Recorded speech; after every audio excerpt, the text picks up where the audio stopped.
Good morning, the 28th of July 2022. Indeed, this is Good Morning Kenya right here on KBC Channel 1, and I'm Regina Manyara. Thank you for making time.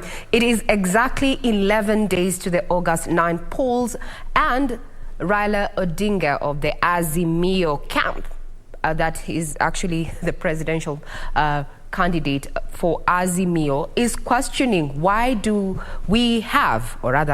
IEBC have extra IEBC forms. This comes at a time when, yesterday we saw the IEBC going to receive the ballot papers at the Jomo Kenyatta International Airport. This and more stories will be coming up in not too long as we focus on those stories that have been making headlines in the last 24 hours, including that today marks the day that we're going to be broadcasting the Commonwealth Games from Birmingham in the UK. Good morning once again. Get tweeting. Our Twitter handle is at KBC Channel 1. My Twitter handle is at Ray Manyara. Now, without further ado, let us bring you up to speed with the latest news.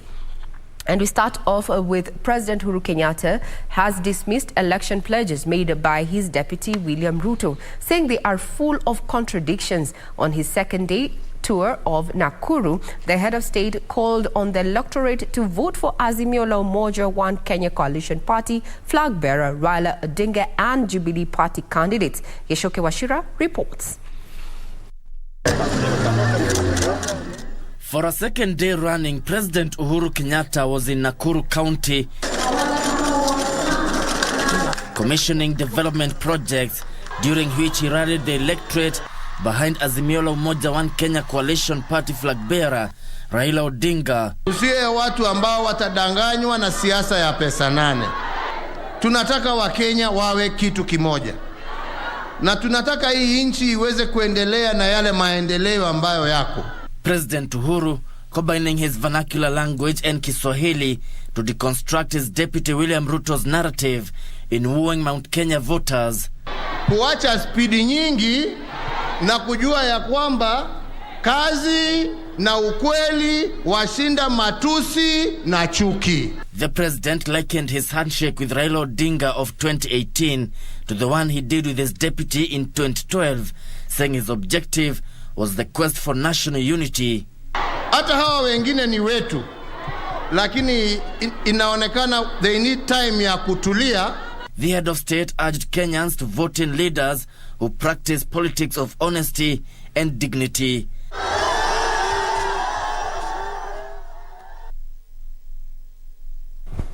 Now, still on the campaign trail, is that the first batch of the 2022 presidential ballot papers arrived in the country yesterday. The 225 pallets, each containing 54 ballot boxes from Greece, was received on Wednesday morning by the IEBC Vice Chairperson Juliana Cherera. Zainab said that Said was at the airport and filed the following report. With 12 days remaining to the general election, the Independent Electoral and Boundaries Commission (IEBC) has this morning received the first batch of the presidential ballot papers from Athens, Greece.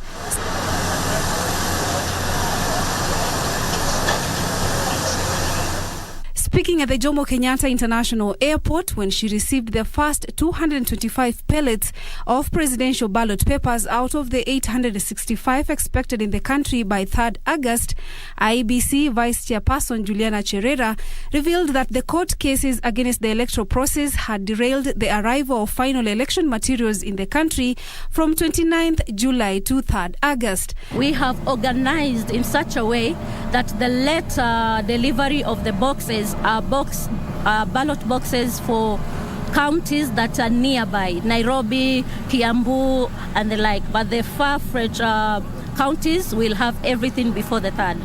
The monitoring team, comprising of different stakeholders, among them agents from Kenya Kwanza and Azimio la Umoja One Kenya Coalition, who last week flew to Athens to witness the ballot printing, also confirming their satisfaction of the process. Whatever has been there is what we agreed on, what we saw, how we found it, and I tend to believe that that is the real situation, which is there at Greece and what has come back to Kenya. Went to Greece, we inspected the printing and packaging of the ballot papers for the presidential position, and we're in agreement that indeed the process was conducted, and Azimio shall also communicate further. IEBC says the use of manual vote register is still among its option during the election. The Commission has printed a manual voter register that is packed in the presidential ballot box, the ones that are behind us. So the voter register is cut into the number of voters in that polling station.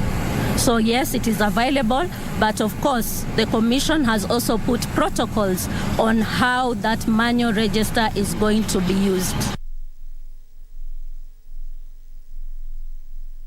Now, still on the campaign trail, Azimio One Kenya Alliance presidential candidate Raila Odinga has pledged to restore peace and repossess grabbed land in Laikipia County if elected in the upcoming polls. Odinga, accompanied by his running mate Martha Karua and Azimio allied leaders, toured Laikipia and Nyeri counties, where they urged voters to come out in large numbers to vote for Azimio on polling day. Azimio One Kenya presidential candidate Raila Odinga intensified his campaigns and returned to the mountain, pitching camp in Laikipia and Nyeri counties. Saa ingine kuna baa la njaa hapa kwa sababu ya ukame, mifugo zimekufa, hata mimea zimenyauka. Tunaleta mpango ya kusaidia Wakenya ambao wako katika hali kama hayo. Inaitwa kwa kimombo Social Protection Program. Odinga and his entourage promised to address insecurity, recover looted land, address water shortage and establish manufacturing industries for Laikipia residents. Hapa nyinyi mnatoa ushuru kila siku, lakini kichangia katika hazina kule, jamaa wanafanya mpango, wanakwenda wanachota. Tutaziba hizo mianya zote, na hii pesa itabaki katika miliki ya kina wananchi, tutatumia kwa upande wa maendeleo. Baba na Martha, to clear, enough is enough. Kuondoa wafisadi, turudishiwe shamba yetu, ng'ombe zetu zipate mahali ya kukula. Odinga pledged to improve living conditions of Kenyans, urging the locals to come out in large numbers to vote for Azimio come August 9th. Mko tayari? Wangapi wako tayari kupiga kura kwa mama na baba hapa nione? Leaders allied to the Azimio coalition defended Raila's decision to snub the presidential debate. Watu wafungue macho. Haiwezekani, and I want to say this here very clearly so it is understood. Kama umeshindwa kufanya kuanzia mwaka wa 2013 mpaka mwaka wa 2022, hauwezi kufanya 2022 kwenda mbele, haiwezekani. Na mimi nawaonya wa Kenya kama mzee wenu. Mimi nawaonya, mimi nawaambia sasa, msicheze na kura yenu. Msicheze na kura yenu nyinyi. Msiuze kura yenu.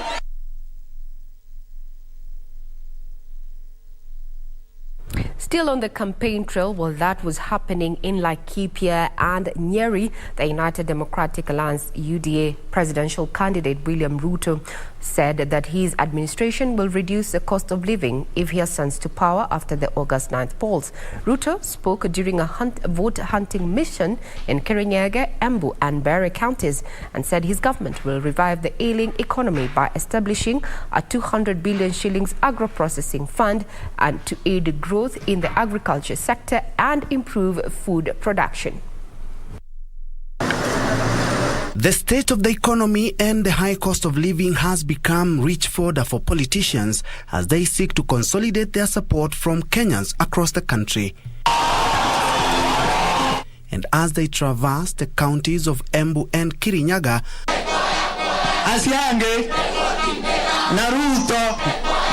the Kenya Kwanza Brigade would pledge to revive the economy if they win the August 9 general election.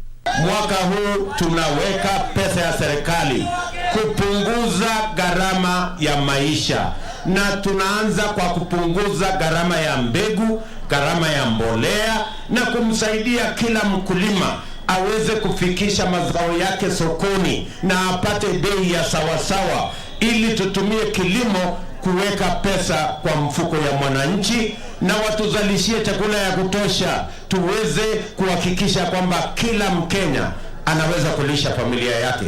Led by the Kenya Kwanza presidential candidate William Ruto, the leaders called on their opponents not to interfere with the IEBC's mandate, saying that the entity was a legal constitutional body whose independence must be respected. Ameanza kusema sijui hataki IEBC, amesema sijui register iko na shida gani, amesema Chebukati sijui iko na shida gani. Unajua walianza kusema electronic register, wakakuja manual register. I want to tell them this: William Ruto is ready for elections next week but one, with whichever register. The leaders who accompanied him exuded confidence that Ruto would win the country's top seat effortlessly, as he has demonstrated to Kenyans that he has a workable manifesto. Serikali ya Kenya Kwanza ikiongozwa na William Ruto, ndani ya siku 100 tutaongeza hao mshahara na marupurupu wakae mzuri. Lakini nyinyi sasa tukiongeza nyinyi mshahara mkuu wa ngwana. Mimi nataka kuonesha kitu, kwa sababu tarehe 9 kuna kitu inaitwa freedom is coming, si ndio? Freedom is. Ninawaomba tujenge chama na taifa na serikali ambayo italeta Wakenya pamoja, lakini pia itazingatia mwananchi wa kawaida, ili tuweze tukainua biashara zetu, ili mambo ya uchumi tuweze tukapanga na tuhakikishe kwamba mambo ya ukulima tumeifufua. August, which is just that 11 days away, we are expected to see Kenya Kwanza campaigns to go across 21 counties, while the Azimio campaigns are set to take place in at least 14 more counties ahead of the polls. We'll be keeping tabs on the campaign trail. Now, still on the political scene is that Kiambu United Democratic Alliance leaders have urged the electorate to vote for Deputy President William Ruto in the forthcoming general elections. Speaking in Kiambu, the leaders commended their party leader for taking part in the presidential debate Tuesday evening. And at a separate event, Azimio la Umoja allied leaders defended Raila's move to snub the debate.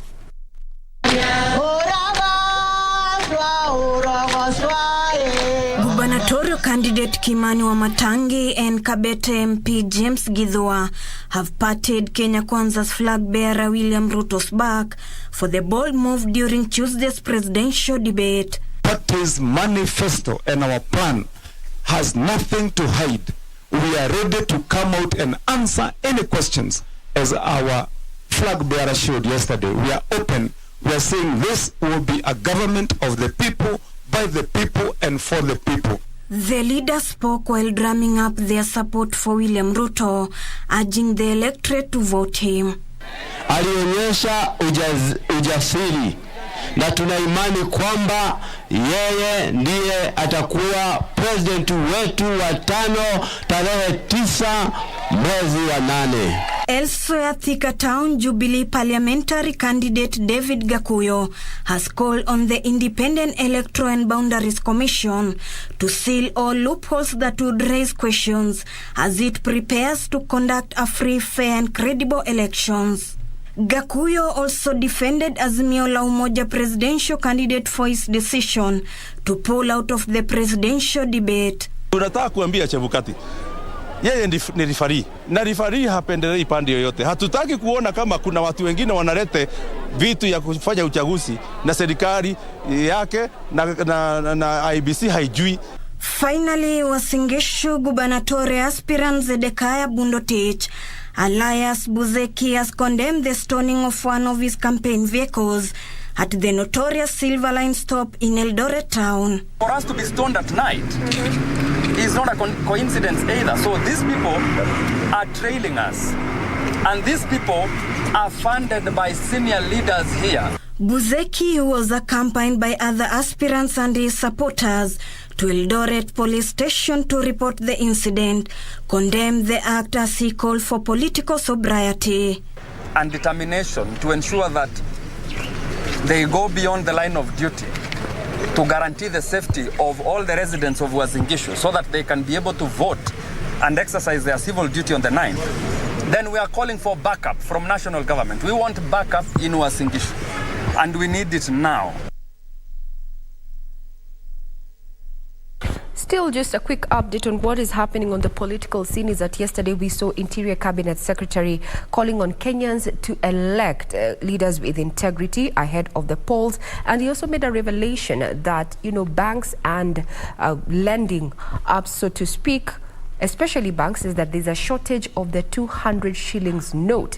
And he said that this is likely because a section of politicians are using this particular notes to bribe voters. Further details are available on our website, that is www.kbc.co.ke.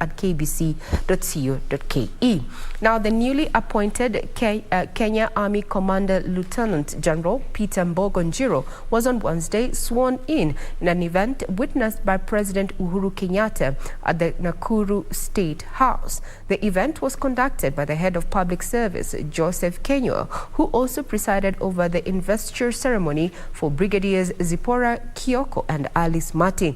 The appointment and promotions were made last week by the Defense Council, chaired by Defense Cabinet Secretary Eugene Wamalwa. The ceremony was attended by Kenya Defense Forces top brass, led by Chief of Defense Forces Robert Kibochi.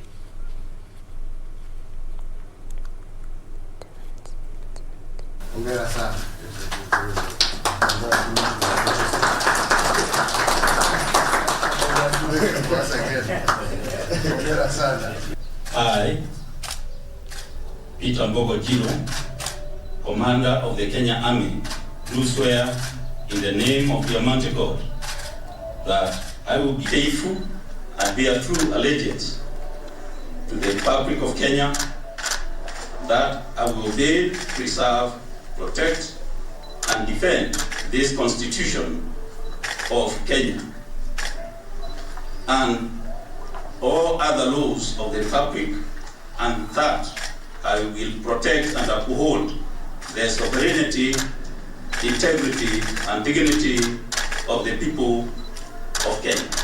So help me God. Congratulations. Thank you very much. Yes. Congratulations. Well done.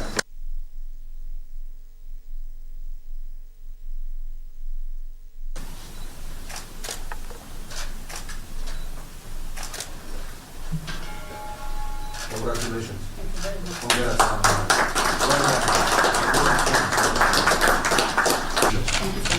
Well done.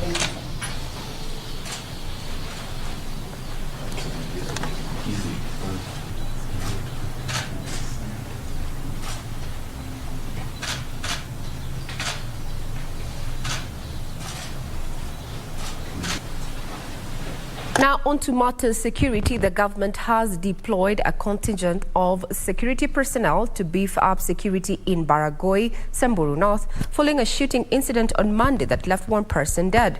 According to reports, a teacher from Baragoi Boys High School was shot dead by armed criminals, causing panic among residents. Speaking on security matters, Interior Cabinet Secretary Dr. Fred Matiang'i dismissed as untrue claims that the government has withdrawn the National Police reservist from North Rift or any other part of the country. Tension remains high in Baragoi town, Samburu North, following the murder of a person identified as a teacher of Baragoi Boys High School. The incident is said to have taken place on Monday and has left residents in shock. Mimi nikiwa mchungaji, hiyo kitendo iliyotendeka ambaye kuna mmoja ya viongozi ambaye ni mwalimu wa shule ya upili ya Baragoi ambaye aliuliwa, na alipouliwa tulisikia uchungu sana. Tumepata habari ambayo bado inaendelea mpaka sasa. Hata walianza kuchomeana mapikipiki, matuktuk. Kwa hivyo hiyo ni mambo mbaya sana. Siku hizi zinalala saa moja kwa sababu usalama ya watu si mzuri. It is for this reason that security in this area has been beefed up to quell the rising fears. Mwalimu hakuwa na ng'ombe wala mbuzi. Huyo mwalimu aliwawa tu mbaya. Serikali waangalie mambo ya usalama, hasa wakati huu wa uchaguzi. Walifu wanachukua nafasi hii sasa kupora watu. We wish our government to intervene and see what to do about the security in Baragoi. The Kenya Union of Post-Primary Education Teachers, KUPPET Samburu branch, has condemned the killing of the English and literature teacher. We lost our colleague, a brother, somebody who was dedicated to the service, and we feel like justice should be taken. The concerned people should be brought to book. The brutal hand of characters who are there to know law has robbed us a hardworking English and literature colleague. As teachers' representatives, we condemn the act with the strongest terms possible. Investigation has been launched into the incident.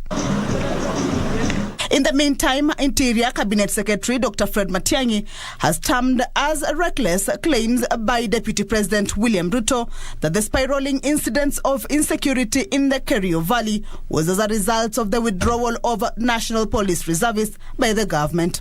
And I can tell you for a fact, if you spoke to the Inspector General of Police, or better still, if you went to the Regional Police Commander in Nakuru, he will tell you we have National Police Reservists in some parts of North Rift. There has never been a time we have withdrawn police officers from a particular part of the country. What happens in the security sector all the time is reviews are done from time to time, depending on the needs, what is needed in a particular area. And in most cases, consultations are done even with the local groups.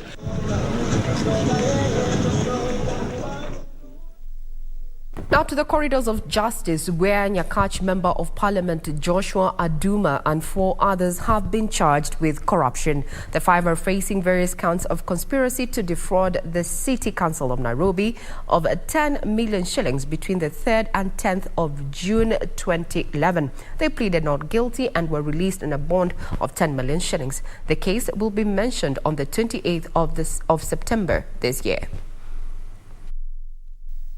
Joshua Aduma Obor, the Nyakach Member of Parliament, Paul Mutunga Mutungi, Karanja Kefa, Peterson Andrew Njiru and Charity Muringo Nderitu have been charged on several separate counts, including corruption, abuse of office, and unlawful acquisition of public property. It's alleged that between the 3rd and 10th of June 2011 in Nairobi City, they conspired to defraud the City Council of Nairobi 10 million shillings through an irregular payment to a city law firm. Aduma, Manasseh, Peterson and Charity also face a different count of abuse of office, with Paul Mutunga Mutunge facing charges of unlawful acquisition of public property. Appearing before Anti-Corruption Magistrate Victor Wahumile, they all pleaded not guilty and were released on a bond of 10 million Kenyan shillings. The case will be mentioned on the 28th of September for pretrial directions. A 3-judge bench of the appellate court has dismissed an appeal filed by Mike Sonko challenging the appointment and approval of Anne Kananu. The 3 judges, who include Justice Asike Mahandia, Justice Fatuma Sichale, and Justice Helen Omondi, directed that there was no need for a formal appointment of Kananu after her approval for the county assembly. Also, the Employment and Labour Relations Court has ordered the Kenyatta University to reinstate the embattled Vice-Chancellor Professor Kuria Wanaina, who had been suspended for failing to surrender land to the state for a government project, pending hearing and determination of the application, which is to be placed before a judge on the 28th of July 2022. Finally, former Nyatike Member of Parliament Edick Omonde Anyanga has been released by Migori Law Court on a bond of 1 million shillings or alternative cash bail of 300,000 Kenyan shillings.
the top seat there, garnering 8,221,482 votes. That was an equivalent of 54.17%.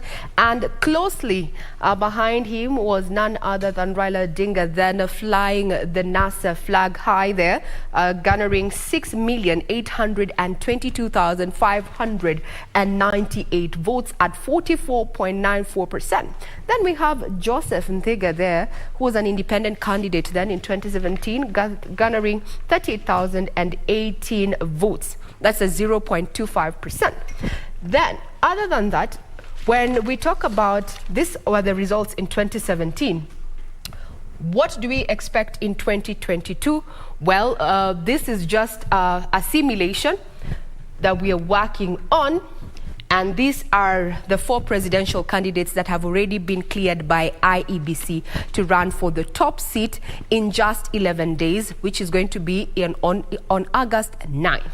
So these ones have already been cleared, and I'd want to take you back to the story that we aired for you as our main story is that IEBC yesterday received 65.2 million ballot papers out of the 132 million ballot papers that are expected to ensure a smooth process takes off on August 9th. We're expecting to see what if more are going to be coming in today. Remember, during that particular event there that was held at the JKIA there, IEBC declined to actually give information in regard to the arrest and the subsequent deportation of the Venezuelan persons who had said that, they were part of the process, they're part of the IEBC, a company that is working with IEBC to ensure that they deliver a credible election.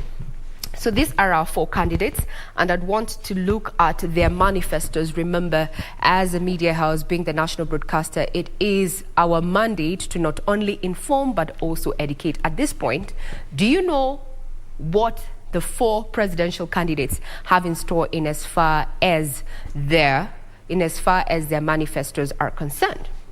Good question, right? You can get on Twitter. Let us know what you have picked up from the various manifestos that the 4 candidates with their parties are fronting. So today we want to check what the Roots Party has to offer in as far as their manifestos are concerned. But first, before we even talk about manifestos, yes, these are the manifestos. That is Professor George Wajakoya of the Roots Party. Quite controversial there if his comments are anything to go by. Just some few days ago during the last presidential debate, he arrived at the venue and later left after the organizers failed to adhere to his demands then. So now some of the highlights of this particular manifesto, quite controversial, is the legalization of commercial marijuana farming and export. And this is said that it will earn Kenya enough money to clear its burgeoning debt in a year, as well as facilitate the building of 2 expressways in each county. We have 47 counties. So taxes collected from marijuana farming will fund Kenya's budget at 3.3 trillion shillings. Critics have come out and poked holes on this particular aspect of, legalization of commercial marijuana farming and its feasibility. Well, we might have countries that are already doing this, but then how feasible is it for Kenya? That's a good question.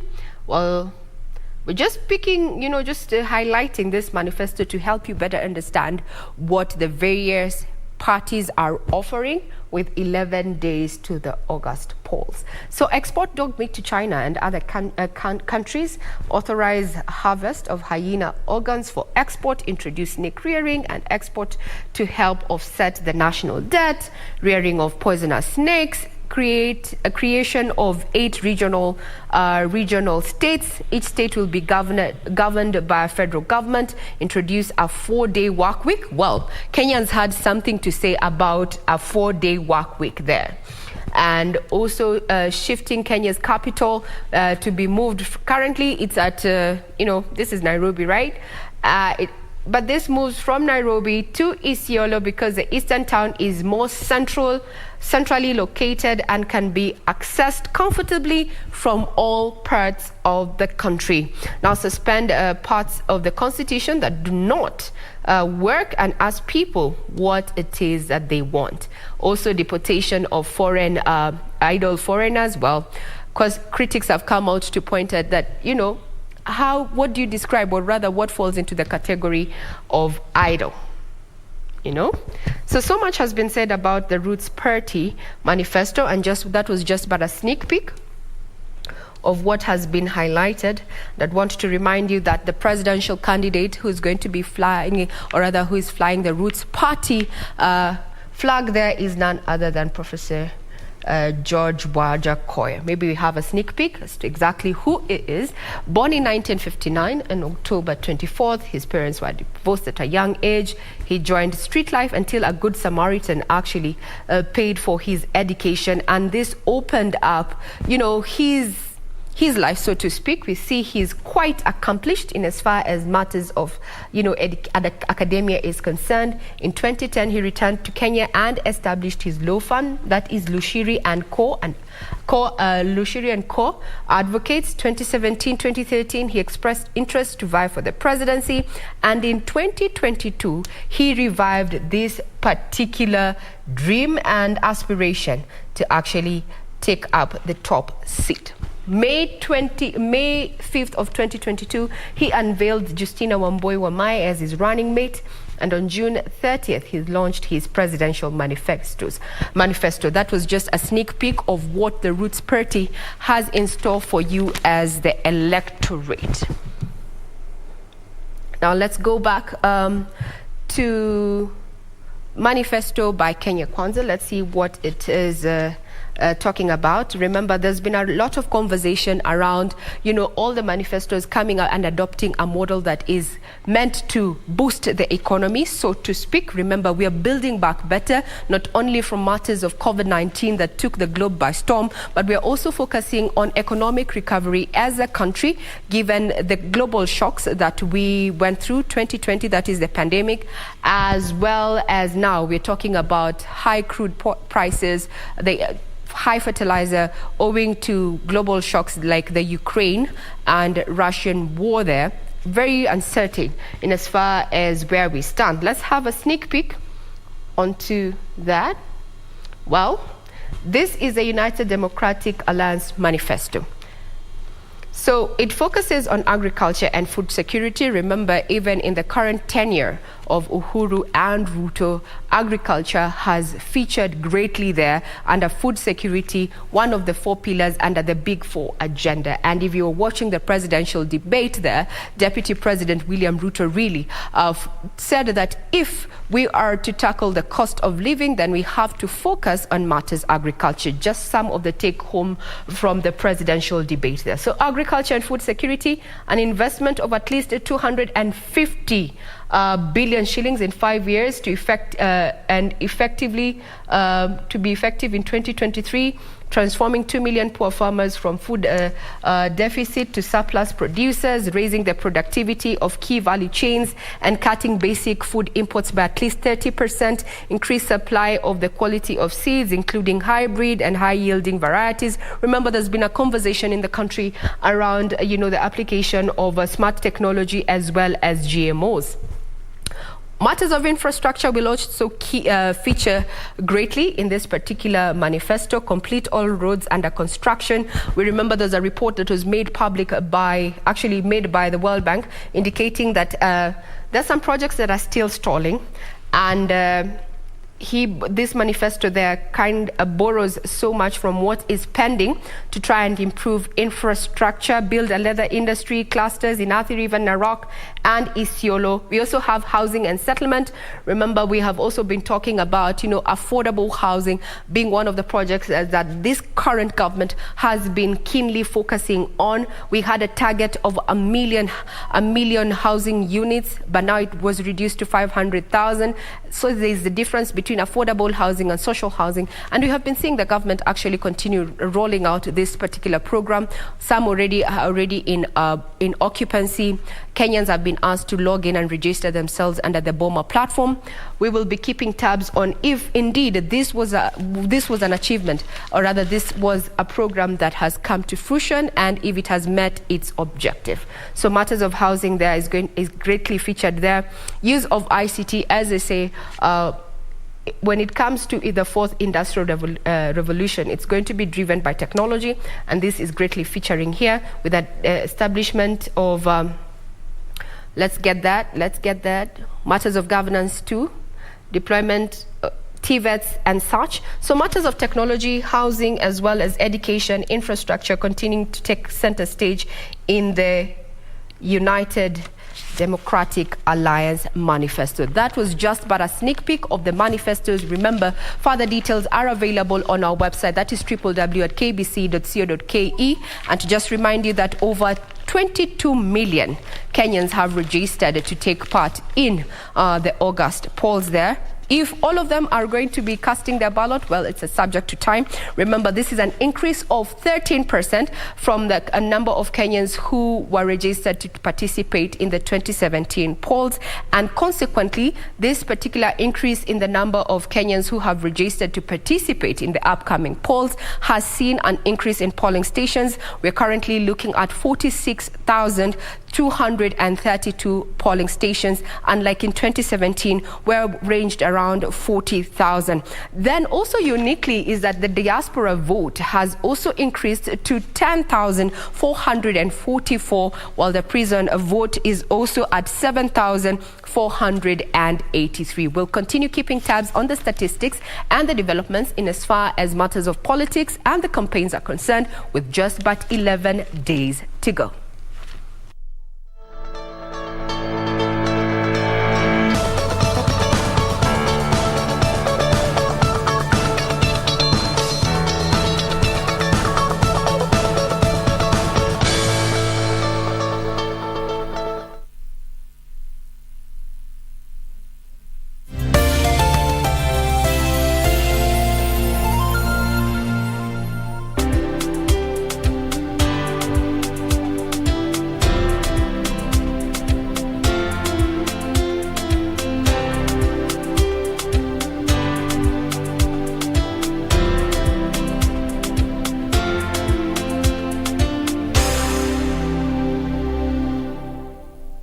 The 2022 Commonwealth Games will be hosted in Birmingham, United Kingdom from the 28th of July through the 8th of August 2022. Team Kenya is set to make its 17th appearance at the Games. Kenya will contest for medals in several disciplines, among them athletics, boxing, hockey, rugby, weightlifting, wheelchair basketball and parasports, among others. Watch the Games live on KBC Channel 1. KBC Channel 1, your true sports partner. Can you feel the excitement in the air? Aggression is not a political tool I ever use. Never.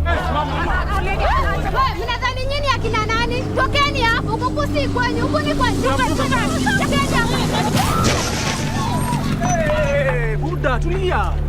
Kabila gani? Kabila yetu haizalishi. Cheki bro, jibu swali lako ndio ufala hapa hivi unafanya nani?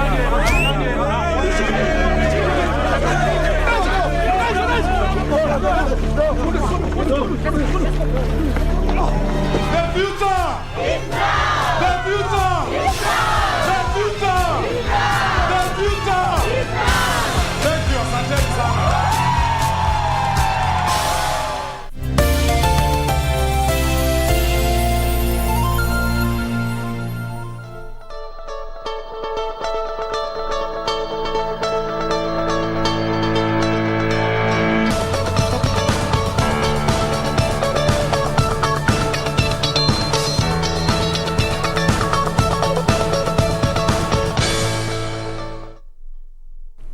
Well, good morning to you once again. This is KBC Channel 1. Now we want to sample what has been captured by the various scribes in our dailies this morning with just 11 days to the polls. And the main read in this particular paper that I have is that it goes with Raila wants answers on extra IEBC forms. Now yesterday, IEBC received 65.2 million ballot papers out of the 132 million ballot papers that are required for the polls set for next month. Now, the question is, why do we have the extra IEBC forms? Questions being asked there by Azimio la Umoja One Kenya Alliance presidential candidate there, Raila Amolo Odinga. Now, he says that there are alleged two sets of Form 334A and State Form 34B. And that's a question that he says that is pending. Now, according to Paul Mwangi, who has been quoted in this particular daily, when our team inquired about this, they were informed that Form 34B was not necessary and that it will generate itself when the results from Form 34A are keyed in. We also reject this explanation. So IEBC has a question to answer there. We hope it's going to be answered in the course of time. Remember, IEBC has maintained that it is ready to conduct a free and fair election with just 11 days to go. Also, on a read here on this particular issue is that DP unmasked 90 minutes of tough debate. UDA candidate was hard-pressed to explain his role while in government and why he is a man to count on after the August 9th polls. Just some take-home from the presidential debate there.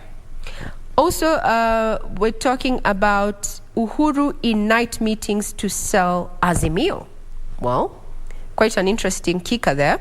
We'll be giving you details as we, skim through the particular papers. Let me just give you more details to that kicker. Is that what Uhuru told leaders and elders in night meetings to woo Rift Valley? Now, the president met opinion leaders and elders from the Kalenjin community from across Rift Valley and said that his deputy William Ruto started calling him names and boasting he would take over after the 2017 polls. Well, there's been quite a conversation there that in the campaign trail we have seen the president and his deputy reading from totally different scripts, with the president endorsing Azimio la Umoja One Kenya presidential candidate there, Raila Amolo Odinga, for the top seat, while his deputy, on the other hand, is leading the Kenya Kwanza brigade there, eyeing the same seat in the next 11 days. We've been seeing a push and pull that even we saw play out yesterday in the president's second two-day tour of Nakuru County there.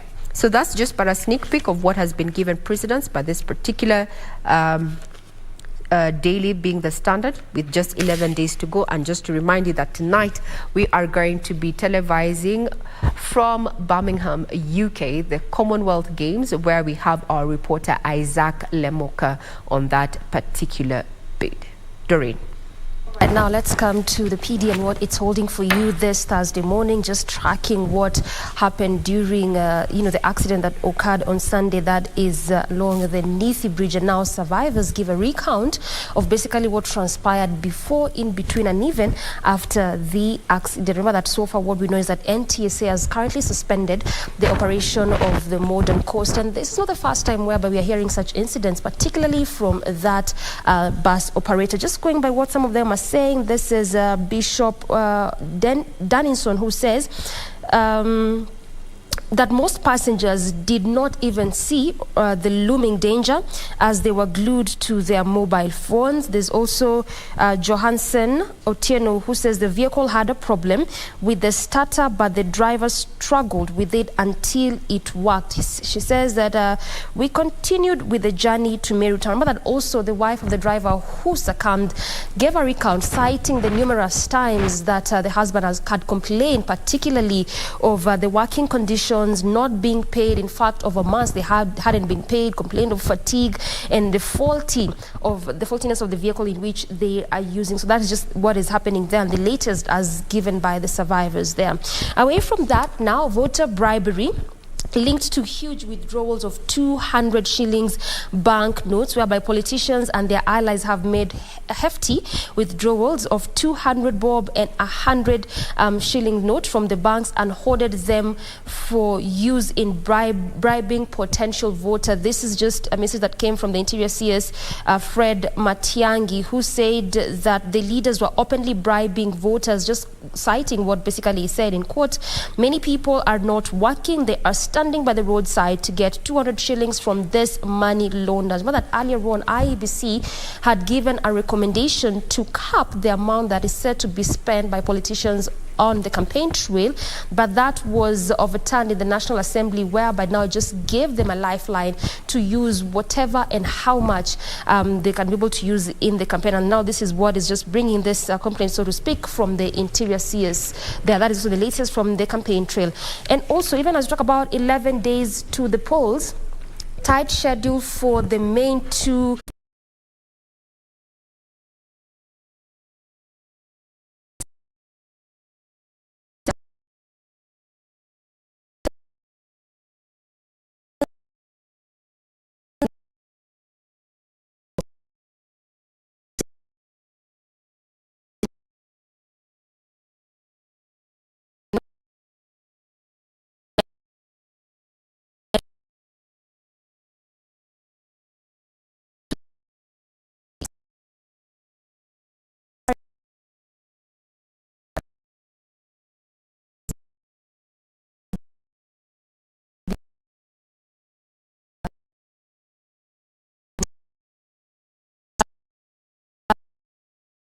Venezuelans who were coming to the country, given the fact that they were carrying these stickers that are supposed to be used in the KIMS kit.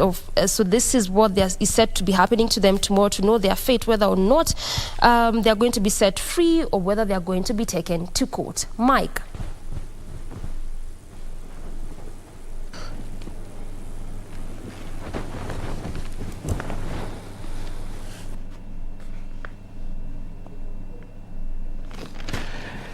Yes, now in the headlines, we're going to start off with the Star before moving on to the Daily Nation. The new Kenyatta University Council members led by Crispus Kiamba were not present to receive the ousted Vice Chancellor Paul Wainaina after the Employment and Labour Relations Court reinstated him. The only board members were there, and students and staff were present. Paul Wainaina said the institution is willing to hand over the requested pieces of land, but the procedure should be followed.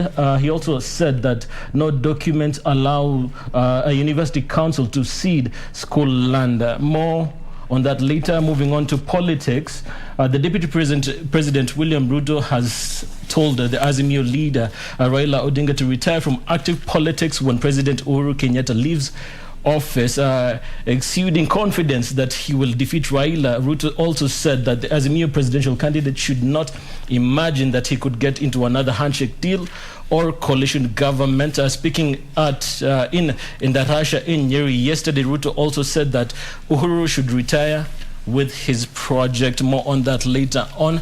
As we've been saying, it's the last days of the campaigns. It's 11 days to the general elections. So just a report on that is that in the final 8 days of the campaigns, the Deputy President William Ruto and his rival Raila Odinga have lined up heavy schedules targeting at least 25 counties. Itineraries released by the two sides show that Ruto will hold 21 major campaigns and stops across the country, while Raila Odinga will hold 14 big rallies ahead of the August 9th general elections. They have lined up both mini and mega rallies to be held in strategic areas in major regions to amplify their calls for massive voter turnout and to reinforce their pledges. Just a quick look into this. There's a conversation we were having last week with regard to, these last days of the general elections. And of course, we were discussing that there's still a percentage of undecided voters. So this is probably, their strategy, trying to convince these undecided voters on where to go. So an analyst, a political analyst, Fred Sasia, has pointed out that probably the locations that they are targeting are the locations that they perceive to be their swing regions.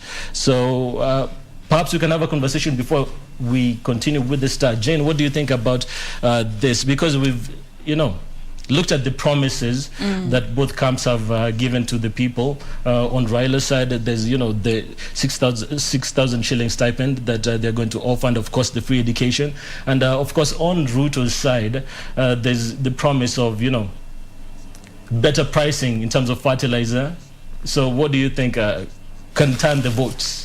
Looking at undecided voters, especially during this time that we are in, one thing that so many analysts and political gimmicks were saying that would shift this, or rather sway this undecided group, was the presidential debate. And looking at how it went, aside from the promises that they have made, the pledges they have made once they assume office, first 100 days in office, these are what the changes I intend to make. Looking at the presidential debate, it was pivotal when it comes to helping the undecided percentage decide on whom they're going to vote for. But given what we saw, 2 candidates did not show up for the debate.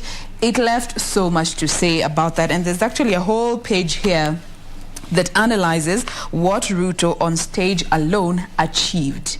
And that aspect of swaying the undecided voter has actually been captured in this article, saying by virtue of just having shown up, that contributed to a certain percentage of those in that group that were undecided to actually decide to vote for him. That is according to this article, all right?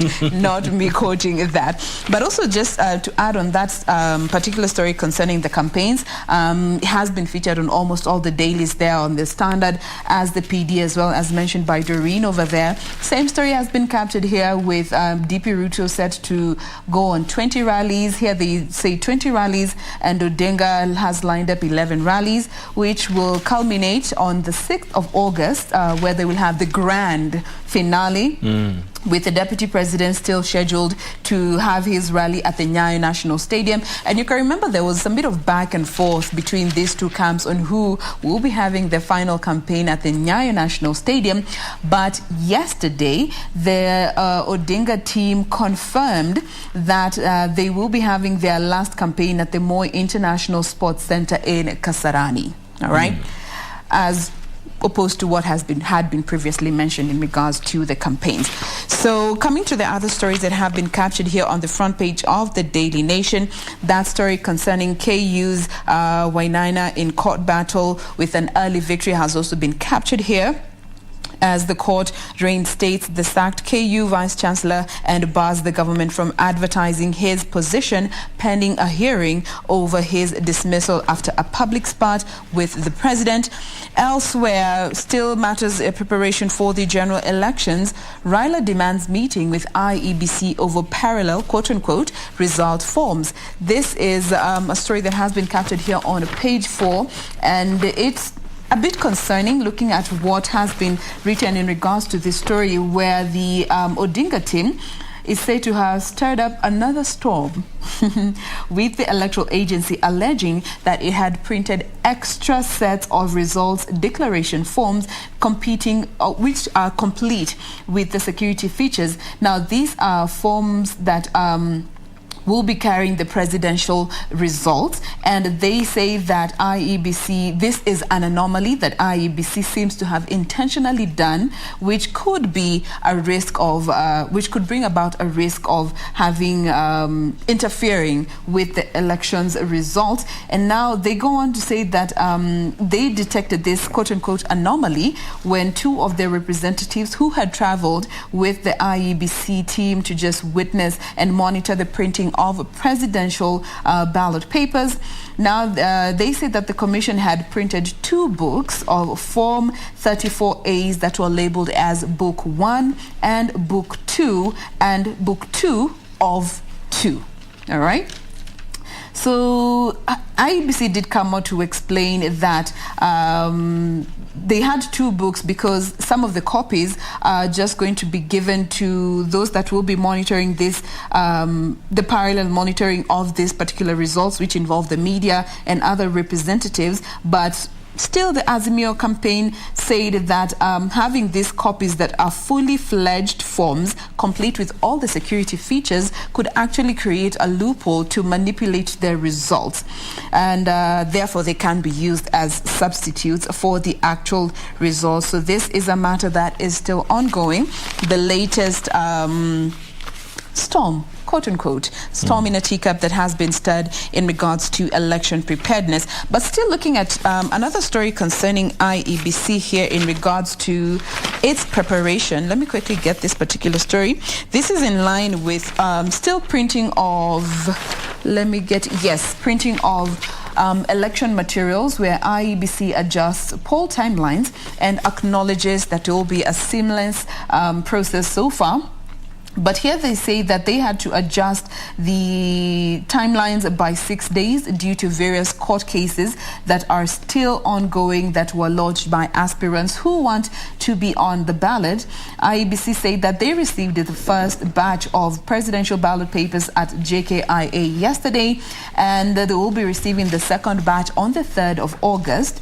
As contrary to what was previously communicated, they were set to receive them on the 29th of July, but due to the delays that have been there in regards to the ongoing court cases, they had to adjust this date in order to get the final ruling of the courts and know whether they will be making changes on what will be printed on this particular election materials that will be used. So that is basically what has been captured here on the front page of the Daily Nation. Yes, if you can continue to read on with the Star, there's an interesting story that I think every Kenyan needs to learn more about. It's with regard to the unga prices, and of course the millers will start receiving the payment for the National Maize Flour Subsidy program today. According to the Agriculture Principal Secretary Francis Owino, he said that the 13 millers have submitted their invoices for the maize flour supplied under the subsidy program and are waiting for payment, and that there's no need for panic buying. You saw the videos the other day of people in supermarkets. 99, all gone. But can you blame the Kenyans, really? Well, 100 shillings is a lot of money in this economy. So, you know. However, ndio habari mmepata hapo kwa in the headlines. This and much more. If you just missed it, remember you can find us hapo at KBC Channel 1 TV. That's on YouTube, Facebook, and Instagram. We'll be back after this.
Sema hela ngapi nakupa leo for you baby for you, alafu mimi moyo wangu nakupa leo for you baby for you, ay baby for you baby for you baby for you. Sema hela ngapi nakupa leo, nakupa leo, ay ay ay, akipenzi lako la ni take me high kama 11. Mama nakufa when you in my waist. Anjo wanje love baby come na test. Si useme sawa japo kidogo salale. Si useme sawa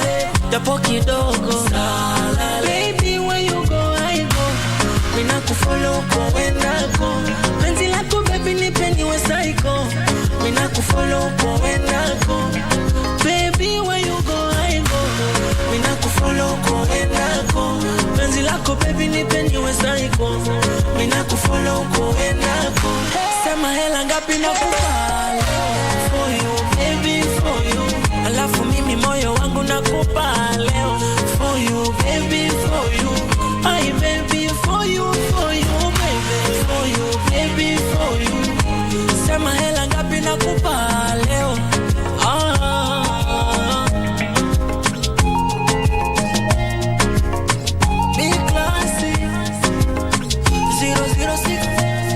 Akakatoto ni bala.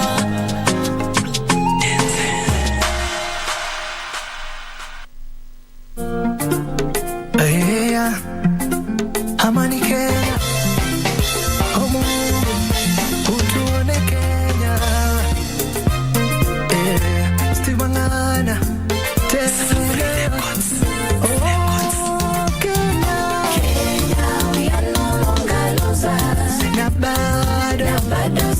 tunasonga mbele, tunajivunia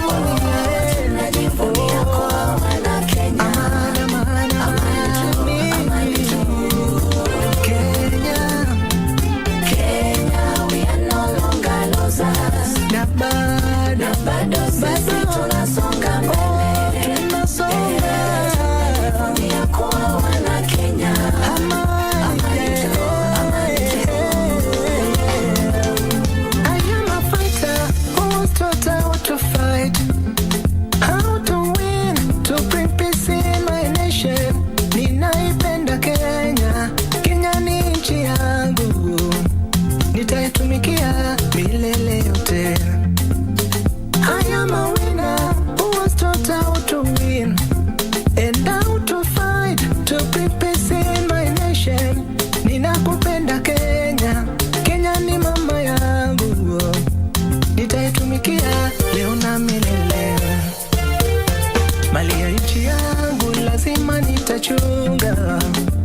Maisha ya wananchi lazima nitalinda. Kenya ni nguvu yangu na usalama kwa wote, na kila mwananchi tugaramike. Mtu akikosea lazima turekebishane, na tukirekebishana haimaanishi ni chuki. Kenya tuna umoja na tutafika mbali. We are no losers, si wafungwa wa chuki.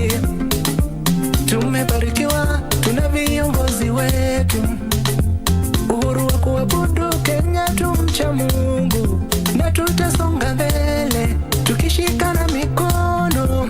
We are the winner. Today I am a winner. Kenya, we are no longer losers. Na bado sisi tunasonga mbele. Oh, tunajivunia kwa wana Kenya.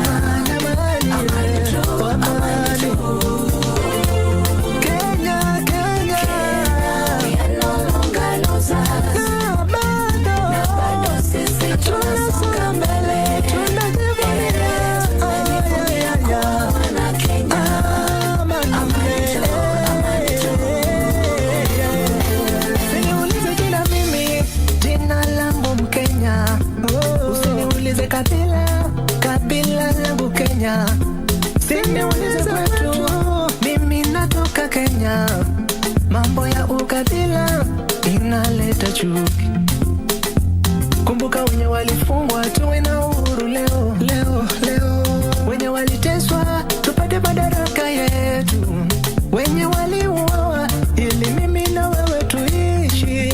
Tunawapa nini? Tupeni kama si kuungana, kama sio bidii. Kenya tuna mashamba yetu, tunao mazao. Tulinda mazingira, tujue sheria zetu, tutasonga mbele. Kenya, mahali watu wapo, hapa kosekani faraka, lakini kwa upendo tusameheane, tusichukiane, tuache siasa mbaya. We are not losers, si wafungwa wa chuki. Abarikiwae asaidiae masikini, tusisahau yatima, tukumbuke wajane na wasiojiweza. Tuache ufisadi,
is over.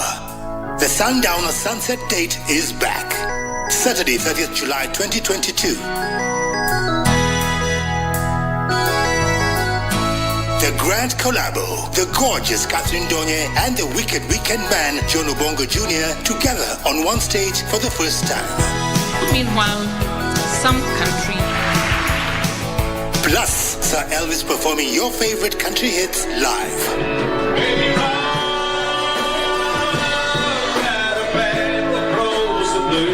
All roads lead to the park in Kitengela, the land of Nyama Choma, for music, dance, food, drink, and so much fun. The Sundowner Sunset Date, the Grand Collabo. Mark the date, Saturday, 30th July 2022. Tickets cost 500 shillings at the gate.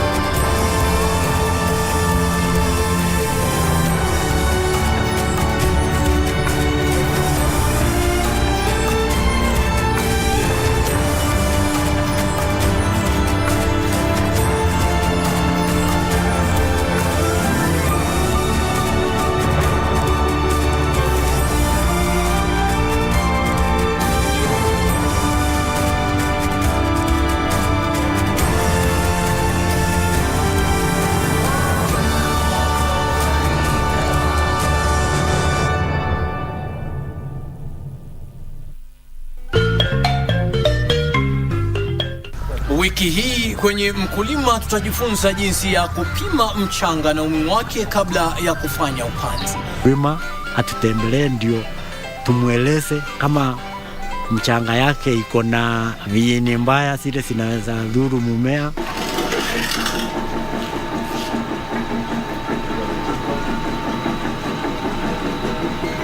Ungana nasi Jumapili saa 9:30 hapa KBC Channel 1 kwa uondo kamili.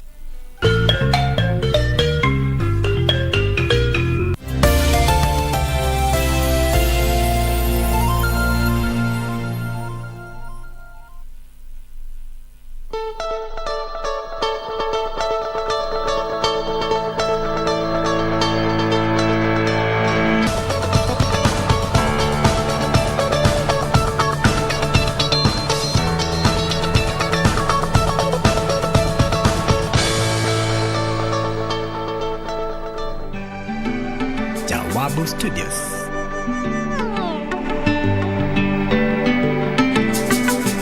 Mungu, nguvu yetu ilete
tusikubali siasa zitutenganishe. Kenya ni nchi ya upendo, tusikubali wale watutenganishe. Kenya yetu ni nchi ya furaha, tuunganishe. Kenya ni nchi ya upendo, ukabila isiwe lugha yetu.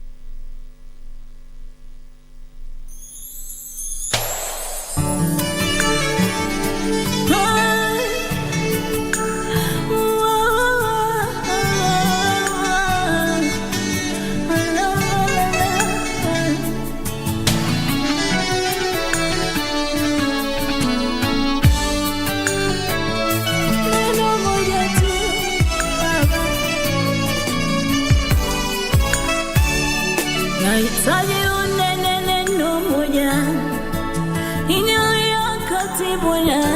Nahitaji unene neno moja na mambo yote yatakuwa sawa. Nena neno moja maisha yangu ibadilike. Naomba unene neno moja na mambo yote yawe sawa. Nahitaji unene neno moja uingilie kati Bwana. Nahitaji unene neno moja tu na mambo yote yatakuwa sawa. Nahitaji unene neno moja tu uingilie kati Bwana. Nahitaji unene neno moja na mambo yote yatakuwa sawa. Wenye hekima na maarifa, ripoti yao inavunja moyo. Walionizunguka wananena sana.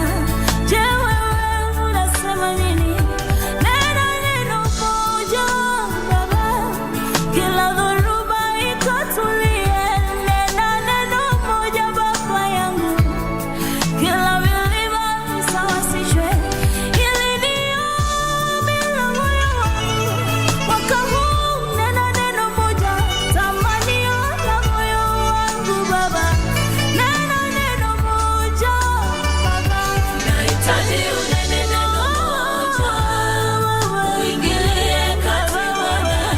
Nahitaji unene neno moja tu na mambo yote yatakuwa sawa. Nahitaji unene neno moja uingilie kati Bwana. Nahitaji unene neno moja na mambo yote yatakuwa sawa.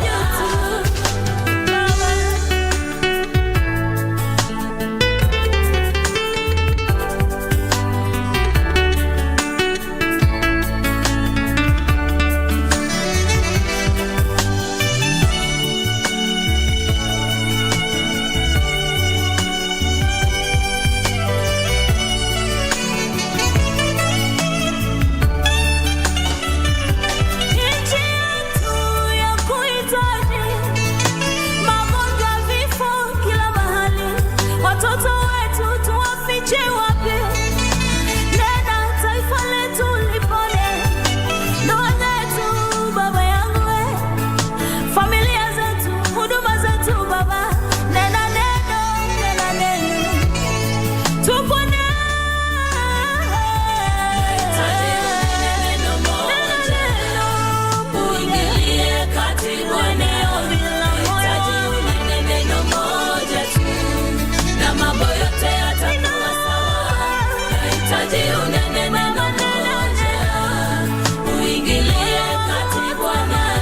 Nahitaji unene neno moja na mambo yote.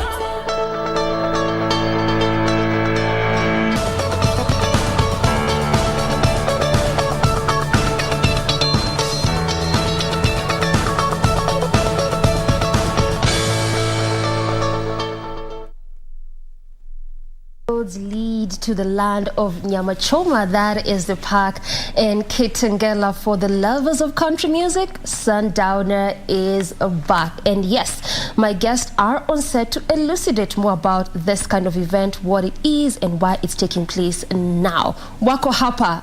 Kwanza tuanze with our very own Catherine Ndonye, who is a radio host here at KBC Channel 1, hosted one of the biggest shows both in radio and TV, also playing a very key role in this particular event. Right next to her is Jay the Park, who is a director and also going to be a host at this event. Karibu sana to the program. Thank you, Doreen. Thank you. Jay, is you relaxed now? I am. You are good? Yeah, I'm good. Breathe in, breathe out. I am perfect. Tuko sawa? Kabisa. Good job, good job. Thank you. Now, before we get to the event, let's just start from creating the context to what it is you want to talk about. And I'll start with you, Catherine. This is one of the biggest shows, and as I said, that is both on radio and TV. It's been here for a long while. Just talk to us about what Sundowner is. Well, Sundowner is, I think by now, so everybody in this country should be familiar with the word Sundowner. Yeah. Anytime you mention Sundowner, everybody gets the idea that, oh, the radio show. And not just the radio show, but the evening radio show, the one that brings old, golden oldies and music from back in the day. It's various genres. A lot of people confuse Sundowner to be a country music show. It's not a country music show. Country music just happens to be one of the genres, and yes, it's prominent when it comes to the content of Sundowner. So Sundowner features golden oldies, country, a bit of pop, R&B, classics, music from back in the day. But of course, the major, the uniqueness about Sundowner, the music has to be from back in the day. And then it's easy listening. It is smooth and nice, and it's not music that will get you in a hurry. It's music that is supposed to slow you down, ease you out after you've had a really busy day. And of course, we all grew up listening to Sundowner because it happens to be the oldest show on radio right now in this country. It was begun back in the 50s by the British, who were by then running this media house, which is the first media house in the country, or the first radio station. The English service is, of course, the first radio station in this country, was started in 1928. And so back then it was before independence, and whatever content was there during independence, and the British phased themselves out and brought Kenyans to handle, of course, they inherited some of the things and some of the culture at KBC, back then VOK. And Sundowner was one of those brands that stayed on, and that is why today we know it as a heritage brand, a friendly show, and a family show for Kenyans. Yes. And a music that can be listened to by everyone. Yes. Doesn't really say that it's basically for this type of people or this demographic. It cuts across. Actually, it does. And a lot of times I say Sundowner is for people who really know what they want from music. People who have an ear for good sound. Okay. They want music that speaks to them. That's interesting. Because where does it live, all these people who listen to the likes of what we call the new music, the gengeto, the pop, and the likes? Music is not limiting. Yes. It's not limiting. You can love different genres of music, different kinds of music. Personally, I love the music that plays on Sundowner, and that is why I ended up hosting Sundowner, is because that's where I was strongest in. Of course, I hosted all the shows in the English service. It's been a whole 25 years. Wow. So I hosted breakfast. Just pause. Pause there a bit. Yeah. Well, this is an honor then to be hosting you. Asante. 25 years? Yeah. Wow. I'll come to you, Jay. Yeah. But I just want to pick on something that you've said, even as you're giving us the history, and at least now we understand where we are coming from and why there's really a lot of hype, interest, and like for this event that is Sundown, and even altogether, you know, the music from, as you mentioned, the oldies. But then why is there a connotation just when you think about Sundown, you think about country music, yet you said it's not just about country music only? Yeah. I said it's a prominent genre within the content of Sundowner. The content of Sundowner is several genres of music. Okay. Sorry, but country is prominent. Country music is prominent. It's a prominent genre, and yeah, it just happens to dominate. So it's an important genre. Okay. And Kenyans love country because I believe radio back in the day introduced Kenyans to country music, because the biggest artists that have ever done country music have featured on that station, or rather the station that was the only radio station back in the day for a very long time. Yeah. The likes of Kenny Rogers, Don Williams, Dolly Parton, Yes. and all those artists. And I believe it's like even the African culture, Kenyans themselves. If you go to Kikuyu land, you go to Kambani, you go to Kalenjin land, people love music that is peaceful, and music, especially music that you can sing along to. Yeah. Kenyans love to sing along to songs, and country is just the best. It's the perfect recipe for that. Because when you listen to all those country songs, it's like they tell a story.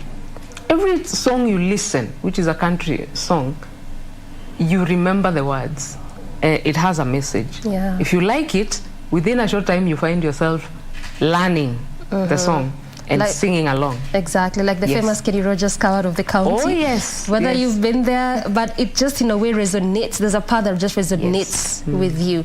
Yeah. Now, Jay, I would say you're not as older, but this is one of those, you know, styles, genres of music that you like, and this is also part of why you are going to be hosting this event. Why country music for you? It is honest with our clientele. Okay. The clientele there, we have very good clientele, mature clientele. And you see, at the time they told us they're going to bring it on board with us, the guys were very excited. It has never happened. And Kitengela, this will be the first one. Yeah, another event for the country music, this will be the first one. So it resonates with our clientele very well. Yeah. So is this something that, you know, growing up, just as, you know, Catherine is talking to us, is this something that growing up, it's those kind of music that you loved, or you just found yourself in between, you know, getting acclimatized to this kind of music? Actually, growing up, I was listening to Sundowner. Oh. Yeah, because So my you've dad grown with used this my show. dad used to listen to Sundowner, so I had no choice. So like, I'm a bit familiar with Sundowner. Oh, That's good to know. Good to know. I'm in good hands. Yeah, so I'm familiar with Sundowner, even with their music, kind of music. So I know what they're expecting. So I'm a bit familiar with Sundowner music. Yeah. All right. Now, let me come back to you, Kate. You just talked about earlier on how this show has been on air for a while. You're talking about 4 decades just on air. Over 4 decades. Over 5, I guess. So we're talking about over 50 years. I mean, how do you sustain such? You know, when you come to media, in the media space, whatever it is that you're doing, in fact, they keep saying that always read and learn more to just continue being relevant. Because also, again, sometimes content or even someone, they fade with time. So 50 years plus? Actually, you're right, because content is everything. The media rides on content. Yes. If you don't have content, then you have no audience.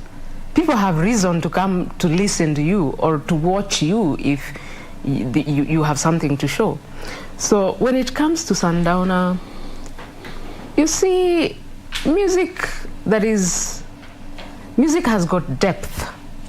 And for you to be able to sustain a show like Sundowner, you've got to know the depth. So I'm not the oldest person around. Actually, I have mentors, the people I took over Sundowner from, some who I'm still working with. A good example is John Obongo Jr. I call him the guru. We call him the wicked man. And those are the people I used to listen to when I was growing up. So what made it a bit easier for me is when I joined KBC, then I knew what I wanted. I had an idea of the music that plays on Midday Melodies or Sundowner, and I would go to the audio library and spend the whole day digging into the archives. Now, we no longer At this point, you're already working here? Yes. Okay. So when I came here, the first stop, the place I wanted to discover was the audio library. Because there are those songs that I treasured from since I was a kid. And I would have wanted to see them with my own eye, to see the record that plays that song. So I would just go to the library and requisition for artists, familiar artists, and I sit there and I listen, because it wasn't that easy. It wasn't like today where you plug in something like a flash disk or a music source and then songs just pop up. You go sit there, you requisition for records. You're physically given the vinyl records, and so you have to play them on a turntable and listen. And you have to manually do this for every song. So I tell people, when everybody is living towards the future, personally, as a host of Sundowner Show, I live backwards. In history? Yes. I have to go back, because even today, as I prepare for my show today, I still need to discover more. And you cannot, there is no end to discovering, you know, things. What I call new music, my kind of discovering new music is actually discovering old music. I have to discover that and bring it for the listener, and some of it gets very exciting when the listener tells me, oh my God, I heard that song 20 years ago. Where did you get it? So that's my kind of life. Okay. I don't live like in the future discovering what is coming today or tomorrow, but what was back in the day, because it's music that was made before, way before I was born, you know?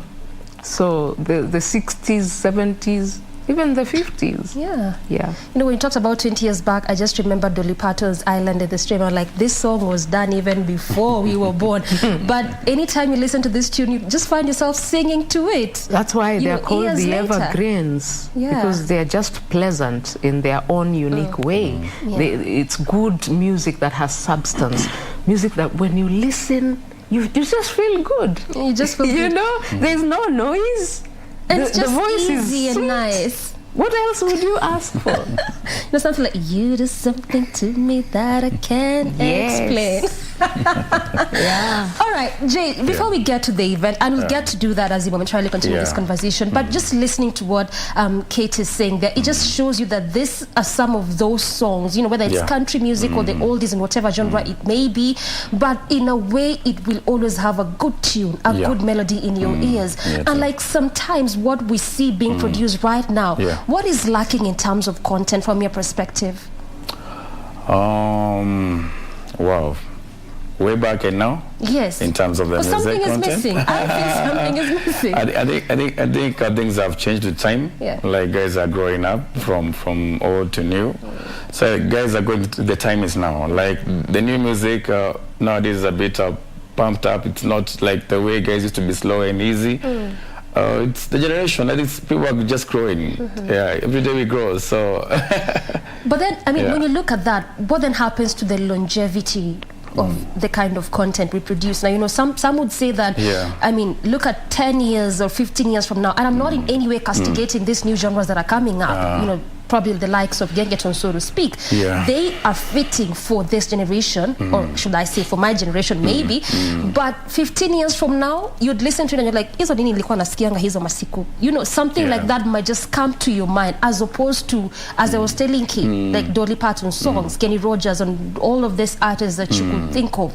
The longevity of this kind of content is where the problem could be. Yes, we are growing, times are changing, but what happens 2 years from now? Maybe it's the content. Maybe let's talk about the content. Yes. Maybe whatever those guys might sing, the younger generation, and whatever these other guys were singing, the content is the main key. Okay. Yeah, you see, a country music or an old school music, you can sing along nicely. But the new generation right now, 2020, 2021, you will not get what they are trying to say, but the message is going to the young people. It's mostly to the young people, not to the old generation. Yeah. So it's a target market also. Yeah, it's a target market also. What they are targeting is not the Sundowner kind of crew. It's the younger guys now. Okay. Yeah. So I think that's where the problem is there. Yeah. So it's just those things of we are just fixate on here. Our audience is for now. It is for this moment. Exactly. Yeah, it's for that moment. We are good. If it's not, we did our thing. It's a done deal. Yeah, it's a done deal. All right. I just want us to take a very quick breather. But now when we come back, we'll now delve deeper into this event that's going to be happening on Saturday. We also know that there was a break because of COVID, 2.5 years of that. So we'll also talk about that and how you're trying to bring back the audience and more about this particular event that's going to be happening at the park in Kitengela, right? Yeah. Okay, time for that break. But when we circle back, we obviously continue this conversation. So stay put. This is still Good Morning Kenya.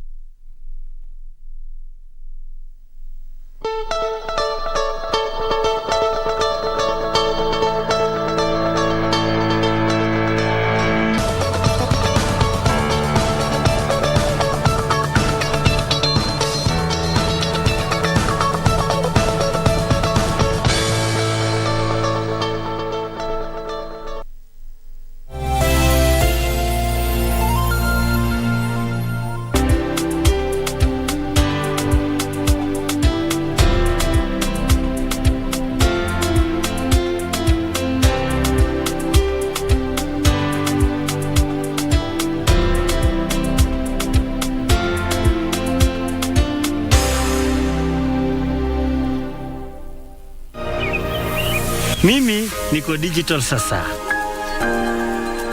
Nimepiga simu nikauza ng'ombe, sasa naweza lipia mtoto karo ya shule. Huyu sasa shule anasoma kompyuta. Na kama mtoto akigonjeka, napigia daktari simu. Huko hospitali nasaidika haraka. Through the Universal Service Fund, USF, the Communications Authority of Kenya, CA, facilitates the provision of diverse communication services to every part of the country so that no one is left behind.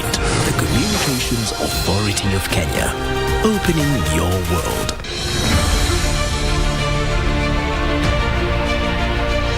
Ujenzi wa barabara mashinani na vijijini katika kila pembe ya taifa hili umechangia pakubwa katika kuinua maisha ya Wakenya. The record is there for all to see.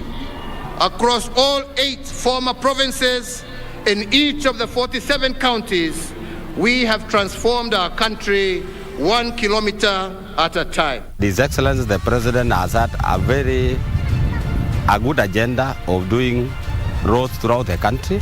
We are able to maintain those roads in that condition for posterity. Tunashukuru sana Mheshimiwa Uhuru Kenyatta kwa kutufikiria. Hapa kwetu hata tunaiita Uhuru Road kwa sababu he is the only person who promised na akatenda. The 2022 Commonwealth Games will be hosted in Birmingham, United Kingdom from the 28th of July through the 8th of August 2022. Team Kenya is set to make its 17th appearance at the Games. Kenya will contest for medals in several disciplines, among them athletics, boxing, hockey, rugby, weightlifting, wheelchair basketball and para-sports, among others. Watch the Games live on KBC Channel 1. KBC Channel 1, your true sports partner.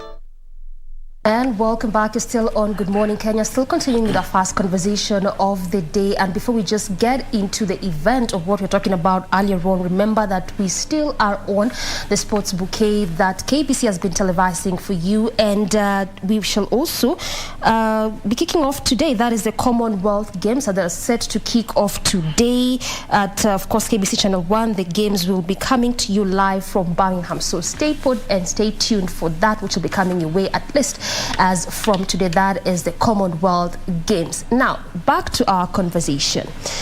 Before, again, we get to the event, there's something that I want us to just touch on a bit. And this is just borrowing from what you talked about earlier, you know, Jay, in terms of longevity of the content.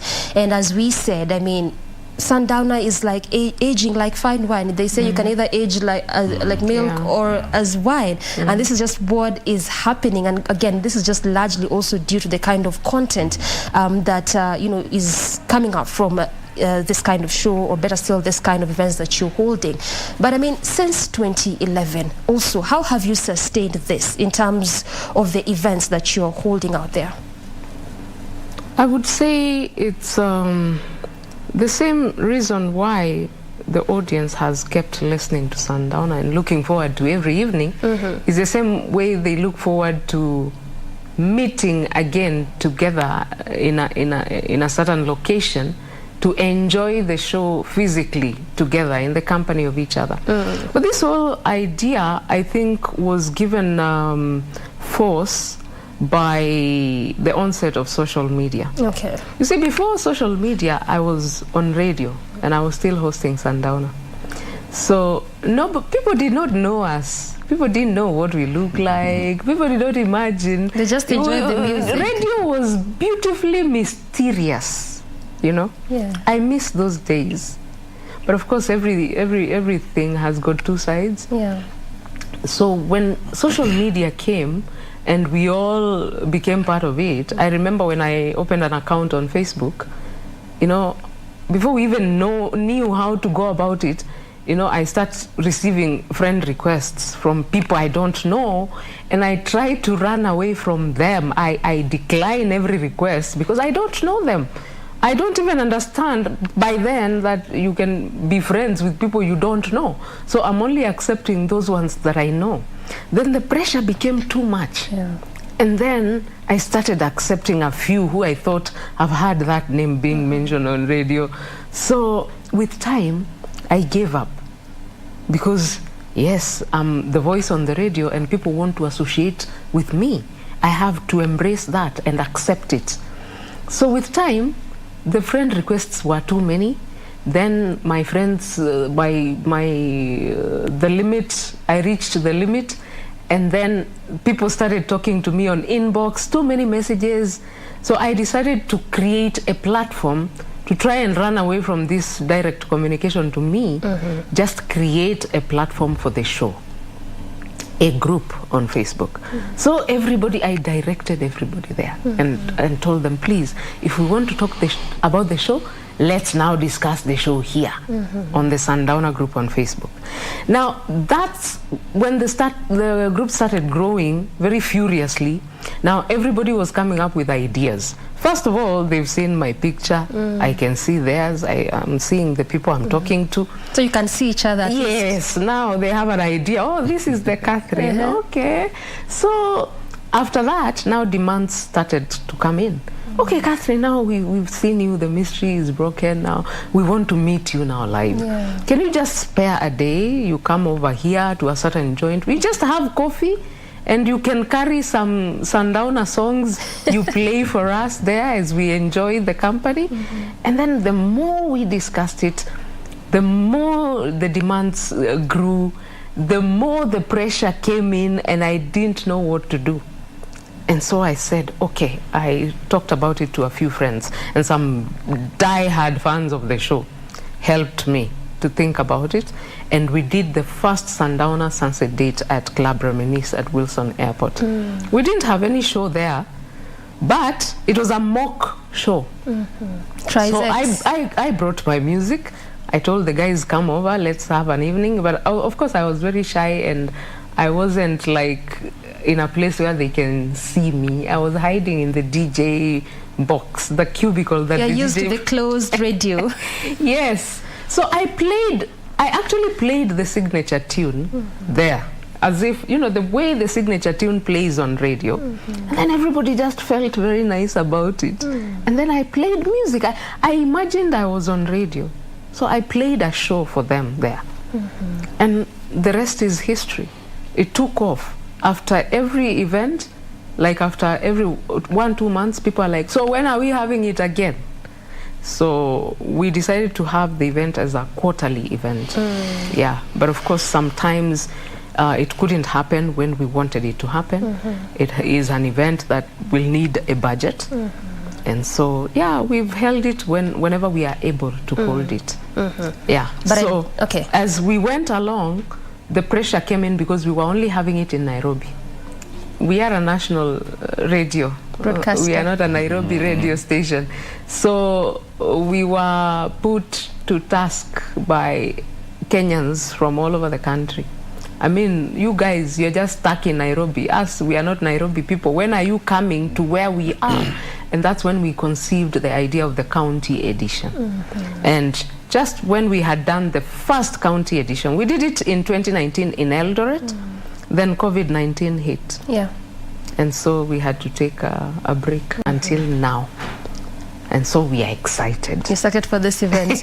You've just talked about the fact that it's not one of those easy things to do at times, and you've said that also this depends on resources. This is also what informs you holding this event matches. It needs to be, as you've mentioned, quarterly, because that is the whole idea. And so we always know finances, they just never miss as part of the challenges. Yes, yes. Okay, so then, Jay, how did you come on board to just, you know, collaborate and to be part of this big event? You see, like, let me talk about the park a bit. Yeah. The park, we sell experience. Yeah, we sell experience. Once you come to the park, you experience different things. There's bonfire, there's camping, there's sunset. So the reason why we collaborated with them is because we felt like this is what they needed. And you see now with the old and the new, I don't know whether I'm answering your question, the old and the new. Now, you see now Sundowner is, they say they are better the way back. Now we want to give you an experience of where you're going to be having the stage, the lighting. It's a new experience that they're going to be having. So, and I don't know whether I'm getting to the question you asked me, why you collaborated, is because, number one, the park has that landmark of the sunset. Okay. That's why it's called the Sundowner Sunset. So people can come and have the sunset. And so that's what informs the name of the event. Exactly, yeah. They can come enjoy the bonfires, the camping and all that.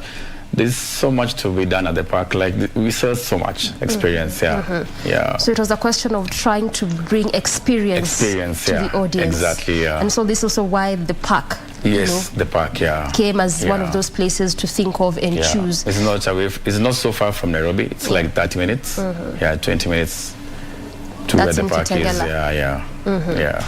But obviously, I could say something about that. Okay. Because the event, why I came up with that name, Sundowner Sunset Date, is because now the title itself speaks to you. You already have an idea of what experience you might have at this event.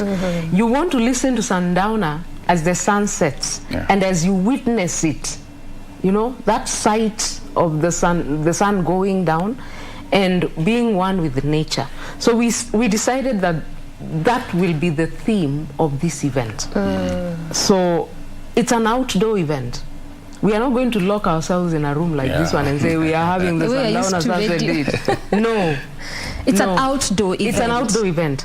And why the park? Yes. I was at the park the other day because the venue has to measure up to the need, you know, the theme. Yes. So I had to see where the park is and what the park is. And when I look at the park, I was like, this is ideal. This is it. And when I went there, of course, we've had this event outdoors, but in Nairobi. Now, when I went to the bush, because it's like in the bush, it's actually even more ideal. Because there you are one with nature. There you go to the bush and you have an appetite, even if you didn't have it in Nairobi. And then, Okay, So the environment it's a also good- just brings that feel of also what exactly we are going to be doing in this place. Yes. Yeah. Oh, okay. And we'll come to those venues a bit, because I mean, the park is not the only place you've been holding this event since 2011 when you started doing the outdoor events. You've talked about Eldoret. There was a time you did it in another place. But again, back to you, Jay. Talk to us about the preparation that went into this. I mean, the event's happening on a Saturday. Catherine earlier on talked about how resources is always a challenge. Not easy to even plan an event such as this one. So what went into the preps of this event? In terms of technical Preparation just as a whole. preparations, And also from your end. From my end, like we are prepared for it. Like we have the sound, the stage, and all the lighting, the generator, and all. And also, what else can I put there? Like we are very prepared about it. Yeah, we are so prepared about it. Yeah, we have been doing this for like a month. That's what I Working want on you to it. talk A to us whole month, about. For a whole month, Yeah, for what a has whole really month. gone into this in terms of even just being in constant communication with Catherine? Basically, what exactly do you want to bring forth? I mean, how do you want the audience to be? Just basically, what has been happening in terms of preparation? We have been doing a lot of social media work, networking, a lot of messaging, a lot of branding, just to create that awareness. I think basically a lot of groundwork also. Security premises and all that. I think we've been a lot of groundwork and all that. Technical work, it's key. And basically just from ensuring that everything is in place, then we should say the audience, there's enough that are going to be parking. coming. There's security. We have good food. Generally everything is on the right track. If I may say that, he's on the right track. Okay, I hear you. I mean, the park is not the first place you are holding this event. As you've said, you have done it before in different places, even in different counties like Eldoret. What really informs the specific place that you choose? I know you've talked about environment is important, but aside from that, what more? Okay, I've always said this to people who would want to partner with us, especially for this particular event. I tell people our audience is key. They are king. They come first. So if I'm going to bring my Sundowner fans to this venue, then I must consider everybody. I must bring people to a place where they will be comfortable. It will be accessible. Whether you are walking or riding a bicycle or driving a limousine, all of them are our listeners. We don't have a preference for a certain class of people.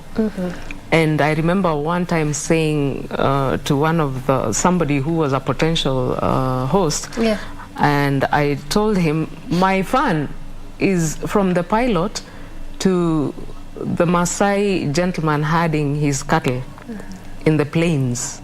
So I have to consider if that brother of mine in the bush wants to come for an event, he has to have it easy arriving at the location.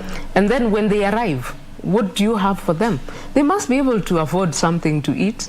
They must be able to be comfortable. They must have all the facilities like washrooms. Like now with COVID-19, we have to observe all the protocols, make sure everybody is safe and comfortable. There's security, there's good parking. So the fun always comes first. That's normally what I consider. So those are the first things you're thinking in your mind before you actually decide we are going to be using this venue. And that's also why you had to go and see this place. How is it looking like? And also the venue itself has to be people who have a passion for the public, the Kenyan public, not just wanting something from the people, but wanting to host them and make them comfortable and to work with us. Like if we tell you we don't think these washrooms are enough, you must be able to provide more. Not everybody is capable of that. But thankfully, I really do thank God. I think I'm just lucky. I've never had... I've never had worked with anybody who was too difficult to work with. I believe, and I keep telling them, also, when the people, on the D-Day when the people come, the Sundowner fans are in a league of their own. You will never have any skirmishes. You will never hear somebody screaming because they've had one too many. You will never see people quarreling. So it's a mature kind of people. And that's why they deserve the best. Yes. Matured kind of people. Oh, yes. That's why you say that this is kind of music or mature event. And for when I say people. mature, I don't mean old. Yeah. No. We have 20-year-olds. Exactly. If you go to the Sundowner group on Facebook, the majority of members in that platform that has 335,000 people, the majority, the highest bar is for people who are between 24 and 35 years. How does that make you feel, just seeing the young folk, you know, embracing this kind of style of music, oldies? I think I know why. Okay. Like he said, he listened to Sundowner. Growing up. Why? Growing up, Because his parents were listening. Same thing to me and maybe to you and every other person. Yes. So this is a show that has been inherited from one generation to another. We are actually inducted into the club by our own parents, you know. So there's all ages here. We are not talking about old people. No, it is people who love music with substance. And those people could be 15-year-olds. Yes. One time we had an event at Uhuru Gardens, and so some people came in front from the crowd and they were gifted with t-shirts and they danced.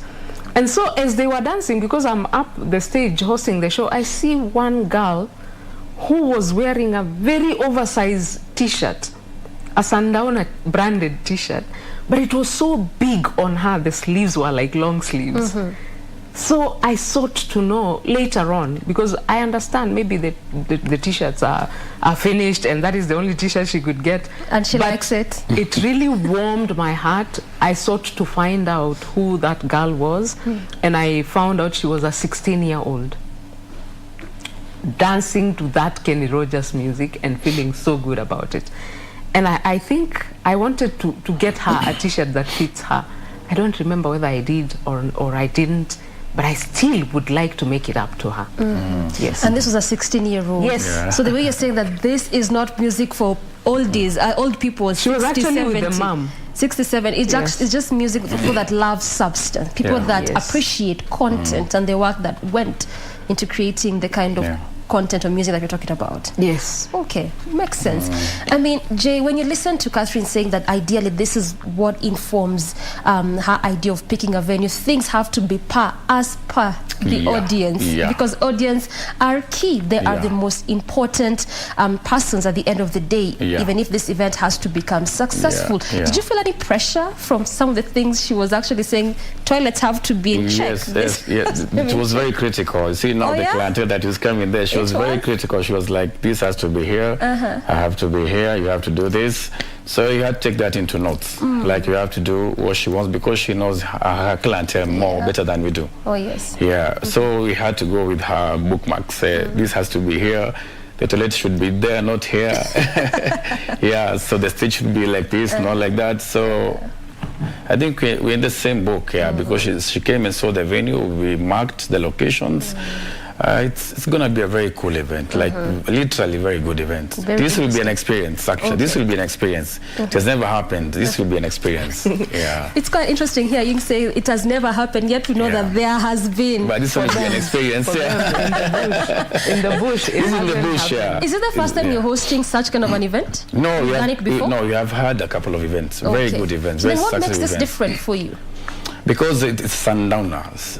They've had other kinds of events with other kinds of audience, but not this kind. This is a very unique event. This is a unique on its own. It's an event on its own. It's very unique. It's a And that's why I'm saying it's an experience. Guys will come and experience. We're going to be selling them experience. And Sundowner is quite big. So Sundowner at the park.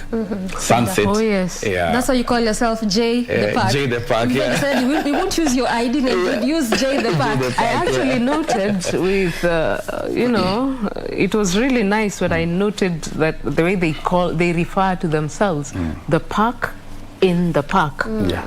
Because their establishment, the place is called the park. Yeah. But it is within a park. And you've because seen it's in the bush. he's adopted the name. Yeah. They decided they won't use his name. No, it's Jay the Park. Telling you. Like he says, we are really excited because it's been a whole 2.5 years of no event. Yes. And I'm telling you, I've been under pressure. I don't think I've ever been under such pressure in my life on radio and with this event, because now it's been so long, and everybody, anytime I played a song that reminded the listeners of, because there are those signature songs that must be played at the event, the fans will always ask for them, and then Sir Elvis will play them. And whenever I play that song on my show, even if it is on Christmas Day, I get the question, so when is the next Sundowner Sunset date? And I'm like, it's coming soon. It's coming soon. I mean, I have to keep hope alive. But I do thank God that we've come this far, that we can even talk about an event. It was looking very, very dark, and you know, we didn't have hope. Nobody knew where we were going with this COVID. But at least now we can say, and I told the people, it's good to step out of town a little, breathe some fresh air. We've been closed in our houses for so long, especially because of that COVID. We couldn't go anywhere. We couldn't even go to the shop because you're afraid. But now we can breathe. And we can step out a little. Kitengela is not far. I was there 2 days ago. It's not far, and it's accessible. It's just right on your way to Namanga, on the Nairobi-Namanga road, and you branch off, it's just 800 meters and you're there.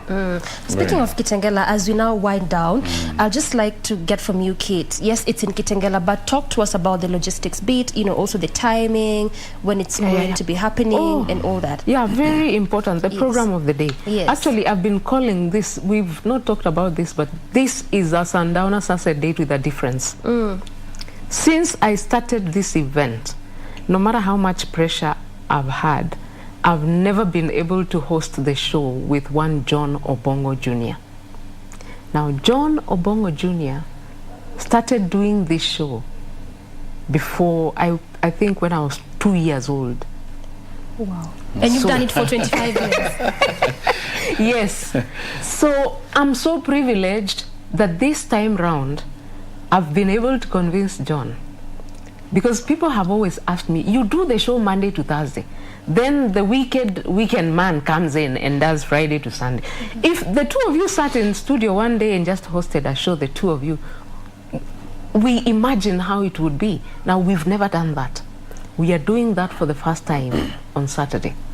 So it's the grand collabo, the grand collaboration. I think it will go down in my history as the peak of my hosting Sundowner. The other thing is that we also have somebody who's a big name in this station, the one and only John Karani, the one we used to enjoy his beat time. When I was in high school, I couldn't miss beat time by John Karani. Now John Karani is bringing beat time to the ground. Before Sundowner starts, from 3 to 5, it's going to be the 80s and 90s soul, dancehall kings and queens, everything. So this is not an event you can even think of missing, because it's different. It's a day, you know, that is going to be so special. We can only hope it happens again. So, and we are charging, you know, bei ya mwananchi. I've always insisted 500 for Sundowner fans. We never used to charge for this event, but you see, things have to be taken care of. Budgets have to be sorted. So it's 500 bob at the gate. And when I went to the park, we went down Nairobi-Namanga Road. When you get to where you're supposed to branch, just in case you're not driving or you're using a matatu, there are some brothers there who are well known to Jay here, well branded by the park. Yani celeb. The next governor of the bush. So it's a place you will jump on a motorbike and be there in 2 minutes if you don't feel like walking. If you like walking, you can walk. So I went there, I saw it myself. I can't leave anything to chance. I have to make sure I've seen. Yeah. I can't believe what anybody is telling me. Yeah. But now I can tell them I've seen, and you will be safe if you want to come to that place. Time? Ample parking. Okay, Sundowner, sometimes I'm told these fans of yours are on steroids. You know, they are too hype. You tell them to come at 2, they come at 10. Waiting. You know? So if you're traveling from far and you find you've arrived too early, you're welcome to the park. You can come, have something to drink or to eat as you wait. But ideally by 1, we expect people to start streaming in. Okay. Because the park will be sounding like our own station, the KBC English service. Well said. Yes. And I have to give you the last word, Jay, even as you're finishing up. What should the audience expect? Very quickly. A very good experience. Very good experience. Our trauma is the Maasai way. Yeah, it's the Maasai way. You need to come experience also that one. That one. We are the only ones who do that one. Yeah. Okay. I think a very good experience. This will be an event to remember. One for the books. Yeah, I guarantee you that. A good place to end it. Yes. Good experience is what you're promising. Good experience. That is what you're. And everything nice. Yeah, everything good nice. vibes and everything nice. Good vibes. Yeah. Good job. Yeah. Okay, so I have been speaking to Jay the Park, as he calls himself, who's director at the park, as well as Catherine Donye, who's a host here at KBC English Service. That is the Sundowner Show. And of course, talking to us about the event that is going down this Saturday at the park in Kitengela. As they've said, good experience is what they're promising you, so do not miss it for anything. And even as we bring this first segment to a close, I leave you with Gambler. Enjoy.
tuone baraka zako ulivyotuliza ulele ya Kenya.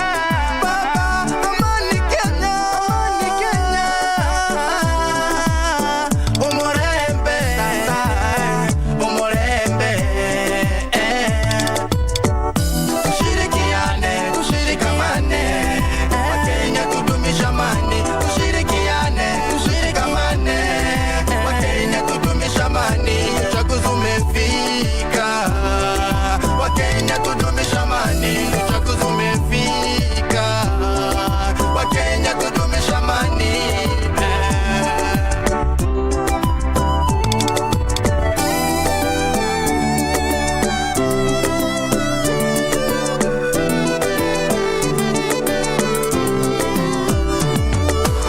Kama ni Ruto atakuwa rais Kenya, amani. Kama ni Matiasi atakuwa mbunge Kuria, amani. Amani, amani, amani. Sisi sote tuwe kitu kimoja, tushirikiane, tupendane, amani wa Kenya. Tushirikiane, tushikamane, Wakenya tudumisha amani. Tushirikiane, tushikamane, Wakenya tudumisha amani. Uchaguzi umefika, Wakenya tudumisha amani. Uchaguzi umefika, Wakenya tudumisha amani. Much respect my brother, producer Jared. Asante.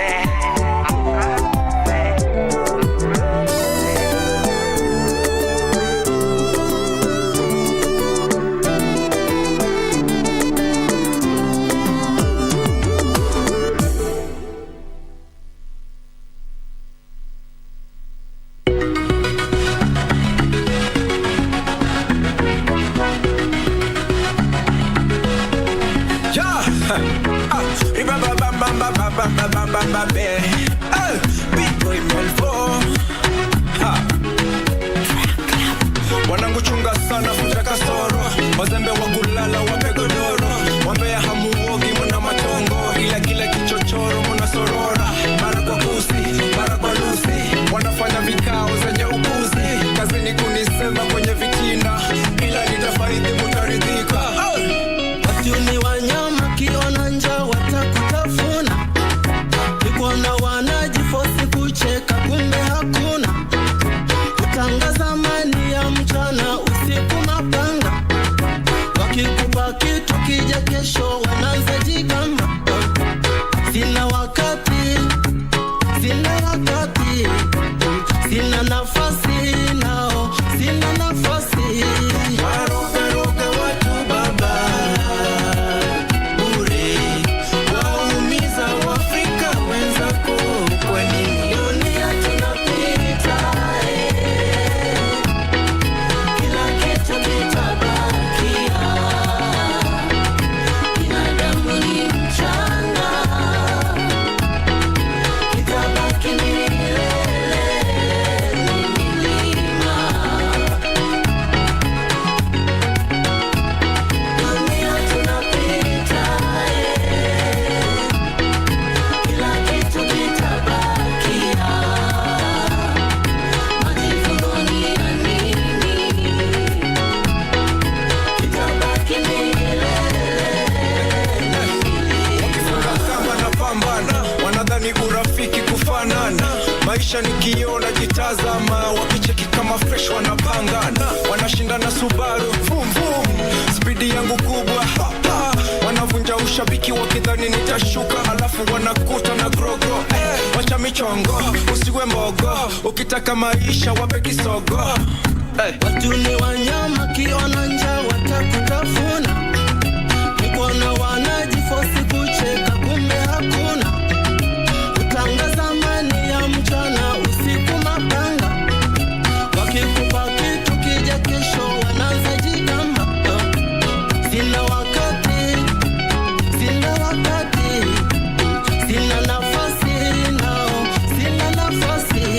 Dunia tunapita, kila kitu kitabakia,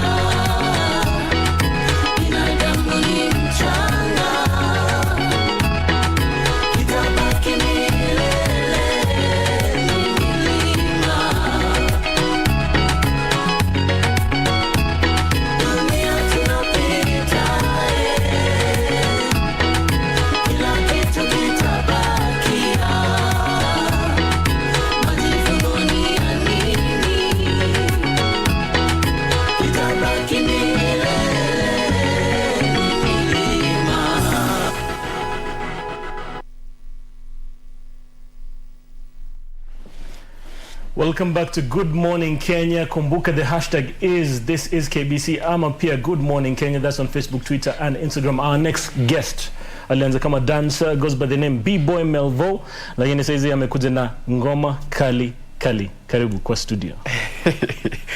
Yes kabisa. Ndio B-Boy hapa. Yeah. So nashukuru sana kwanza mafansi wangu pale nje wale wananitazama sasa hivi. Na nasema ni asante, muendelee kukaa hapo hapo ili mpate kujua B-Boy ni nani na alianzia wapi mpaka sasa hivi. Ndio tunataka ku dive into it. Ulianza as a dancer, lakini before that acha niulize what inspired you? Nini ilikuinspire uingie sasa dancing?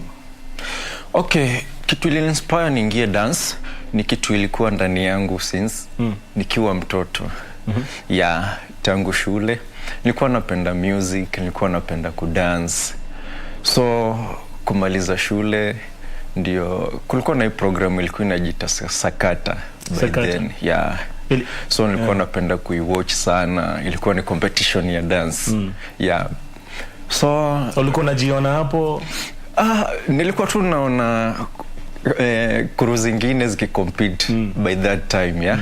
Yeah. So nilikuwa nikicheki najificha hivi kidogo, pia mimi najaribu nasoma hizo moves, you know, copy pale kidogo.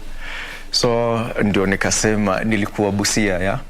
So ndio nikasema one day nitakuja nichome makaa. Nipande gari ka mtu ajui, niende mpaka Nairobi, sitataka kujua naenda kuanguka Pema Street gani. Nitafute hawa watu nijiunge nao, at least ndio niendeleze kipaji changu ya. Na kweli niliamka na panga asubuhi. Ushago. So wajua mimi ni mtu nimelelewa, wazazi wangu sijafanikisha kukaa na wao. Mungu aliwachukua mapema. But nashukuru Mungu kwa wale watu ambao wamenilea, manko zangu, mantis mpaka sasa hivi. Yeah. Acha nikuulize kabla uendelee. Vile uliamua leo ndio ile siku sasa niende to the big city, ndajaribu bahati yangu niingie dance crew moja na niendelee kujifunza. Nini ilikuwa nakupatia courage? Because naweza imagine unajua mtu akizoea kukaa nyumbani, kuna comfort na security. Lakini wewe ulisema acha nijaribu mimi. Nini ilikuwa nakupatia motisha ya kusema acha niende kivyangu? Kitu ilikuwa inanipatia motisha ya kusema acha niende kivyangu ni kitu ilikuwa ndani yangu. Yeah. So wanasema ukiwa na kitu hata kama ni kidogo tumia. So hii kitu ilikuwa ndani yangu ndio ilinisukuma kunipelekea sasa nikuje niitafute ili sasa ndio nionyeshe to the world, you know. That's why nilisema nilirauka siku moja na panga. Wale nilikuwa nakaa nao wakakosa kujua ukijana kwa ni leo shida yake ni nini, hatujai muona katika hii hali. Nikaingia kwa vichaka nikaanza kutafuta miti nikikata we nini kwa hizi vitu unapeleka wapi, umekuwa mwenda wazo? Nikamwambia pana kuna makaa nataka kuchoma kidogo ili mpate venye mnaweza kuwa mnatumia time ya lunch nini mapishi hivyo. Kumbe hii makaa nilikuwa nakata ili kuna jamaa nilikuwa nimebonga naye akaniambia anaweza nunua nikuje niuzie huyo jamaa nipate nauli kidogo nifunge safari nidunde mjini nifuate dream yangu. So nikakata makaa ikakuwa sawa. Hiyo siku nikaenda the next day nikatoanisha nikazipanga vizuri nikajaza kwa gunia, wakaona nimepack stock hapo.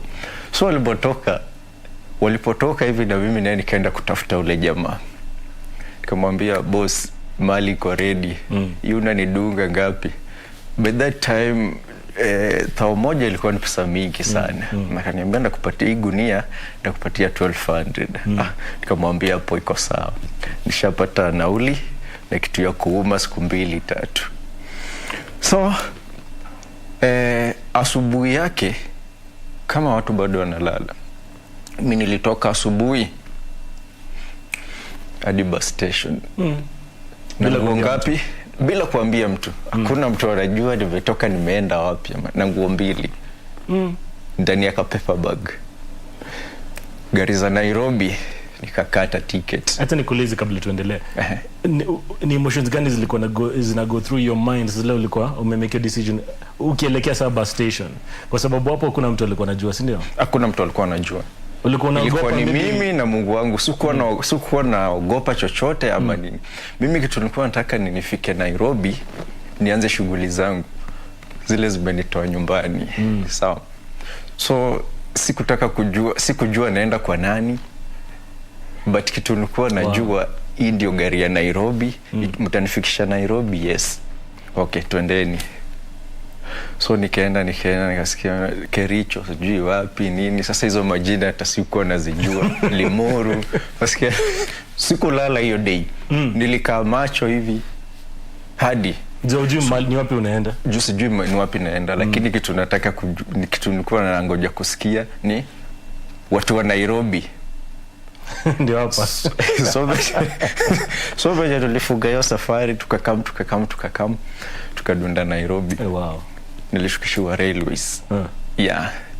So na check my train hivi. Sasa vile uliland hivi Nairobi, big city, it was the first time ulikuwa land? Ilikuwa the first time. Na uko unajua where to go? Sikuwa najua where to go ama nini. Hiyo time ulikuwa mkali social media nini utafuta angalau madansa? Kwanza nilikuwa na kabambe nimekafunga na blood hivi battery. Kila time kametupa network. Kwa hivyo ni kama umeingia tu another world completely.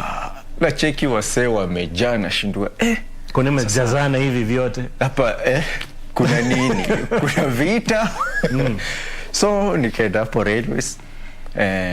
God knows kupatia direction mbaya kama kawaida. So nikasikia sijui Rongai nini Kibera. Unajua sasa hiyo jina Kibera ilikuwa more popular, ilikuwa inajulikana sana. Nikasema namba 8 Kibera. Mimi nikaingia ilikuwa 50 bob. Kwa na nimebaki na so 3. Nikachukua 50 bob, nikalipa. Gari kaja, kafunga safari. Kibera stage mwisho Olympic. Mshindo Olympic sasa tena ndio wapi? Ndio nini sasa? Okay, sikutaka kuulizia nikadunda. So after kudunda hiyo day nikazunguka tu Kibera hapo, nikazunguka tu. Sasa kitu ya ajabu, unajua nilikuwa natamani kunyoa sana, kushave. Yeah. So nikaanza kuingia kwa mavinyozi nikiulizia job. Na ile 250 yangu nikaenda kwa kinyozi wa jamaa fulani, naweza pata job? Hapa maybe una namba ya simu acha tukihitaji mtu tutakupigia. Haya sawa. Nikaenda kwa ingine. So nikatembea hivi mpaka kuna place inajiita 42. Hapo hivyo Cooperative Bank. Saizi kuna bank hapo hivyo. Kuna mzee wangu fulani hapo, mzee na big up sana. Amenisaidia sana since niingie hapa na hiyo kuteseka yote mpaka nikawa mtu. So huyo jamaa alikuwa na wateja wengi sana. Ya watu walikuwa wanamuaminia. So nikaenda hapo nikamuulizia kazi. Naweza pata kazi ya kunyoa? Cause ile umri alikuwa ananiangalia hivi anashindwa like. Ulikuwa how old sasa? Wewe wenye unakaa hivi hata sikuwa nimeanza kutokea utoto ndefu. Wewe venye uko hivi. Na nikuulize unajua kunyoa hiyo experience ya kunyoa? Sikiza sasa, acha niwape mama. Wewe ushaifanya hii kazi? Nikamwambia hii kazi nimeifanya sana. Confidence bro. Ukienda mahali ni confidence. Ukiwa na hiyo confidence na uonyeshe God unataka, hata kama hujaifanya kitu. Confidence. Hiyo kitu itakupush. At least watu waone uko na idea. Na kukuwa na idea hapo ndio kufanya. Na kufanya ndio kutokea sasa. So akaniambia okay, kuna jamaa niko naye hapa na ananisumbua. Akinyoa vichwa 2-3 hivi ameenda ulevi. Anarudi anaanza kukosana wateja. So tulia. Akifanya hivyo mimi ndakupigia simu. Sasa ilikuwa on Sunday. Unajua on Sunday watu busy wanataka wangare, Monday job, kitu kama hiyo. Jamaa kanipigia asubuhi. Hiyo time mimi nikienda najikunja tu mahali kwa mabati. Asubuhi ikifika ndio nilikuwa nataka kuuliza sasa kulala. Yeah. At this point ulikuwa tu na 250 shillings. 250. Siku hiyo ulikuwa ukiwa na 20 bob. Umekula choma yako kibao sana, uko fiti. Unakaa nayo mpaka kuanzia asubuhi mpaka jioni umeshiba tu. So nilitumia hiyo pesa fiti. So jamaa kanicall. This was on Sunday. On Sunday morning. Saa 3 nakumbuka time kama hii niko hapa. Yeah. Sasa Melvo, poa, uko na wapi? Mbona niko tu kwa nyumba hapa. Hata ndio nilikuwa na prepare kukunywa chai. Nyumba yenyewe iko wapi? Hakuna. So nikaenda place fulani, nikaoga nini kiasi hapo, nikajipiga piga maji, nikachange kanguo. Nimesha kama. Haya. Chukua kitambaa, fungo huyo mteja, mtengeneze. Jamaa alikuwa amekuja na afro yake fiti. Jamaa anataka style moja moto hapo hivyo. Ambia unajua kunywa vizuri Ambia mimi niko fiti. Nikachukua kitambaa, kaigonga. Bro, yani venye nilifunga huyo jamaa kitambaa hivi kwanza, nikasikia kwa amelia. Jamaa kajua hapa kuna kazi. Huyo akanipatia chance nyingine. Machine. Nikachukua machine, hata sijui, sina idea kufungua machine. But sasa venye nilikuwa naona ana switch hivi, naona okay. Hako ka switch ni hivi inaanza, tunaanza kazi fresh. Kamuomba spirit. Nikamwagilia juu, nikapanguza vizuri. Kufungua hivi machine, asikika imetoa sauti moja hapo. Mpaka nikashindwa nini inaendelea tena. So nikachekia ameniangalia hivi, nikalenga. So nikauliza mteja, okay, style ni gani? Style ule jamaa alinionyesha pale kwa chat. Uko nagopa kukata mtu?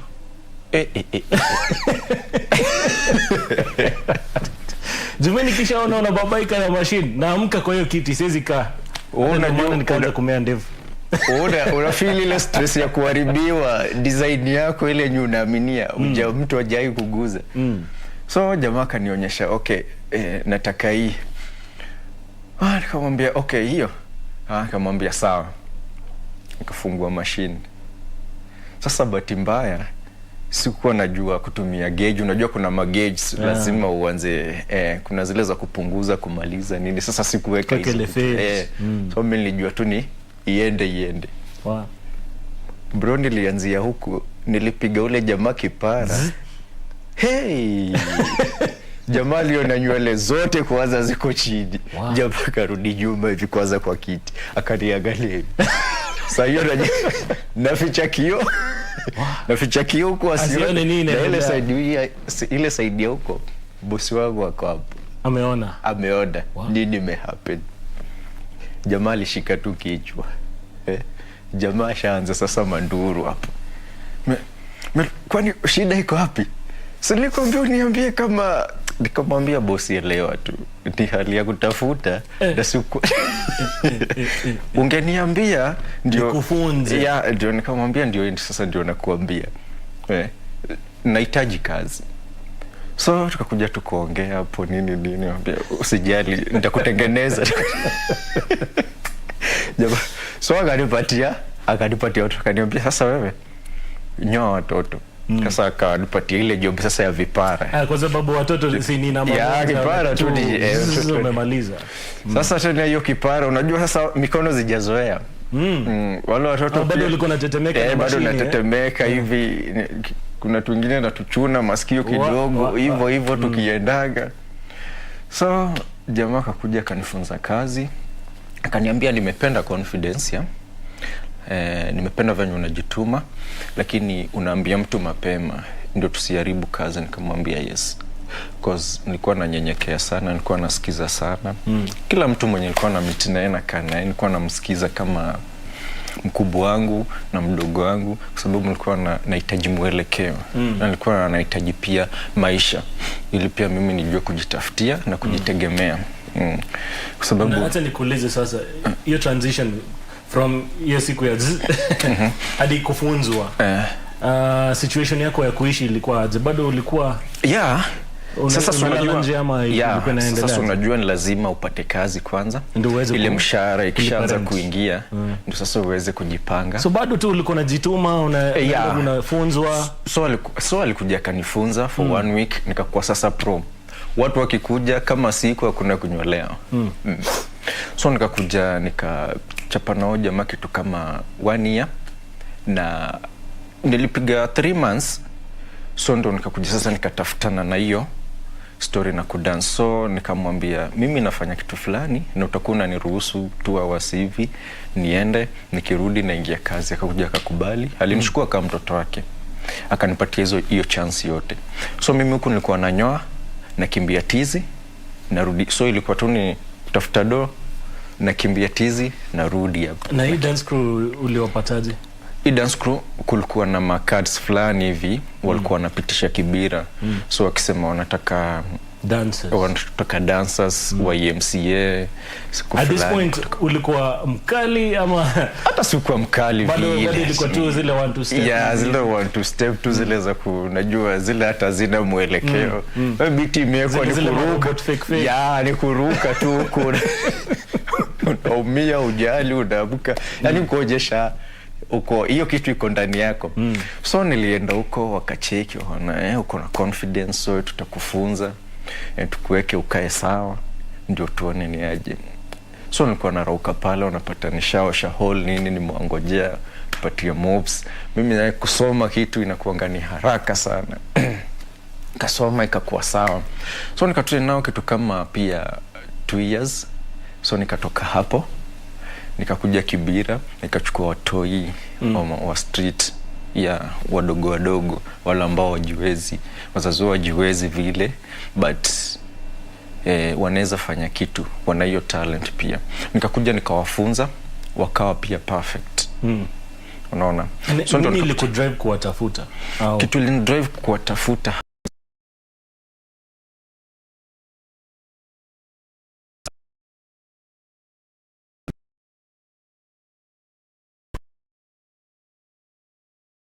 so mimi nilikuwa nataka nikuulize hata kabla tuendelee hapo. You know, it's very inspiring vile ulienda ukatafuta. Na unasema ni kwa sababu kuna zile vitu uli witness uko Kibera.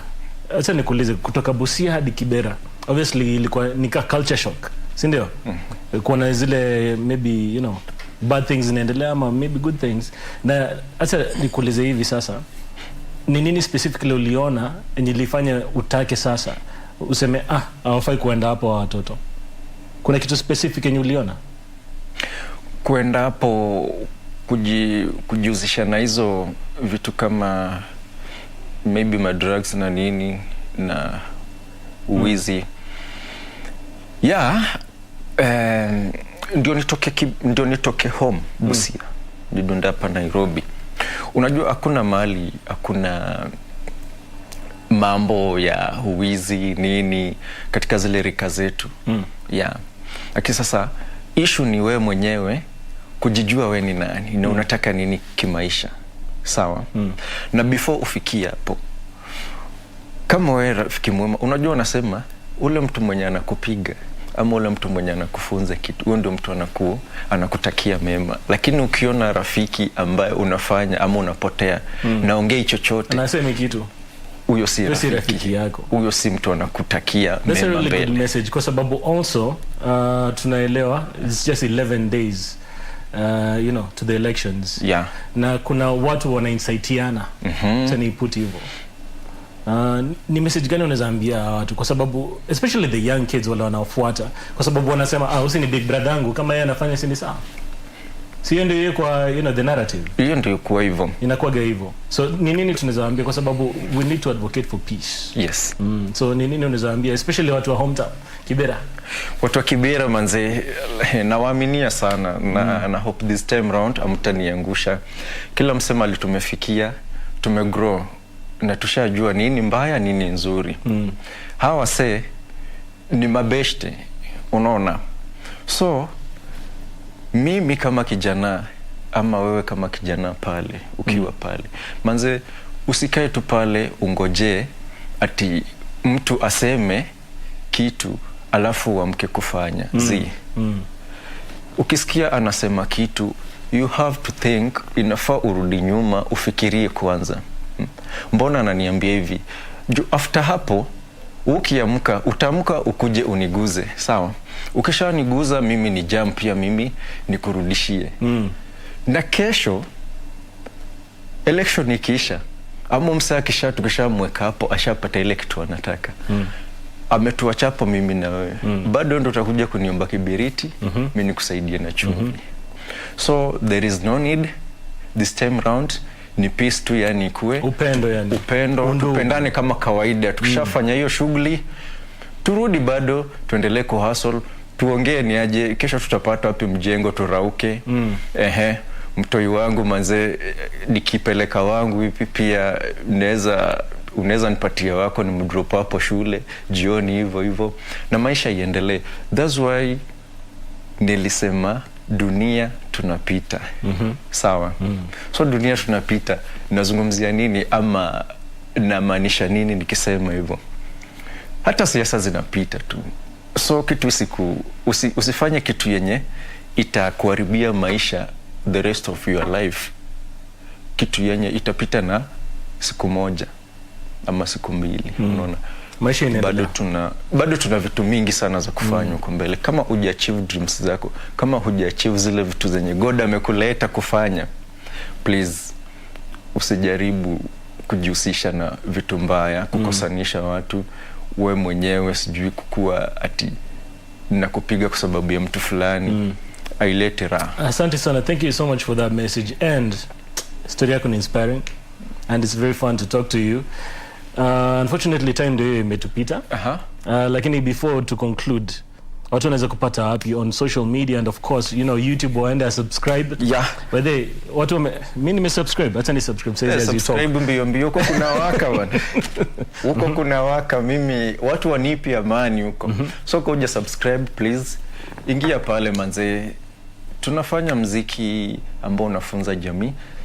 Mimi ndio kioo cha jamii hapa. Saizi nafanya kitu ambao ukisikiza wewe mwenyewe, hata ukiwa na mawazo, umezidiwa na nini pale, utajikuta wewe mwenyewe roho yako inatulia, alafu unapata kuenjoy zaidi na kuendelea na maisha.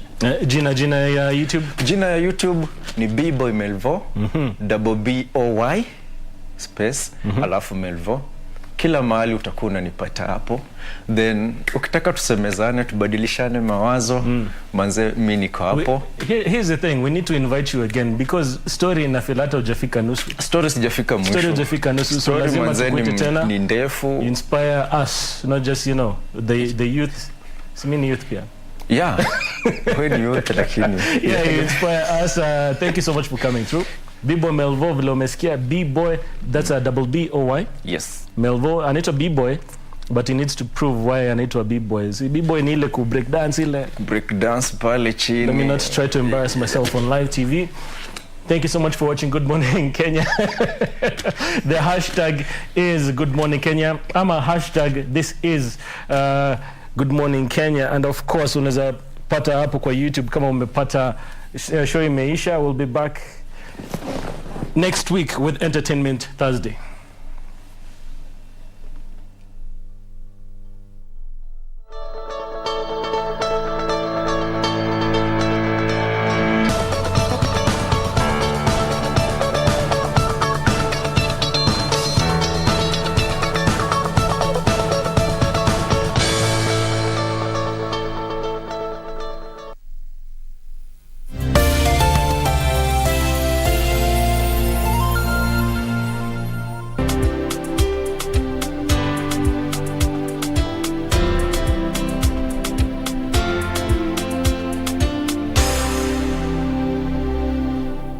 Kupata heshima kama sikiza tune kwenye simu yako, bonyeza *811 *759 hash. Ukiwa mtu wa heshima utaheshimiwa. Ukiwa mtu wa kupeana nawe utapewa. Ukiwa wewe ni wa kudharau wengine utadharauliwa. Ukiwa wa chuki malipo ni yale yale. Ikiwa wewe ni mtu wa haramu vile vile itakupata tu. Na kama wewe ni mtu wa kushauri kwa hekima, kupata heshima bonyeza *811 *759 hash. *811 *759 hash. You want it? Finally, the wait is over. The Sundowner Sunset date is back. Saturday, 30th July 2022.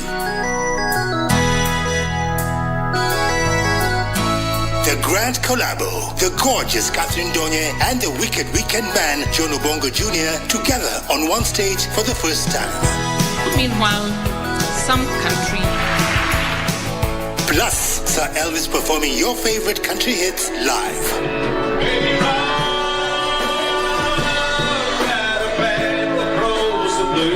All roads lead to the park in Kitengela, the land of Nyama Choma, for music, dance, food, drink, and so much fun. The Sundowner Sunset Date, the Grand Collabo.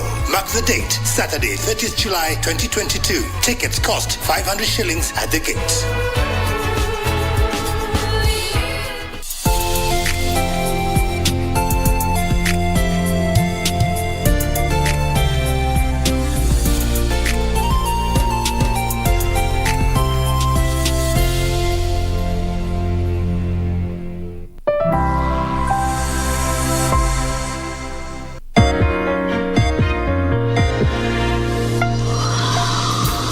Mitikasi leo, makala kutoka BBC yaliyomo.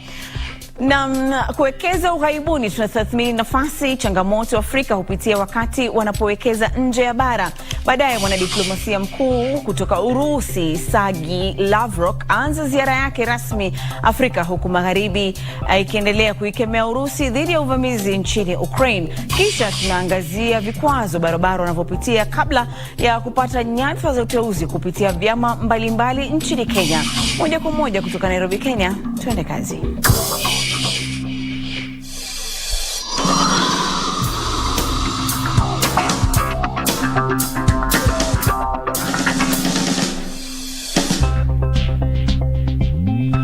Masalam na karibu katika toleo la leo. Makala yanaangazia habari za biashara zinazokuhusu. Uchambuzi wa kina na mahojiano ni Telidas Mwashigadi. Iwapo wewe ni Mwafrika au unadhamiria kuwekeza ng'ambo, unatazamia kuwekeza wapi? Hatua ya kubuni wazo, kutambua mji, sekta hadi mchakato mzima huenda ikawa changamoto kwa wengi. Kwa kiwango kikubwa Afrika imekuwa ikipokea fedha kutoka nje kama fedha za uwekezaji wa moja kwa moja au misaada. Mwaka 2021 fedha za uwekezaji barani kutoka nje ya bara zilifikia dola bilioni 83, ambazo ni ongezeko ya zaidi ya 113% kutoka mwaka 2020. Takwimu hizi ni kwa mujibu wa ripoti ya uwekezaji duniani ya UNCTAD. Kwa upande wake, Afrika imekuwa ikisafirisha 80% ya bidhaa zake hadi bara Ulaya, hii ikiwa malighafi, vyakula, vinywaji na nishati. Kinachosikitisha ni kuwa hakuna takwimu zinazoonyesha ni kwa kiasi gani Waafrika wanawekeza barani Ulaya na masoko mengine ya magharibi, na haswa katika sekta zipi. Sasa awali nimezungumza na Margaret Small ambaye ni mwanzilishi wa mkahawa wa Kenya Kitchen mjini London. Nimeanza kwa kumuuliza ni changamoto zipi wanazokabili Waafrika wanaotaka kuwekeza huko ng'ambo. Tumsikize. Saa hizi naweza sema bei ya kila kitu, kutoka kwa chakula, salaries, kila kitu bei imeenda juu, na lakini kwa biashara naweza sema kama si wa kutoka nyumbani, ni tunatafuta watu wetu wa kufanya kazi. Si rahisi kupata watu wetu kama wapishi au wakudumu, wafanyikazi. Yes, naweza sema si rahisi huku. Okay. Margaret, unaweza toa mawaidha gani kwa mtu ambaye yataka kuanza kuwekeza, hasa akiwa katika maeneo kama hayo ng'ambo? Ufanye research, ujue unataka kufanya nini kwanza, alafu wanasema si lazima ukuwe na finances kwanza. Ukuwe na idea, alafu ufanye research, utaanzia wapi na nani mwenye ataweza kusaidia, utakuwa na watu gani ambao wanaweza kusaidia. Vizuri, mara ya kwanza ulizungumzia kuhusiana na wahudumu, wafanyakazi, ukilinganisha swala zima la gharama ikiwa utawekeza katika sehemu za ng'ambo na bara Afrika, labda unaona uwepesi uko wapi? Utawekeza Afrika ama ng'ambo? Naweza sema hapa hivi ni rahisi kwangu kwa sababu sijakuwa Afrika vile, lakini kwa kama niko na options mbili saizi naweza fanya both. Kwa hapa hivi ni nzuri, lakini nyumbani ni nyumbani, lazima ufanye biashara nyumbani pia. So naweza mwambia mtu mwenye anataka kufanya biashara anzia hapa hivi, alafu lakini ujue tu nyumbani ni nyumbani, weka kitu kidogo, unaanza polepole. Kama wewe umewekeza sekta gani, na labda ni sekta zipi ambazo zinaonekana kunawiri zaidi ikiwa utaanza kufanya biashara? Ni zipi ambazo unaweza elekeza mtu basi ekeza katika sekta hii? Nafikiri upishi, chakula, hospitality, kwa sababu kila hospitality na properties nadhani, kwa sababu chakula, ukiwa kila mtu anapenda chakula, ikiwa kama sijui cuisine gani, ukiwa na njaa kuna njaa. So kama hiyo ni hobby yako, ni talent yako, anzia hapo hivyo. Kwa sasa tutupie macho taarifa zingine za biashara kutoka barani Afrika na kimataifa. Biashara ya thamani ya mamilioni ya fedha ya miraa au mirungi kati ya Kenya na Somalia imerejea tena baada ya marufuku ya miaka miwili. Ndege ya kwanza iliyokuwa imebeba bidhaa hiyo kutoka Kenya ilitua Somalia Jumapili. Hii ni baada ya makubaliano kuafikiwa kati ya Rais Uhuru Kenyatta na mwenzake Hassan Sheikh Mohamud wa Somalia wali mwezi huu. Alafu waziri wa Urusi wa masuala ya kigeni Sergey Lavrov ameanza ziara yake katika mataifa kadhaa ya Afrika wakati ambapo nchi yake imeonekana kutengwa na jamii ya kimataifa kutokana na uvamizi wake nchini Ukraine. Waziri huyo alianza ziara yake huko Misri kabla ya kuelekea katika Jamhuri ya Kidemokrasia ya Kongo na anatarajiwa kutembelea Uganda na Ethiopia. Alafu hali ya kifedha ya Nigeria ilizidi kuwa mbaya katika miezi 4 ya kwanza ya mwaka huu baada ya gharama ya kulipia madeni kuongezeka na kuzidi mapato ya serikali. Kodi ilikusanywa katika kipindi hicho ilikuwa dola bilioni 3.8, hii ikiwa ni 61% chini ya kiwango kilichotarajiwa. Na hii ni Mitikasi leo kutoka BBC. Takaangazia hivi punde vikwazo barabara hukwepa kabla ya kupata nyadhifa za uteuzi kupitia vyama mbalimbali.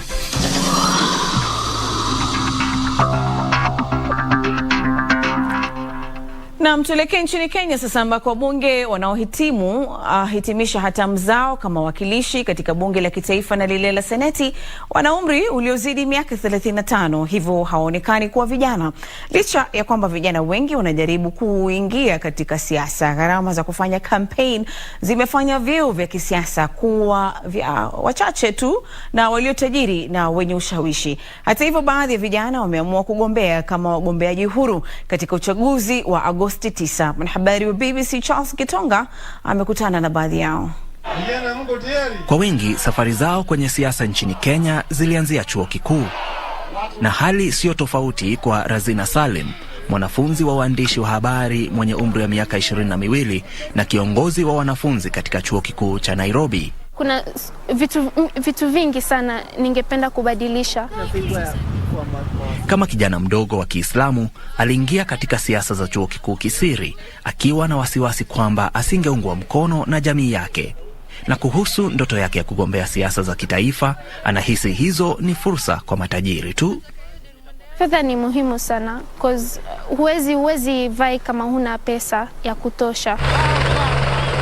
Utafiti uliofanywa mwaka jana na taasisi ya demokrasia ya Westminster na ile ya Uholanzi unaonyesha kuna gharama ya juu ukitaka kugombea nafasi za siasa nchini Kenya. Kulingana na utafiti huo, itagharimu hadi dola za Marekani 42,000 kufanya kampeni ya kuwania kiti cha udiwani, ambayo ndiyo nafasi ya chini zaidi kisiasa nchini Kenya, na dola 350,000 za Marekani kuwania useneta. Vijana wengi hawawezi kumudu gharama hizi, huku wanapokabiliwa na changamoto kama vile ukosefu wa ajira. Pendekezo la kupunguza matumizi ya fedha ya wagombea lilikataliwa na bunge mwaka jana. Hivi ndivyo mkutano wa kisiasa nchini Kenya unavyokaa, na kwa muda mrefu nafasi ya vijana imekuwa ni kuhudhuria tu na kushabikia wagombeaji mbalimbali. Iwapo vijana hawa watajitosa kwenye siasa, kiwango cha fedha na ushawishi watakaohitaji itakuwa ni changamoto kuu kwao. Hata hivyo, fedha nyingi zinazohitajika kushinda hazijamzuia Emmanuel Mbelenzi kufuata ndoto yake katika siasa. Akiwa na umri wa miaka 21 pekee, amesitisha kwa muda masomo yake ya chuo kikuu ili kuwania kiti cha udiwani mashariki mwa Kenya. Alishindwa kupata ufadhili wa chama na akaamua kugombea kama mgombea huru. Je, unafadhili vipi kampeni zako? Napata usaidizi kutoka kwa familia, kutoka kwa mwenyewe, vibarua na pia wasamaria wema. Nadhani wananchi wanafaa kusikiza sera za viongozi wetu, na nimeenda kwingi na nimeelezea sera zangu. Sio nchini Kenya tu ambako shughuli za kampeni zina gharama kubwa. Ili kushinda kinyang'anyiro cha urais nchini Ghana, mgombea anahitaji kutumia hadi dola milioni 100 kulingana na kituo cha maendeleo ya kidemokrasia nchini humo. Nchini Nigeria, baadhi ya kampeni zimedai kutumia hata zaidi. Hata hivyo, hakuna takwimu rasmi, kwani wagombea na vyama vya kisiasa havihitajiki kuweka wazi kumbukumbu za kifedha. Tom Mboya, mshauri wa masuala ya utawala bora nchini Nairobi, anasema gharama kubwa zinazohusiana na kampeni zimepunguza ubora wa demokrasia nchini Kenya, kwani sera nzuri pekee mara nyingi hazizingatiwi na wapiga kura. Ile kitu muhimu ya kukumbuka ni wanasiasa wa Kenya ndio wanapata pesa zaidi hapa nchini Kenya. Kuna watu wengi ambaye hata wanawacha kazi kubwa katika private sector wakikuja kutafuta kiti ya kisiasa. Na wanatafuta kwa sababu ya kwanza, ile pesa watapata kwa mshahara ya viongozi, lakini ya pili, wakiwe huko ndani pia watapata nafasi zingine. Kwa sasa nafasi ya vijana katika siasa za Kenya inaonekana kufifia. Kwa wengi wao, safari ya kugombea ni ndefu na yenye gharama kubwa. Charles Gitonga, BBC. Na serikali ya Uingereza inasema itasitisha kutoa misaada kwa hospitali 9 nchini Sudan Kusini kuanzia mwezi ujao, jambo ambalo limezua hofu kwa kuwa hatua itatatiza zaidi mfumo wa afya ambao tayari unasuasua. Hii hapa taarifa ya mwandishi wa BBC Gladys Kigo. Huenda huu ukawa mojawapo ya upasuaji wa mwisho kufanywa katika hospitali ya umma ya Awel. Wafanyikazi katika wadi hii hawana vifaa. Walikuwa wanatimiza haya kwa ufadhili kutoka kwa Uingereza, lakini msaada huo huenda ukasitishwa, ikiwa ni pamoja na asilimia kubwa ya mshahara wa Daktari Dut Pioth. Ndiye daktari pekee wa upasuaji ambaye ni raia wa Sudan Kusini. Lakini mshahara wake kutoka kwa serikali ni $5 tu za Marekani kwa mwezi, huku ufadhili wa Uingereza ukimlipa $1,700. Ni mwenyeji wa eneo hili na alichagua taaluma ya udaktari wa upasuaji ili aweze kusaidia jamii, lakini sasa huenda mambo yakabadilika.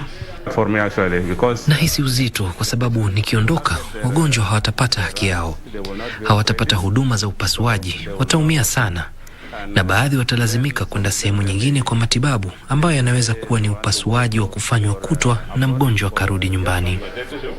Katika eneo hili ni wachache sana wenye uwezo wa kwenda kupata matibabu katika eneo lingine au hata ugenini. Nchi ya Uingereza ilianza kupunguza msaada kwa mradi wa afya wa Sudan Kusini mnamo Aprili mwaka huu. Nchi hii bado haina rasilimali za kutosha kufadhili mpango wa afya bila kutegemea usaidizi. The government of South Sudan, serikali ya Sudan Kusini inanuia na inafanya juhudi kuimarisha sekta ya afya na kuifadhili kwa kusimamia vituo vingi vya afya, lakini hadi wakati mambo yatapokuwa sawa, bado tunahitaji msaada. Tuliwasilisha tulioshuhudia katika kuandaa ripoti hii kwa serikali ya Uingereza, na msemaji alitueleza ya kwamba serikali ya Uingereza ni mojawapo ya wafadhili wakuu nchini Sudan Kusini, na mwaka huu Uingereza itatoa msaada kwa vituo 577 kote nchini. Na iwapo ili kupita, maduka nchini Ufaransa yameamriwa kufunga milango yao wakati kutumia kiyoyozi na kupunguza mwanga wa neon katika jitihada za kupunguza matumizi ya nishati. Gharama za nishati barani Ulaya zimeongezeka tangu Urusi kuvamia Ukraine. Maduka yatatozwa faini ya zaidi ya $700 kwa kuvunja sheria hiyo. Mikakati leo inakomea hapo. Ni Telina Smoshigadi, panapo majaliwa.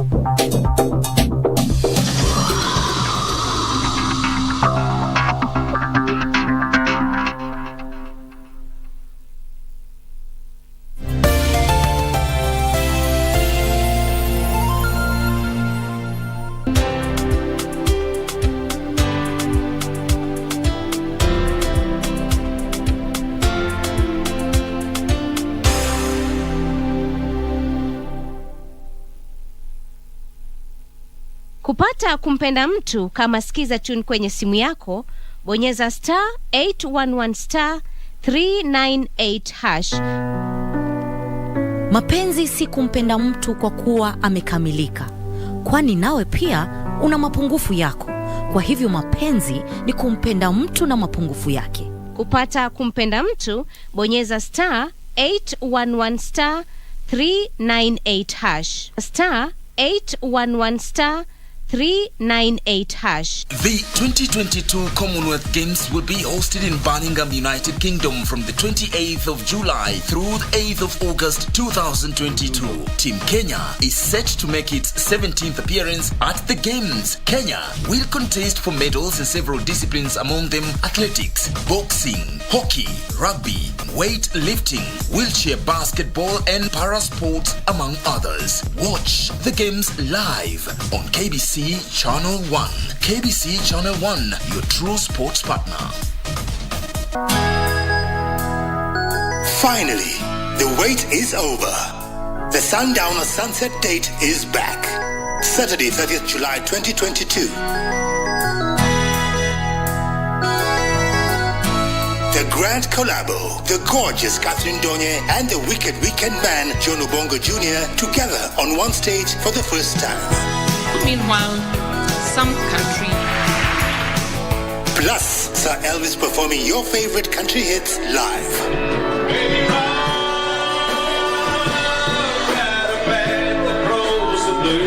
All roads lead to the park in Kitengela, the land of Nyama Choma, for music, dance, food, drink, and so much fun.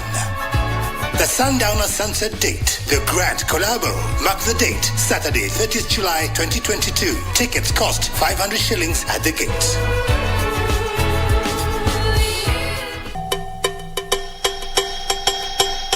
We need numbers. And I'm sure Dad is not supposed to find out about this. No, not in this life. How would you like coming to work here at JNJ? Is Kathy in agreement with all of this? I'm not answerable to her. Why don't you want the same thing as your mother? How do I trust you? I'll help you, the board members. How? I'll call them one by one. I want to hire your cousin. Wewe nakutambua. Baadaye. Juu sasa umepata hiyo kazi, utanipatia 20%. Kio hii usisemage mimi huwa sikujegi. Wewe usifanye nikuwe tena wewe. Mimi nimepataka nikitaka kutoka ni sherehe kazi. Must he be here? Alafu utaniachia mlango, mimi nitafunga after meeting.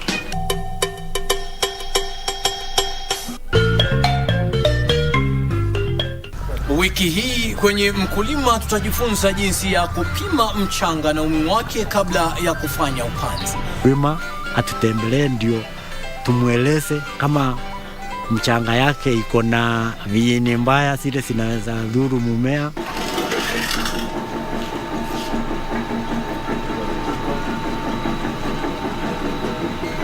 Ungana nasi Jumapili saa 9:30 hapa KBC Channel 1 kwa uondo kamili.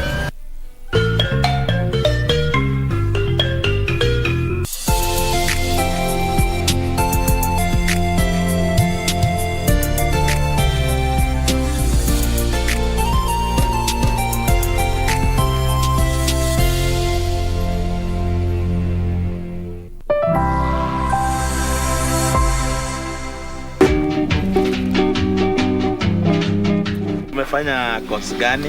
I'm a computer engineer. Computer engineer. Yes. Amesoma. Sasa kama yeye ni wito, mimi ndio mama, mimi ndio baba. One week to the wedding, msichana anakuja. Analia ni nini?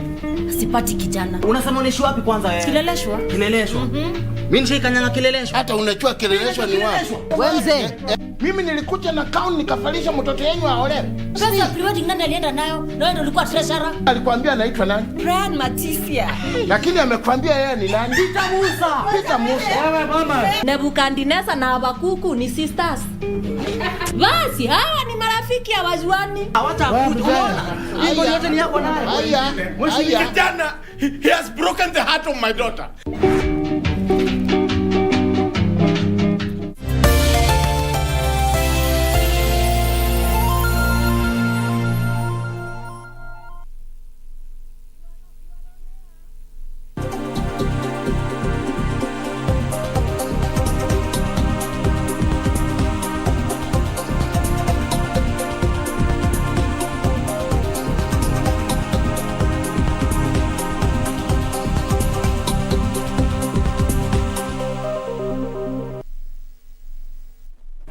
A very good morning to you. Thank you very much for making time to watch KBC Channel 1, and it is time for BizCheck, coming to you live from Nairobi, Kenya. My name is Betty Kiptum. We shall be having quite a detailed conversation in the next 1 hour about how to ensure that your business is insured during these political times. Remember, it is 11 days to the general election on August 9th. Kenyans vote, and every 5 years there is some bit of unrest or some sort of violence. And just to ensure that your business is protected from either physical damage or any closures or uncertainties that may cause some kind of losses to your business, that takes some insurance. And to just have this conversation with us this morning is Eliud Adiedo. He is the Chief Executive Officer of the Association of Insurance Brokers of Kenya.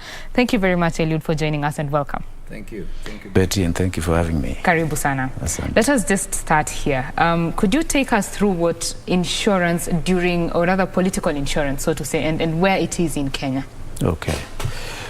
Yes, insurance for political risks especially came about as a result of the 2001 terrorism attacks in the US, the Twin Towers. It is after that incident, unfortunate incident, that the world started noticing the aspect of terrorism and related to it political risks and violence. So in Kenya, this became more pronounced after the 2007-2008 post-election violence. You'll recall that the elections came, people voted in December of 2007, and then in the first week of 2008, January, the violence erupted, and with it came a lot of damage to property and loss of life. So it is after that period that there was a lot of prominence that was given to political risks and terrorism insurance in Kenya. Mm-hmm. Yes. And since that time, how has the uptake been?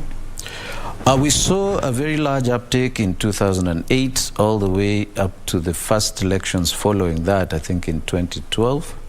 And then when the country started getting peaceful or less violent elections, the trend seemed to reduce slightly. However, again, I think in I don't remember the year properly, but the cycle is always such that before the elections, there's an uptake of terrorism and political risks insurance. After the elections, they tend to reduce. So it is cyclical in the sense that every 5 years, there's more caution by particularly the business community to guard and safeguard their properties, and for the people as well, for injuries and death. That policy covers both injury and death as a result of political violence. So every time there's a cycle of general elections, the tendency is that is what happens. So it's very cyclical in that sense. Mm-hmm. Yeah. Before we delve into the nature of the electioneering period this year, could you give maybe a snippet of why it is important and the different kinds of things that are covered? Because there's the physical damage, yeah, and sometimes curfews might force you to close your business. Mm-hmm. So how does that work? Yeah, so the ordinary or the traditional insurance policies do not cover political risks. Mm-hmm. They do not cover terrorism. They have an aspect of malicious damage and riots. That is covered in an ordinary fire and industrial perils policy. But that is not the same as when it becomes pervasive and large in the nature of a political risk or an election. So the cover is generally for damage, like you correctly say. It also covers loss of life. It covers injuries as a result of that violence. And because a lot of the businesses are the ones that suffer losses, they are the ones that have the largest uptake. In Kenya, the penetration of insurance is not yet that high, but in the case of businesses, we find that business interruption can come as a result of exactly what you describe, lockouts, curfews, and so on. So that there's limited operating hours, and because of that, there is loss of business. So there's an uptake that tends to favor the business community more than it does any other sector.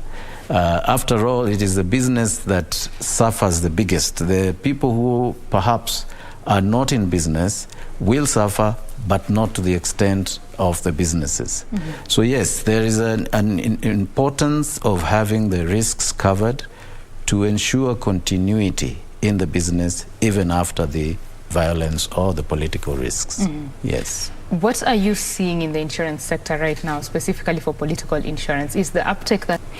Yes, like has happened in the past, it is cyclical, although this time around, because of what we experienced with the COVID and the pandemic, the cash flow, the economic environment has not been very favorable. So as much as there's demand for it, the uptake may not match the levels that had been there in the previous pre-COVID, pre-pandemic days. So the graph is still trending upwards, but not as high as it did pre-COVID. Yes. And this is because are businesses being cautious about what they are spending, or is it that they are looking at the risk and seeing a lower risk this year? Which is it? I think it's a mixture of the two. The run-up to this election has been very peaceful so far. We have not witnessed what we did in the previous elections, where the several months to the election, there were all sorts of instability around the country. This time, and I'm going purely by press reports, what we see on TV, we haven't seen that magnitude of violence or magnitude of concern. It's getting a little bit, the temperatures are getting a little bit higher now, and that is to be expected, but it has not been as pervasive as has in the past. In the last few elections, that would take 2-3 months to the election. There would be a lot of noise, a lot of commotion, but this time around, I think, and this is my own personal view, that the temperatures are quite low, and therefore the risk, and purely, looking at the news items, the risk has not been as widespread as has been in the past. Yes. But the demand is still there. The demand is still there. The uptake is there at a lower level. At a lower level. Yes. So when we talk about demand, of course, demand and supply, it necessitates maybe a hike of a price. Is it happening? Are premiums going higher? The premiums went higher after the 2007 elections. Okay. They went up because insurance is a business where you have reinsurers. Insurance companies cover the risk, and then they in turn get covered by reinsurance companies. So what happens is that the treaties in 2008, the reinsurance treaties went up, and with that, the insurance premiums as a result also went up.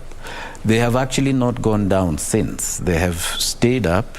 And now, because of COVID and because of disposable income, it is a question of people self-insuring. It is reduced expenditure on insurance simply because there's no disposable income. Otherwise, if we had the ability, we would still find ourselves perhaps exceeding the levels of insurance that of premiums that were written in previous years. Yes, so the demand is there. It's a question of disposable income. Right. Yes. For businesses, the big businesses, you find most of them are often insured throughout. Yes. Then the small businesses are the ones who take maybe occasional insurance based on the times or the environment that there is. So what is your advice, especially for the small businesses right now who may not have these continuous covers? And also to that, how do these continuous covers work? So most of the insurance covers are for 12 months. In the case of corporate business, we call them corporate business, or the ones you're calling businesses, those corporates tend to insure for a clean period of 12 months. Premium is paid once in the 12 months, although there's provision that allows installment payments. And there's nothing to stop monthly payments, for example, because the law does not preclude that. However, in the case of smaller business, the SMEs, the encouragement is for them to pay in installments.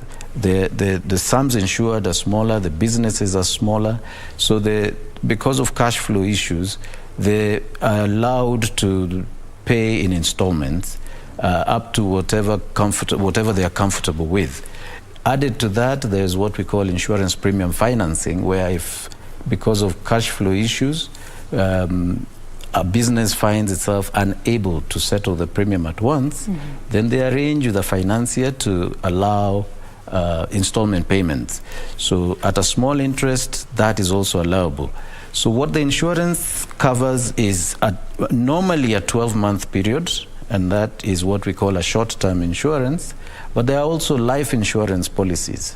In addition to property insurance, there is the other aspect of the long-term insurance. The property insurance is referred to as short-term, and then the life insurance is referred to as long-term. Those are traditionally monthly check-offs if you're employed from salary or any other installment that is pre-agreed with the insurance company. Yes. So the life insurance bit is for individuals? Yes. You have them in individuals. You can have individual life, but you also have groups. So if we are, for example, KBC, there's a staff complement of X number. The insured is KBC for the employees of KBC. So it's called a group life policy, and yes, it is on insurance of the person, not the property. KBC would have its assets, and then KBC would also have its employees. So the life cover is normally for the employees, and the property insurance is for the assets. Yes. And just a bit about that life insurance, how important is it at certain times like this, the political period? Life insurance is always important. It has nothing to do with the period, because we don't know when you can be called upon to visit the other side of the world. So, indeed. So life insurance is always important. It takes more prominence around this time, but that's not actually life insurance. That is personal accident insurance, another type of insurance, which is a short-term insurance. And it refers to injury to the body or the person of a person, not necessarily death from natural causes, which is what life a lot of the times refers to.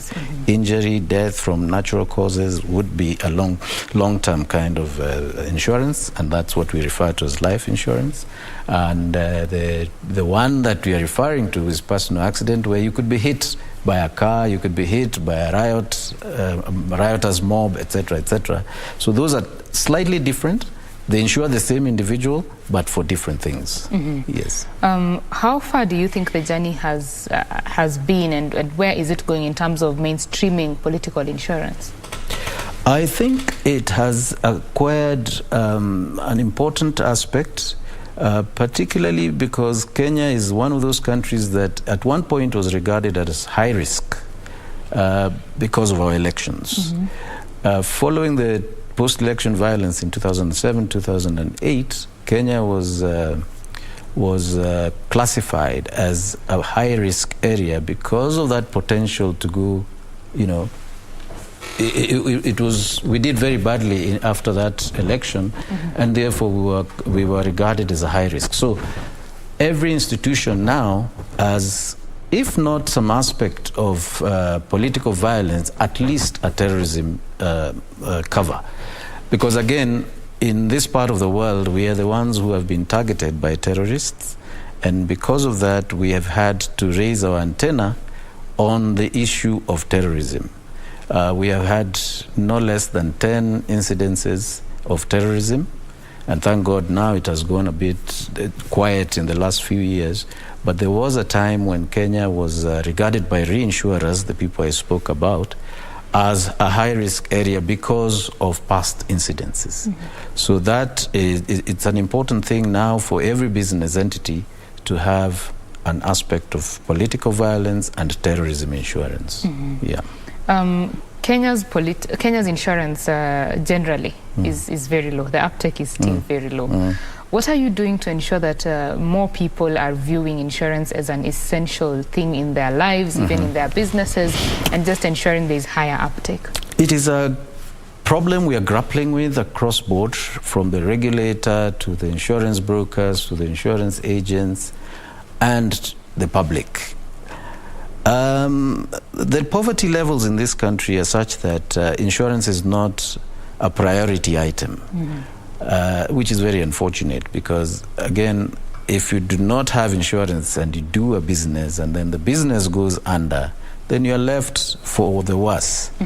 So what the regulator particularly has done is to try and educate the masses through, you'll see on TV, a lot of promotion of insurance in every part of this country. Then that promotion takes the form of, ordinary language policies being given at workshops. People go around the country, the insurance regulators, sometimes we accompany them. I was in Meru myself some years ago when we launched what we call the ECOP, where the agents, there are about 12,000 registered agents in this country. The agents and the brokers, who are about 200 licensed, we go out and we spread the word to the best of our knowledge. It is a difficult job to do because of the disposable income that I spoke about earlier, not being able to meet insurance as a priority item. And therein lies the conundrum that you're not insured, and therefore if you lose an asset or your business, then you're completely wiped out, as against having the insurance, and then at least you can be restored to where you were before the incident. So it's a bit of a catch-22. It is a work in progress, and hopefully we can be able to raise the numbers with these efforts that the commissioner is doing, the IRA, the insurance brokers of Kenya, and the agents. All together have to work together in unison to try and increase the uptake of insurance. Definitely a concerted effort is needed. Exactly. There. What are the trends that are emerging in the insurance industry, both globally and some that are being adopted in Kenya? Just about a week ago, there was the launch of Nairobi as the international financial center in this part of the world. His Excellency, the President, did a launch, I believe it was about a week or less ago. And that tells you that there's a lot of financial attention being paid to Nairobi. Coming with that as a financial hub, there's importance to be paid to the anti-money laundering and particularly what they call the AML risks, anti-money laundering risks. And because of it being a financial hub, the international community expects that if they invest in this part of the world, we will not be laundering their money. We will not have illicit money finding its way in and out of the borders of Kenya. So insurance then becomes extremely important as part of the world economy. We have to be able to support what are international treaties, international practices on financing. So if Nairobi is going to be an international financial center, which it is already, then comes along the insurance and practices, global practices that are expected of us. And that is why you will see the Cabinet Secretary the other day, I think it was yesterday or the day before, launched the report on the anti-money laundering, and that is part of our expectation of the financial hub that Nairobi has become, and indeed the global community as part and parcel of what makes a financial hub. Yes, so we are in an ecosystem that is not restricted to the boundaries of Kenya. We are across the world as part of the world economy, doing all that is expected to us. We have to raise our game. We have to be able to be very transparent and be able to stop any illicit outflows or inflows into the country of money. You will see the banks these days, before you transact, you will be expected to fill forms, you'll be expected to give very detailed information of where you're getting money from or where you're sending money to. That is the level of transparency that is expected of anybody in the financial sector today. Apart from uncertainties like political times, there are some challenges that the Kenyans especially are facing, from the global end to the local part. Let's talk about a bit of climate change and its impact even on our agriculture, and how to ensure that our farmers and people in that sector are being insured. Yeah, there's a lot of changes that are happening across the world, and one of them is the climate change. It is one of those things that I would say a threat not only to business but to livelihood itself. We are no longer able to predict weather patterns. We are no longer able to talk about the long and short rains that we used to be able to some years ago.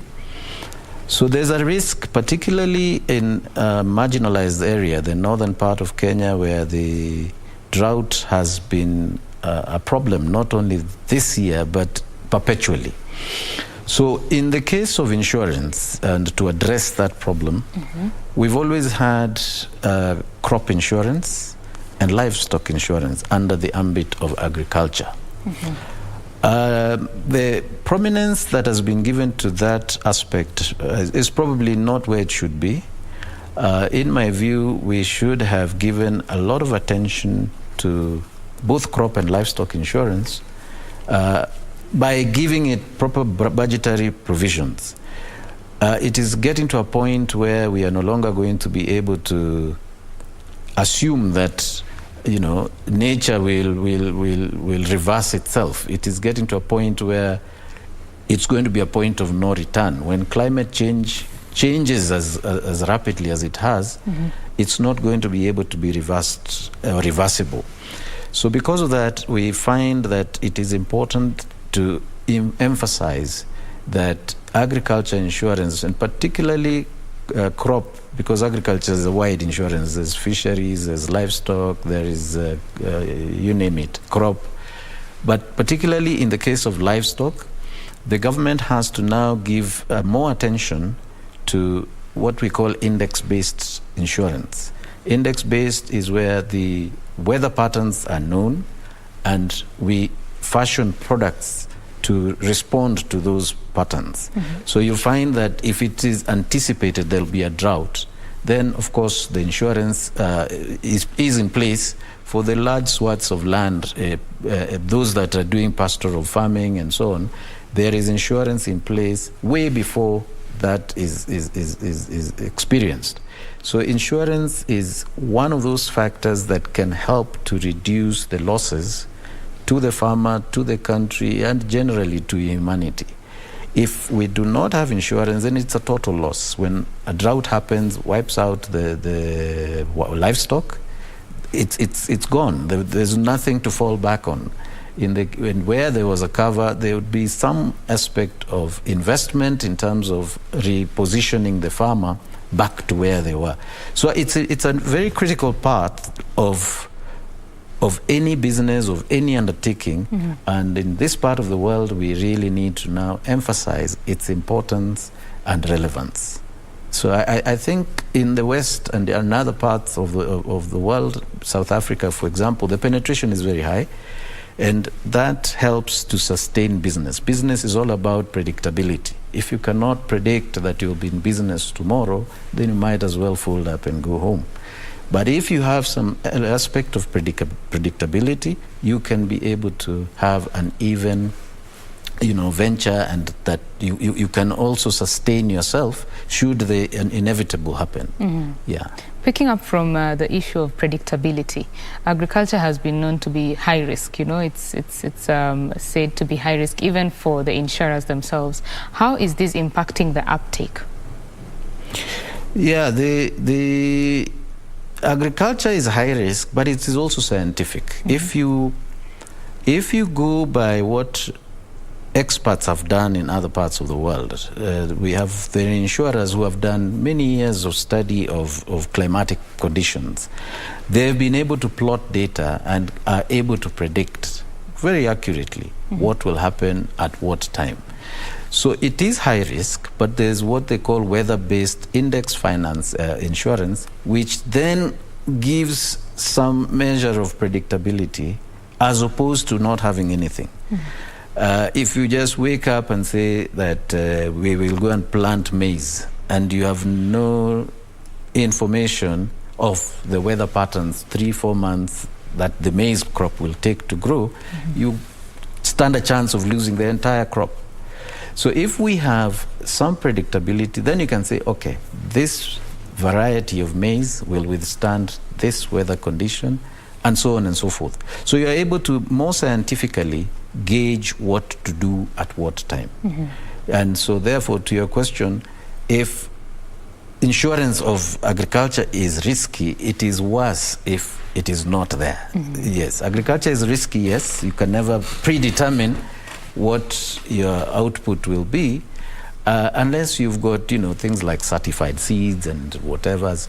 But that is in itself not sufficient, because the inevitable will still or could still happen. And therefore insurance then becomes a critical component of the input in terms of your costs of inputs for agriculture. Yeah. And how affordable is it for farmers, especially the small-scale farmers who make the over 70% of farmers in Kenya? How affordable is it, and are there products that have been engineered for them, targeting their small farms, small amount of livestock? Yes. Okay.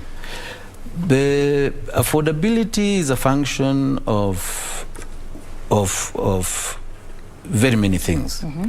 I talked earlier about disposable income. Generally speaking, we don't have sufficient funds for insurance. It is not a priority item, has never been. Now, the mitigating factor is to bring these farmers into cooperatives. What has happened is to organize them into organized groups and possibly cooperatives, so that we have a collection of people who then contribute, and the insured becomes the cooperative society, not the individual farmer. That way, you draw from the law of large numbers. The more you are, the less you pay, and it becomes therefore affordable. So there is encouragement in every sector, particularly the crop and livestock, that they are formed into organized groups, even if it is not a registered cooperative, but some sort of a group where they're able to pool their resources together, and that way you are able to remember, the affordability need not be, the premium need not be cash. They could find a way. I saw in the case of, I think, crop insurance, where or is it milk, where you deposit milk and that becomes your insurance premium. So similarly, you could have a way where it's non-cash based. If you harvest your maize, you exchange it. It's almost like a barter trade. And therefore, if you form organized groups, you're able to attend to some of these things in that manner, where the farmer does not feel left out because he's an individual or he stands out. He's not able to afford, his neighbor is able to afford, and so on. If you put them collectively, then you address that cooperative society or that group as one entity and not the individuals that make it up. That way, because of the law of large numbers, you're able to make it affordable, make it sustainable, and then they see the benefit of having insurance. Yeah. Of course, that speaks to the much change that needs to happen in terms of mindset, and also even innovation by the insurance industry itself. Absolutely. Yes. So let's just talk about the innovation that is happening in terms of new products, ways of ensuring that you're even reaching the customers without being with them physically, please. Okay. Yeah, we are one of those industries that are unfortunately not been able to move as fast as others, and others in the financial sector. We haven't been able to be at pace with the developments in the financial sector, particularly the banking. These days, if you are an account holder, a current account holder, you can bank and transact over the phone. Insurance has a bit of long way to go to be able to do or to attain those levels of technology. However, there are efforts to move into that direction. You will see that the fintechs are providing covers, and that has been able to help us to penetrate, particularly the young population. We are able to transact to some extent what we call personal lines business. Those are insurances of the individuals, motor vehicles, small domestic packaging policies. Those we are able to do on the phone. Recently, the motor insurance has introduced electronic ways of getting your motor certificate. You no longer have to go to an insurance agent or broker or an insurance company to collect the sticker that is mandatory to be put on your windscreen. You're able to transact that online. So we are making efforts. We are still far from where we ought to be, but there's a positive we're moving in the positive direction towards that, and hopefully we should be able to onboard more products besides the motor certificate that has already been that has gotten wide acceptance. People are less inconvenienced to try and physically go and collect those from the insurance company broker. Yeah. Right. So you're saying there's innovation happening, not moving as fast. What are you doing to make sure you're moving faster? That's a tough one. Insurance in general is quite, should I say, legalistic process. You have policy documents that are not available in the space, for example, that the phone would have, because it's a very detailed legal contract. So it's up to us to find ways of improving on that. I know, for instance, there was microinsurance that has been developed for small and medium enterprises. The uptake has not been very good, but the intention there was that at the price of 40 shillings every day, you are able to get an insurance policy, and you pay it daily. It hasn't picked as desired, but that would have been the place to address, the requirement or the move towards making or widening the spectrum of insurance availability. So we haven't yet done it. We are trying to do it, both at regulatory level and at practitioners, and including our associations. We are trying to get to a point where we will find that we are serving the public more conveniently to them. All right. Yes, it's not yet happened. Right. Well, this conversation continues, but now we want to take our viewer to Mombasa, where the Director of Public Prosecutions, Nurdin Haji, is speaking on the prosecution of election offences and hate speech, as well as launching a gender-based violence cases report. Let's just listen into that. Where complaints will come in through the call center. And from the mapping processes, unlike other elections, we will have data that we can follow up even after the election in terms of the offences that have been committed. And as you all know, crime date. As ODPP, we will collect and collate that data, and together with our colleagues in the National Police Service, we will be able to follow up and give adequate directions on the kind of investigations that will happen. So those who think that they will be able to commit those offences before, a few days before and during and after elections, they should know that we will have the data to follow up in real time, in addition to even be able to tell where the calls have been made and where the offences in terms of the locality itself where it has occurred. We have further adapted and continue to sensitize participants on the digital platform, that's the one I'm talking about, used to capture real-time data on election and related offences across all county offices. This platform will facilitate real-time mapping out of potential hotspots and prompt deployment of the appropriate response mechanism during the offence, and if not possible, even after, because we will still have the data. This, in addition to the issuance of the ODPP compendium on electoral justice,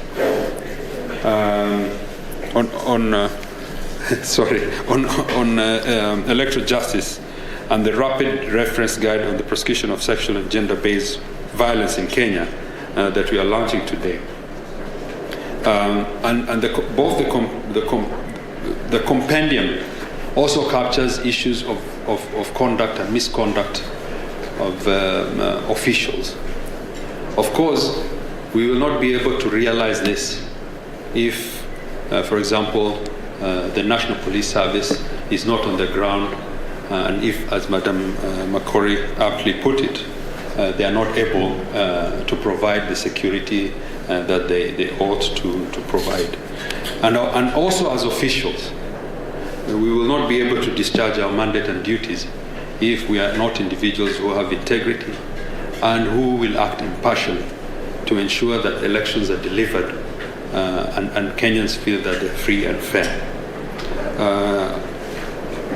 On that point, of course, the most key issue is conduct of the police in ensuring that they provide the adequate security. So in the compendium, we have reference also to issues of police misconduct and how IPOA, being critical in ensuring that offences do not occur during this period, will also play.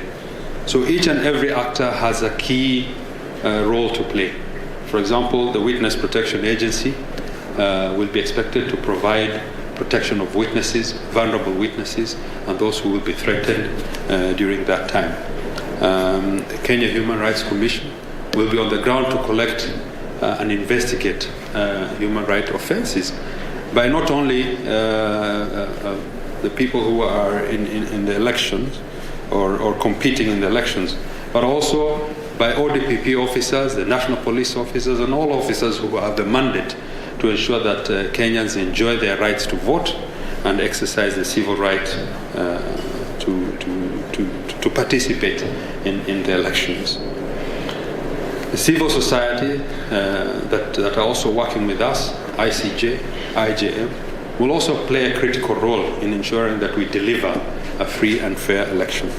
So this exercise is critical, and it is important for us to be able to build that synergy together, and the collaboration and the cooperation that will ensure we are able to deliver, again, I'm emphasizing, a free and fair election.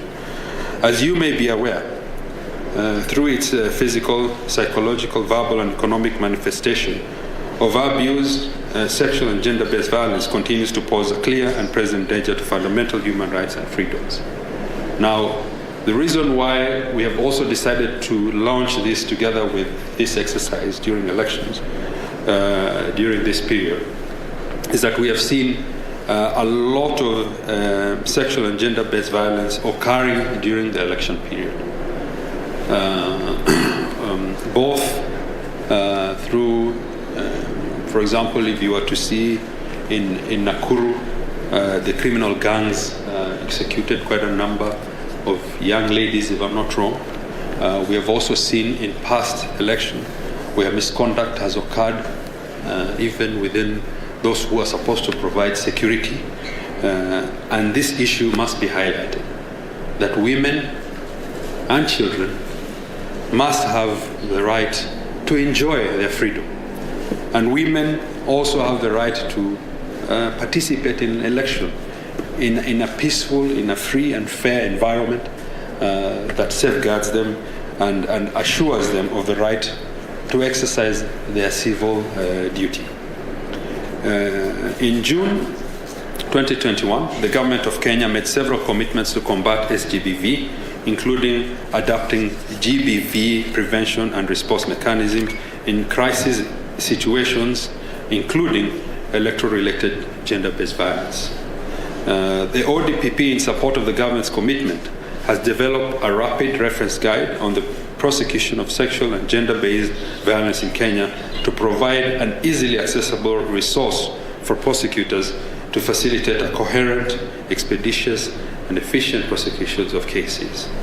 I therefore wish to thank the United Nations Office on Drugs and Crime, UNODC, and the EU, the European Union, through the Programme for Legal Empowerment and Aid Delivery in Kenya, which is PLEAD, for their partnership and support in developing the Rapid Reference Guide. I would want to single out and especially thank Madam Deche, our consultant, who has been very diligent and passionate in this and has ensured that we are able to deliver a document that is all-encompassing. Thank you very much. On the same breath, allow me to convey my sincere appreciation to the International Justice Mission and the International Commission for Jurists for their unwavering support and contribution towards facilitating these joint trainings on election preparedness. As I conclude, I wish to reiterate my sincere gratitude to the ODPP team and all relevant stakeholders and partners who are present here today and have been present in the previous workshops, trainings and sensitization exercises we have undertaken. May I reiterate that our efforts to reinforce our election preparedness and response to SGBV is a continuous process that involves our institutions working collectively and interdependently to share information and best practice and auxiliary to safeguarding the tenets of the rule of law as enshrined in our Constitution. As we age closer to the general elections, it is evident that we have been relentless in bolstering our joint responsibility to safeguard the integrity of the electoral process. As the ODPP, we remain committed to upholding the rule of law and discharging our mandate with impartiality and wish Kenyans a free, fair, credible and peaceful election. Thank you all and God bless Kenya.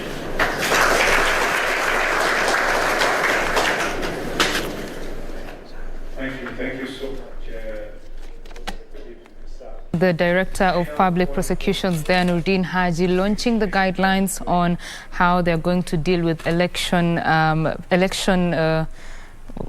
hate speech offences as well as election offences there, as well as a gender-based violence guidelines on how cases are going to be dealt with.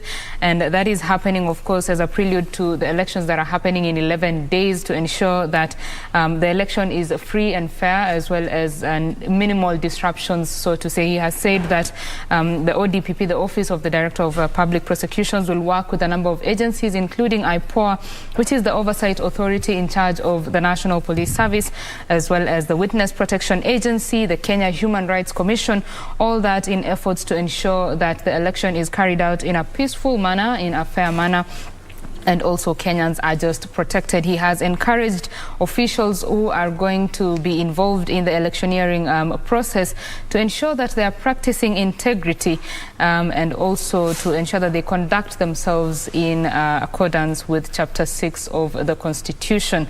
Well, all that will be coming to us in a detailed manner from Michael Mandiga, who is in Mombasa and following up on that report, and he shall be giving us details on how that goes. In studio, we are continuing with our conversation on matters insurance in disruptive times such as the election times, and we are having this conversation with Eliud Adiedo. He is the Chief Executive Officer of the Association of Insurance Brokers of Kenya. Eliud, thank you for staying with us. Thank you, Betty. Let us talk about the policy environment in the insurance industry. Just how is that currently, and what do you think can be done to improve it? Just drawing from what I've heard about the DPP there, yes, insurance is about disruption. It is about restoring business or persons once their lives or properties or businesses have been disrupted. So in the case of the insurance ecosystem, there are a number of players. There's Insurance Regulatory Authority at the apex. That is the person or the authority that licenses all insurance brokers, all insurance companies, insurance agents, and other ancillary services, claims adjusters, surveyors. There's a host of them. So to your question, each of these are regulated and under different provisions of the Insurance Act, Chapter 487 of the Laws of Kenya. So in the case of brokers, we are required to meet certain minimum requirements to operate as insurance brokers, amongst which is a registered office, a fit and proper assessment of the principal officer, etc., etc. So the question was, how do we interlink and how do we operate? So the largest group of insurance licensees are the insurance agents, who will number more than 12,000 by June. They're spread across the entire country. They do pretty much similar business with what we do, except that they have a bigger outreach because of their number. They go out there, look for clients for the insurance companies, they work on behalf of the insurance companies, and they transact the business of insurance. Insurance brokers, who now, that is where I sit, and that's who the people I represent, we have an association All licensed insurance brokers report to the Association of Insurance Brokers of Kenya. And I sit, like you rightly say, as the CEO at the Secretariat. So it is a membership association. Membership is voluntary. No one is compelled to join the association. So what we do is we spread the information about insurance. We take customers, look after their risks, help them settle their claims if they occur, and make sure that the businesses particularly are covered. The renewal process, the recruitment of new policies, etc. That is done by an insurance broker. So we are risk advisors as far as insurance matters are concerned. So that is generally how the ecosystem is. At the apex, the insurance regulator, then we have licensees, the insurance brokers, insurance agents, loss adjusters, claims adjusters, and several others. Yeah. So around this time, maybe someone is looking to take an insurance, whether it's for political risk or any other type of insurance. Could you just give them snippets of what they should look out for in terms of gauging which insurance works for them? Okay. So insurance is the business of transferring risk. If you're a business person and you have, you handle money, you handle stocks, there is a risk of pilferage by your workers, for example. That pilferage, if it happens, you cannot know about it immediately because it takes place over a long period of time. So when you do your accounting at the end of a period, be it a quarter, half yearly or annually, you find that there is stock that has been appropriated and you've encountered a loss. So what an insurance policy then does is it looks at your books, looks at the shortfall, and if proven that there was indeed a shortfall, it restores that in the form of a claim. So the business person will lodge a claim through an insurance agent, an insurance broker, who then communicates to the insurance company. There's the policy terms that will be looked at. Look at what caused the shortfall. If it is something which was an insured risk, it will be reimbursed. If it was not an insured risk, then it will not be paid. So it starts with an insurance contract, and every time you are buying an insurance policy, the important thing is to get an insurance broker to study that policy on your behalf, because they are the professional who is trained to understand the policy and to advise you appropriately. It could be that your sum insured is not adequate, or it could be that the policy is not relevant, or that it has exclusions that perhaps are onerous. So all these will be advised by an insurance broker. He sits with you, understands your needs, and provides a solution. And maybe just to caution people from unscrupulous dealers out there, how can you confirm that the person you are dealing with is a genuine, say, insurance broker or works with an insurance company, so that when you're paying your money, or are there channels, correct channels of paying this money to ensure that your money does not go to waste or is stolen? Okay. There are a number of ways. In the case of insurance brokers, we have a code of conduct where all our members adhere to. But on top of that, because it's the public, they may not have access to that code, they can always check with the IRA. The list of licensed players is always published every year in the newspapers. So before you transact with any intermediary or any insurance company or any loss adjuster, you must check that is in the public. It's always in the public domain, and the closest would be the IRA website, where you will see the list of licensees of all categories. So that would be one step. The second step would be to call people like myself. If you have an insurance broker out there who you are not sure about, call, find out from me or my office. We will let you know whether that is a genuine person or not. The agents likewise have their own mechanisms through their registered officers who you can call if you're in a situation where you cannot check the IRA website, for example, or the notices that are published, to tell us who is a genuine or a fraudulent person. So you are always catered for in that sense. And our offices are open. You can, if you are around the office, you can come to the office, and we will be able to give you that information. Yeah. What if you have already, say, been affected, or you have any qualms in terms of the payment of what are they called? When you've Claims. already, yes, the payment of claims. When you have an issue there, how do you go about it to ensure that it's sorted out? So the business of broking, insurance broking, is actually to help the policyholder to get genuine claims paid. So the first step would be to report the claim. If it is a motor vehicle, for example, it has been stolen, you will report to the police that your vehicle was stolen or was involved in an accident. The police will produce an abstract. Then you will report to the insurance broker or the insurance company if you have no intermediary. And you will then be directed. If the investigations are such that it is found indeed that there was no foul play on the part of the claimant or on the part of the service provider, the claim will be paid. So there are processes depending on the class of insurance. Motor will have a different process. Fire will have a different process where surveyors have to go and do a report. Accidents personal accident will have a different. There are several ways, all guided by the principle of you acting as though you're not insured. You'll first report. You will then fill certain claim forms. You will involve your intermediary, and then the process takes on its course. Normally, it shouldn't be too long to pay straightforward claims. The ones that may take long are things like forgery, embezzlement, that take a bit of time because they must be investigated.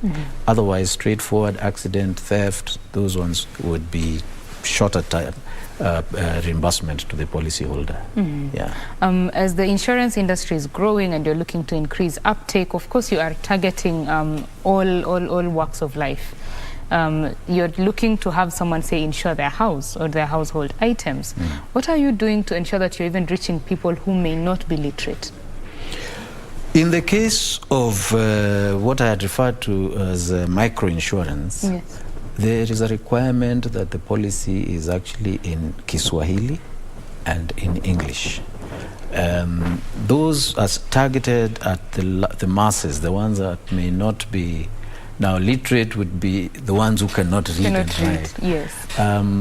That is where now we have a bit of a challenge as insurance brokers. We haven't done as much as going to that grassroots level, but the IRA has in TV adverts has tried its best to educate the masses on what to do when you have a claim. So the process is ongoing. It has not reached the satisfaction of every citizen, and it's because insurance is a very technical subject that has a lot of legalistic language that has not been easy to translate to even to Kiswahili, let alone to vernacular. So we will get there some stage, but we are making baby steps to start and move towards that direction so that everybody, as much as possible, is covered. Everybody is covered. What is the future of insurance industry as you look in the near future and maybe the long term? In the long term, I see artificial intelligence, not in the long term. This is the short term. Okay. Artificial intelligence playing a lot in the space of claims, where we will have drones taking pictures of accident scenes, communicating that to the underwriter. A loss adjuster is sent, and repairs of a vehicle, for example, start immediately, as opposed to the current practice where many people do not have garages, roadside garages, to go and fit a vehicle that has had an unfortunate accident. So there's a lot of artificial intelligence that will have to be used. There's going to be things like what I was saying, the anti-money laundering will require knowing your customer. You will not be able to transact the business of insurance if you do not know the customer. So there's a lot of convergence of insurance players, insurance, security agents, insurance, what the DPP was talking about, all of these will converge into a financial services sector, and we will be able to have databases that report to all aspects or all departments that are in the financial sector, to be able to serve the customer, the citizen, at one place, at one central place. Yeah. I like that you've mentioned the issue of having data, understanding of data and really understanding the needs of someone. Nowadays, companies are using social media to understand their clientele and predict what they need, the way sometimes you log on and you're like, I needed this, but I didn't tell them. Yes, you log in and it tells you who you are. So by putting in your name or phone number or email address, your entire profile pops right up. there. So that is actually where we are going with insurance, so that you don't fill in so many forms. If you've had an accident, it is predicted that it will be one of several things. A fender has been broken, a door, a windscreen, etc. So it pre-fills a form, and all you do is either sign it or send it to the broker or the insurance company to start activating a payment. So that is where we are heading with the collection of data. Very important. So as we come to a close of this conversation, what would be your closing remarks? Well, I would first like to thank you for bringing me into the studio to educate ourselves about the business of insurance, to look into the future of insurance and the financial services sector. It is our hope that the challenges you've put across of having majority of our citizenry getting insurance will be a priority for us who are on this other side of the table, to try and craft solutions to those that are perhaps missing out simply because of the way we are transacting business. It is all very technical, it is all very, the basic language is the English language, and so on and so forth. We look to a point where in the future we will be transacting our own mother tongues, and perhaps they'll reduce the need for paperwork. We should be able to transact using our voices, and so on and so forth. So I appreciate the opportunity to bring this out, and hope that we will be able to do this again. To make sure that Kenyans know more and take up insurance. Yes. Thank you very much, Eliud, for joining us. Asante sana. I have been speaking with Eliud Adiedo. He is the Chief Executive Officer of the Association of Insurance Brokers of Kenya. We have talked quite a lot about insurance, where the insurance industry is right now, and just what is being done to ensure that it keeps growing at a faster pace. And just to remind you that, remember the political season, there is a political insurance you can take up for your business as well as for your property, just in case of any uncertainties during the political period and even beyond. Well, this is BizCheck. We want to take a quick break. When we come back, a conversation about diaspora remittances. Stay with us.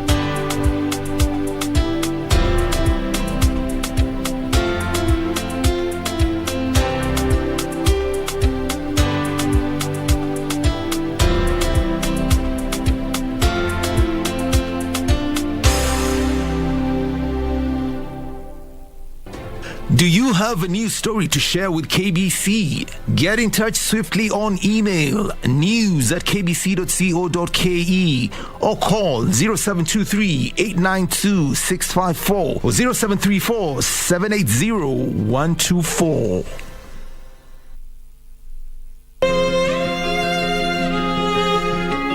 Can you feel the excitement in the air?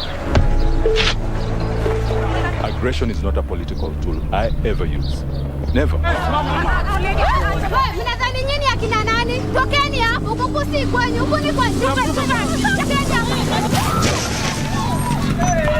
Buda, tulia. Kabila gani? Kabila yetu haizalishi. Cheki bro, jibu swala zako ndo ufala hapa hivi unafanya nani?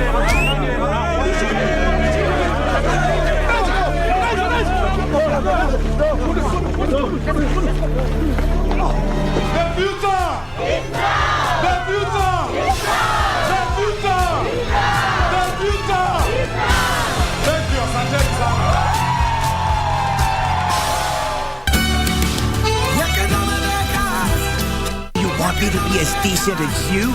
You who agreed to be dads? Just don't want you anywhere near my daughter. I don't want you near us, and I'm not going to risk it by letting you hurt the way you hurt me and Paulina.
The 2022 Commonwealth Games will be hosted in Birmingham, United Kingdom from the 28th of July through the 8th of August 2022.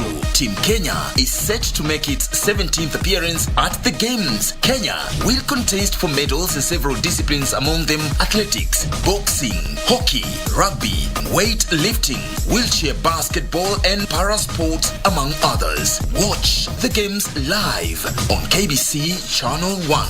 KBC Channel 1, your true sports partner.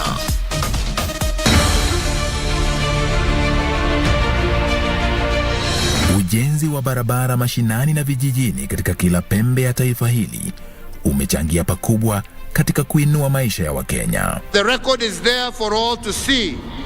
Across all 8 former provinces in each of the 47 counties, we have transformed our country 1 kilometer at a time. His Excellency the President has had a good agenda of doing roads throughout the country. We are able to maintain those roads in that condition for posterity. Tunashukuru sana Mheshimiwa Uhuru Kenyatta kwa kutufikiria.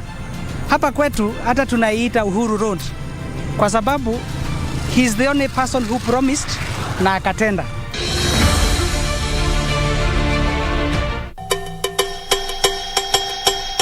We need numbers. And I'm sure Dad is not supposed to find out about this. No, not in this life. How would you like coming to work here at JNJ? Is Kathy in agreement with all of this? I'm not answerable to her. Why don't you want the same thing as your mother? How do I trust you? I'll help you the board members. How? I'll call them one by one. I may want to hire your cousin. Wewe nakutambua. Baadaye. Juu hasa umepataka hiyo kazi, utanipatia 20%. Kio hii usisemage mimi huwa sikujegi. Wewe usifanye nikuwe tena wewe. Mimi nimepataka nikitaka kutoka ni sherehe kazi. Must he be here? Alafu utaniachia mlango, mimi nitafunga after meeting.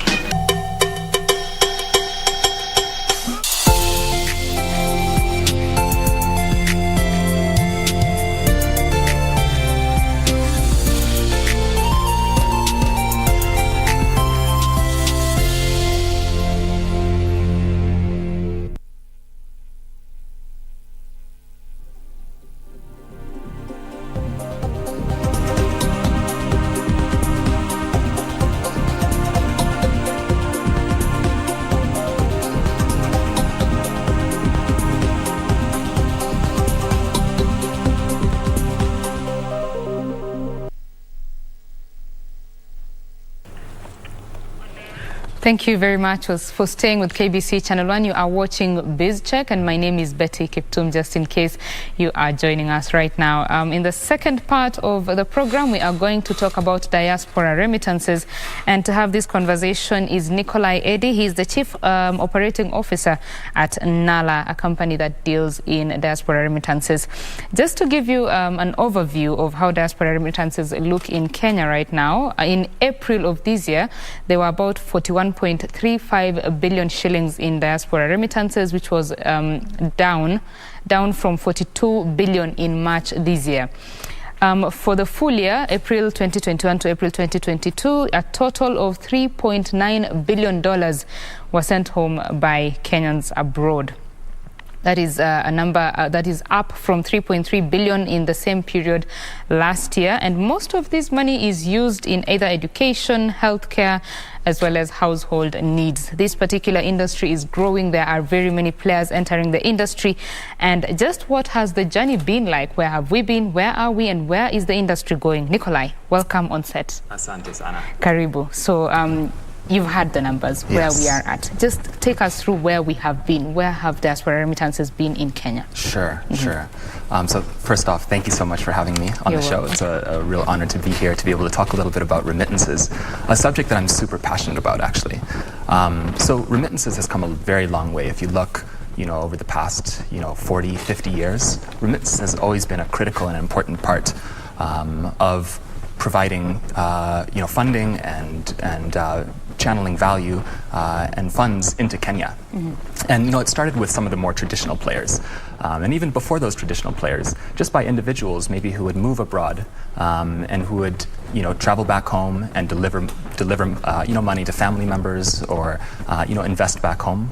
And then some of the more traditional players, over 100 years ago, we had the Western Unions, who came into being. And they brought in, a new way, essentially the telegram method of being able to conduct remittances. And since then, we've come a very long way. And I think, in the past maybe 15 years or so, we've seen a big increase in digital adoption of remittances. And this is an area that I'm extremely passionate about because we're a tech company. So I'm the COO of NALA. We're a payments company, and our primary product that we have is actually a remittance product. So we focus on individuals who are sending money from the UK and the US into Kenya, Tanzania, Uganda, and a few other markets in West Africa.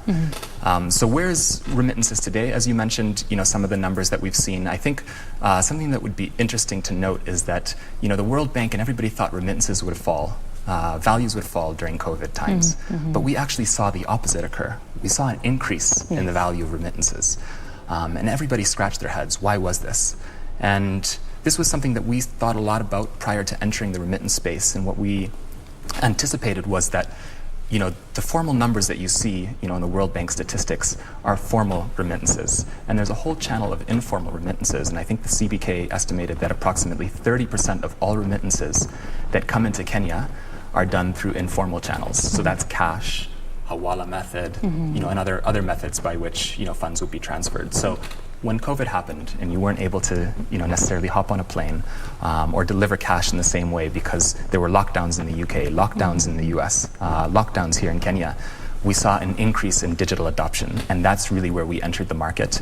And we said, let's build not only remittances today, but let's build what remittances, are going to be used for in the future. Let's build remittances 2.0. Before we get to remittances 2.0, Sure. Let me just state that the United States, is the largest source market for Kenya's remittances at about 62% as at April this year. So that means that is a very big market. When you talk about entering this space and challenging the big boys, so to say, what does it take? Well, another interesting statistic to look at, right, is the cost of remittances. Remittances are extremely expensive still to this day. And in fact, sending money to the African continent is the most expensive region to send money into. Sending money into Kenya is also quite expensive. And I think I saw some statistics from the CBK that it's approximately 7% of the value. So what that means in practice is that, individuals are moving abroad to work hard, to be able to earn money, to be able to support family members back home. And a big chunk of that is being eaten in fees. And And we have to ask ourselves, why is that? Yeah. Why is this happening? There's a big demand for US dollars in the market in Kenya. And if we're delivering dollars into the market, why is it not cheaper? And the reality is that there's the payment infrastructure, or the layers that sit in between where the money is sent and when the money is received, is stacked up, right? And so everybody wants a piece of the pie. So for us, what it takes to challenge the big boys, it takes us to go directly to the source so we can reduce costs. And that's a big value proposition for us. Our focus is, how can we make it as cheap as possible? How can we have the most money that is sent end up in the hands of individuals here in Kenya? And just to answer that question, how is it done so that you're not paying so much to send money home? Yeah. Well, a big part of that is done through technology. We have no physical branches, so we don't have to support, the cost of physical infrastructure. So our cost is really about building the tech layer, and about, in order to compete and reduce costs, it's about going as close to the source as possible. So you may have seen this past week, we just signed a deal with Equity Bank. Instead of having to go to a third-party FX provider, we're now able to go direct to the bank. We're able to plug in direct to telcos in different markets across the continent where we're present. And this allows us to reduce some of those fees to make it cheaper. We are dealing with cross-border payments here. Of course, there are policy environments that are different for each country and for each region. How are you dealing with that? Yeah, it's a great question. And it's something that we take extremely seriously. I think the security of individuals' money is one element of it. And then, of course, complying with regulations, anti-money laundering, counter-terrorist financing regulations is extremely important to us. If one thing goes wrong, that has the potential of shutting down the business and, of course, putting in jeopardy and providing essentially adverse, harm to individuals. So we take that extremely seriously. We have a very large compliance function and fraud function within our company. So before we go into market, of course, we do our due diligence, and then we have transaction monitoring, daily transaction monitoring, PEPs, adverse media, sanctions checks. These are all checks to essentially make sure that we comply with international regulations as well as local regulations from the CPK to ensure that we're not going afoul of any laws, and that we're keeping individuals' money safe. You say you're in Tanzania and Kenya and part of West Africa. To be specific, let's talk about Kenya. Sure. What attracted you to Kenya? Yeah. So many things. So we have, for one, it's a massive remittance market. It's one of the largest on the continent, and in East Africa it is the largest. So there's a huge diaspora population that lives abroad that remits money back to Kenya. So that was one immediate piece. And then in terms of setting up operations, I think how we at Nala differ from a Western Union or a World Remit or a Sendwave is we're actually building this product together with individuals who are based in the countries where the money is being sent to. So we just opened an office here in Kenya with about close to have the capacity of a couple hundred people, and we're building product here on the ground. And in order to do that, we obviously need to have access to great talent. And Kenya is that market, where there is amazing talent to be able to be tapped into, to be able to build, these next generation products. All right, we will get to the topic about talent a little bit because we want to delve into that deeper. But let's talk about the 2.0, remittances 2.0. Where is it going now? Now that there are many fintech companies who are entering this space, what will it take for a fintech provider in that space to make themselves, stand out? Well, something that's very interesting about our app is we have close to 20% of our users who are active on a daily basis. Now, that was quite surprising for us when we first started the company, because we thought, individuals get paid maybe once a month in the UK and they'll remit money home once per month. But the reality is people send small amounts more frequently. So they're sending small values of money, but they're sending it frequently, every 5 days or so. And so when we dug in, a big part of our company and a big part of building a startup is really understanding users and talking to them, learning and asking questions. Why are you sending money? What are the problems that you're facing? So a lot of times money is just a transmission method. It's not actually it's not the money that is needed. Somebody needs to buy something back home, right? So when we dug into that, we found out a few things. We found out that individuals send small amounts because they're sending money home for specific purposes. So they're paying for school fees, they're paying for medical expenses, they're paying for maybe investments, or there's an investment property that they're building, a retirement home that they're building. And so knowing that, as we think about our product roadmap and how we'll differentiate ourselves from a product perspective, we're going to be tapping into the problems essentially that individuals are facing, why it is that they're sending money. So things that we'll be exploring is paying directly into a pay bill and into a buy goods network with Safaricom. Okay. I'll give you a quick anecdote why. I was just in the US for our USA launch, and we actually had President Samia from Tanzania who was there present with us. Okay. And one of the diaspora members who was at the event in the US came up to me and she said, you know what, I have a story to tell you. I was sending money home to my brother for the past number of years, and I finally got back to Dar es Salaam, and I went back to the village. I went to go look at my home, and I was getting pictures every week, so I was very excited to see it. And when I got home, I saw, my land is empty. There's nothing there. And she was taking pictures of her, the brother was taking pictures of the neighbor's home, essentially. And so there's this desire and this need for having a little bit more transparency on how money is being spent, and more control too. So that's one of the reasons why we wanted to do the pay bills thing. So individuals can pay directly to the hospital. They can pay directly to school fees, as opposed to it having to go through, a third party before it ends into the hands of the beneficiary that it's intended to be used for. I think that's very important, and that story is pretty common in Kenya actually. People coming back, finding their business is non-existent, their house is non-existent. It's pretty common as well here. So of course ensuring, and how is the uptake on that front? So we're in the process of building that out, that piece out, and we're building out a few other components that will really differentiate us as well, that are along similar lines. So think about, for example, a companion wallet, a wallet that could be used for emergency purposes, that is provided by the sender, but that somebody here in Kenya could tap into if there's an emergency, and it's the middle of the night and somebody can't send money.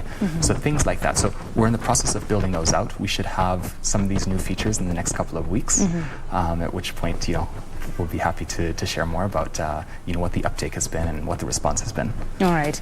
Let's now talk about a talent bit. I mean, you deal a lot in talent. And talent in Kenya, especially in the tech industry, and how learned the Kenyan populace is, especially the young people.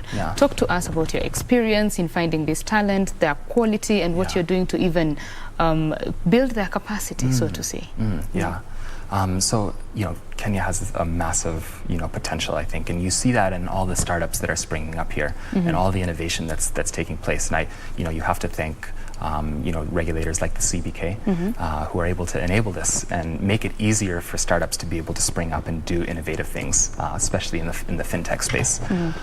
With respect to talent, talent is, there's no company without having amazing employees. And so everything that we've built has been because of the amazing team that we have, that's behind this, who's really, engineering the product, who's bringing the product to market, who's marketing the product.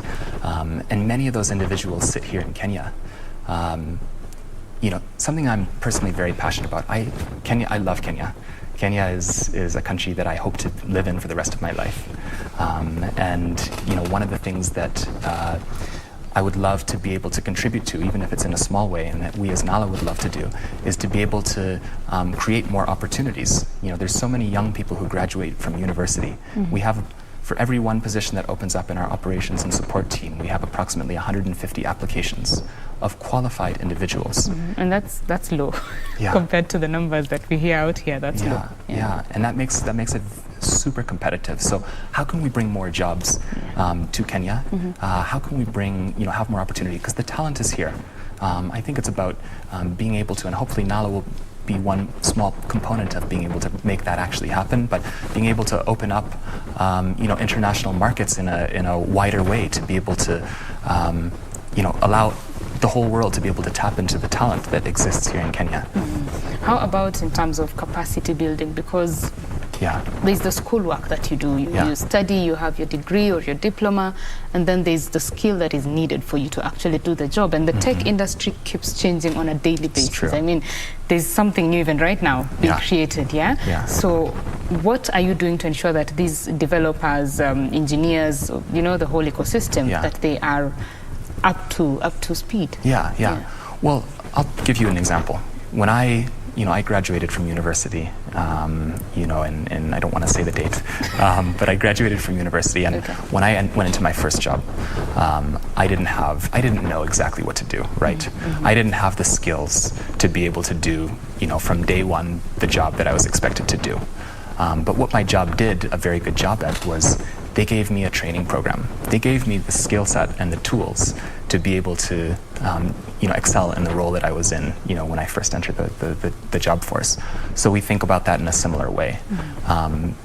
Building talent and being able to, cultivate talent, especially individuals who are early in their career, who've just graduated from university, and having a very rigorous training program is something that we do at NALA. And a vision for us, and we talk a lot about this in our HR team, is about how can we build the best training program so that when individuals come through NALA, all Kenyan enterprises want to hire individuals because they know that they've had such a strong, training regimen at the company. So that's sort of how we think about it. We do a lot of investment, in our employees. There's an educational stipend that we give to every single employee across the globe, which is the exact same amount universally. And we really promote and want individuals to continue to grow and learn. Something I'm very passionate about as well. And are you hiring local? Are you hiring locally? We are. We are. So we are. We're hiring for a number of roles in operations, support, compliance, product, design, engineering, you name it. So we're hiring. Yes.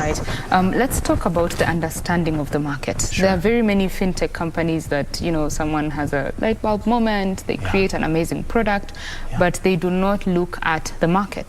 Just because the market in Kenya versus the market, say, in South Africa or Nigeria, they're very different. Different needs, different capabilities. What is the importance of understanding the market in ensuring that the business thrives and is answering to the questions that are being asked by the market? That's such a great question. Because you're 100% right. I think, many individuals, and you look at other remittance companies, they kind of group regions together and they think that, the markets are all the same universally. But the market between Tanzania and Kenya is very different as well.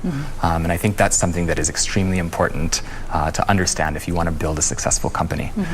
So for us, everything is user driven. We talk to users, we go on the ground. Before we launch a market, we spend a lot of time talking to individuals, doing market research, and ultimately, I think, a million people have ideas, right? I don't really believe in ideas. I believe in execution. And in order to execute, you have to understand who you're serving and what problems they're facing. So that's something that's extremely important, I think, for any, tech company or any startup, any business for that matter. Instead of just having an idea, try to validate that idea and learn a little bit about what is the problem that you're actually trying to solve. So that's something that I'd say is extremely important. Very important, of course. Let's talk about the industry in general. I mean, of course, Kenya is growing, the tech industry is growing. Many companies are coming and also developing others locally. So it doesn't mean that we are there yet, you know, there's still a long way to go. So what should be done in the industry to take us in the right direction, maybe even faster? That's, with all of the opportunity, there's also challenges, of course, to think about. And I think, from a regulatory perspective, there's amazing work that has been done. And I think just as regulators sit down and think about their policies, ensuring, of course, that individuals and consumers are protected is the most important thing. And then after that, thinking as well about, innovation. How do we support innovation, and how do we support entrepreneurs and startups to come into the ecosystem and to be able to contribute? It's something very important. So, you look across some markets, and in some markets, there's sort of shared regulatory schemes. So if we look at West Africa, there's a few markets that fall under one regulatory scheme.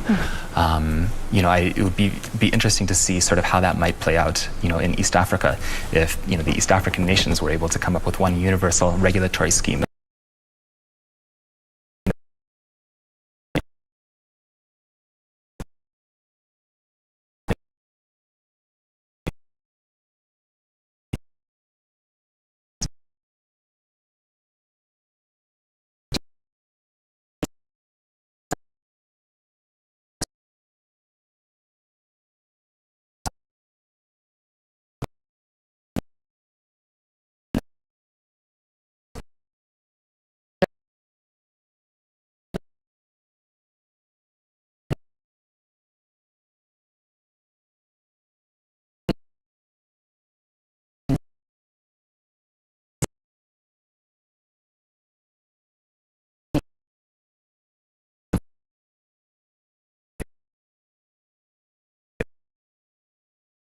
Okay. So we have to comply with the regulations of these regulators. And, in the UK, GDPR is the Data Protection Act that covers all companies. So those are the laws that we follow and abide by, and we provide those same exact standards across every market that we're in. So we take the highest standards essentially that are there, and we apply it to all of our other markets. So if we look at Kenya, for example, we're applying the same rigorous standards that we'd use under GDPR to the data of Kenyan individuals who are based here in Kenya. I definitely see there's new regulations that are popping up. I think that are quite great to see. There's requirements as well by different central banks to have data servers in country, which for a tech company can make it also more challenging. But I understand, the ethos behind it, and the reason behind it, and I think that that's something that we'll probably continue to see, in the market going forward. Remember, we are talking about diaspora remittances, the financial tech industry, just what is happening, how many companies are coming into the industry, and what is the future of the remittances in Kenya as well as the region. And we are speaking with Nikolai Eddy. He is the Chief Operating Officer of Nala, a fintech company that does cross-border payments. Nikolai, or Nico, as you said. Yeah. When you look at now, apart from the data protection laws, the policy environment to support the growth of these businesses, how do you find it? Yeah, I think similar to what we said before, I think there's certain elements that make it easy to establish a company in the country, and then there's other considerations as well. I think if you want to get into business-to-business services, there's a requirement for a PSP, there's requirements from central bank approval, etc. And I think something that, it's great that we have those approvals, but I know what a challenge it was for us to be able to obtain them, and how long it took for us to be able to get there. And I think, on one hand, I understand, I think it's very good to really do rigorous checks to ensure, that companies are legitimate and they're really protecting user data, and they're doing rigorous analysis on a company before they just allow them to provide a service in the market. On the flip side, it would be great to see more in sort of a regulatory sandbox environment. I've seen that, in the UK, we're part of the FCA Innovation Hub, which is the regulatory sandbox. And that allows companies on a very small scale to be able to try and innovate and try new ideas. So I think seeing more of that as well for, local companies that are based here in Kenya, such as ours, would make it easier for us to be able to innovate and try things out, and then seek, in collaboration with the central bank, the requisite approvals to be able to launch sort of in a full-scale format. Okay, we shall be talking about peer-to-peer learning in a little bit, but we want to take a quick break. When we come back, this conversation about the diaspora remittances continue. You can also interact with us on our social media channels. On Twitter, we are at KBC Channel 1. My personal Twitter handle is at Betty Kiptum. Do talk to us. What has been your experience? And just what do you expect of this industry? BizCheck continues in a short while. Do stay with us.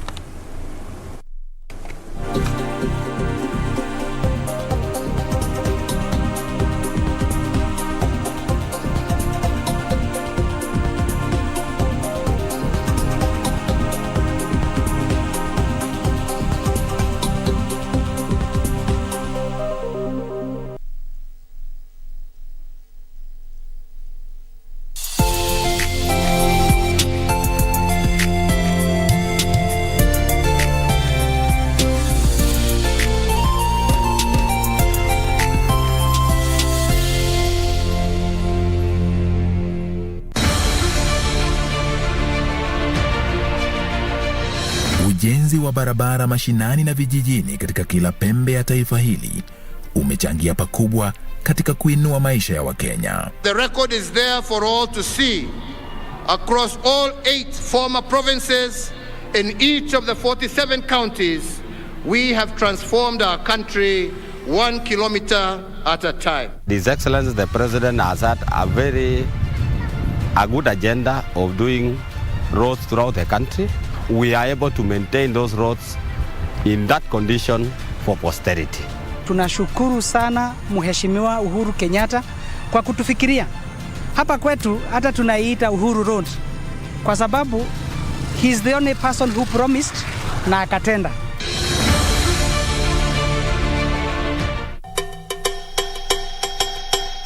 We need numbers. And I'm sure Dad is not supposed to find out about this. No, not in this life. How would you like coming to work here at JNJ? Is Kathy in agreement with all of this? I'm not answerable to her. Why don't you want the same thing as your mother? How do I trust you? I'll help you, the board members. How? I'll call them one by one. I may want to hire your cousin. Wewe nakutambua. Baadaye. Juu sasa umepata hiyo kazi, utanipatia 20%. Kio hii usisemage mimi huwa sikujegi. Wewe usifanye nikuwe tena wewe. Mimi nimepataka nikitaka kutoka ni sherehe kazi. Must he be here? Alafu utaniachia mlango, mimi nitafunga after meeting.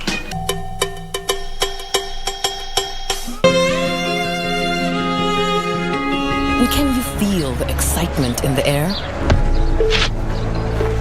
Aggression is not a political tool I ever use. Never. Mnadhani nyinyi akina nani? Tokeni hapo, huko si kwenyu, huko ni kwa Buda, tulia. Kabila gani? Kabila yetu haizalishi. Cheki bro, jibu swali lako kwa mkwala hapa hivi unapatikanaje?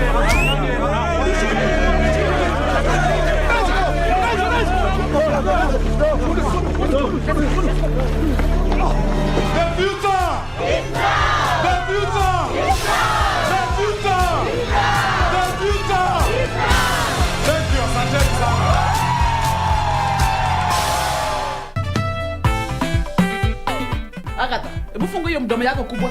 Look here, Kemuto. As I said, we have work to do. So please, excuse us. Teacher is a teacher in order calling us low lives. Me low lives.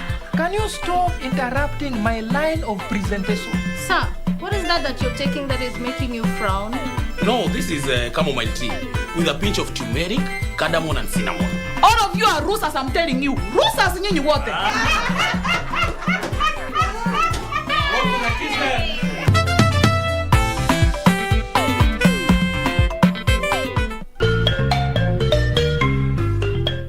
Wiki hii kwenye mkulima tutajifunza jinsi ya kupima mchanga na umuhimu wake kabla ya kufanya upanzi. Wima atutembelee ndio tumueleze kama mchanga yake iko na viini mbaya zile zinaweza dhuru mumea.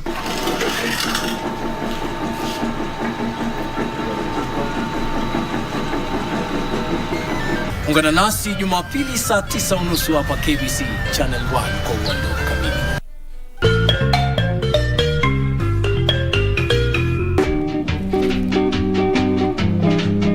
Umefanya course gani? I'm a computer engineer. Computer engineer. Sasa kama yeye ni wito, mimi ndio mama, mimi ndio baba. One week to the wedding, msichana anakuja, analia ni nini? Sipati kijana. Unasema unaishi wapi kwanza wewe? Kileleshwa. Kileleshwa. Mimi nishikanyanga Kileleshwa. Hata unajua Kileleshwa ni wapi? Wewe mzee. Mimi nilikuja na account nikafalisha mtoto yenu aolewe. Sasa pre-wedding nani alienda nayo? Na wewe ndio ulikuwa treasurer. Alikwambia anaitwa nani? Brian Matisia. Lakini amekwambia yeye ni nani? Peter Musa. Peter Musa. Wewe mama. Nebukadneza na Habakuku ni sisters. Basi hawa ni marafiki hawajuani. Hawatakuona. Hiyo yote ni yako nayo. Haya. Kijana, he has broken the heart of my daughter.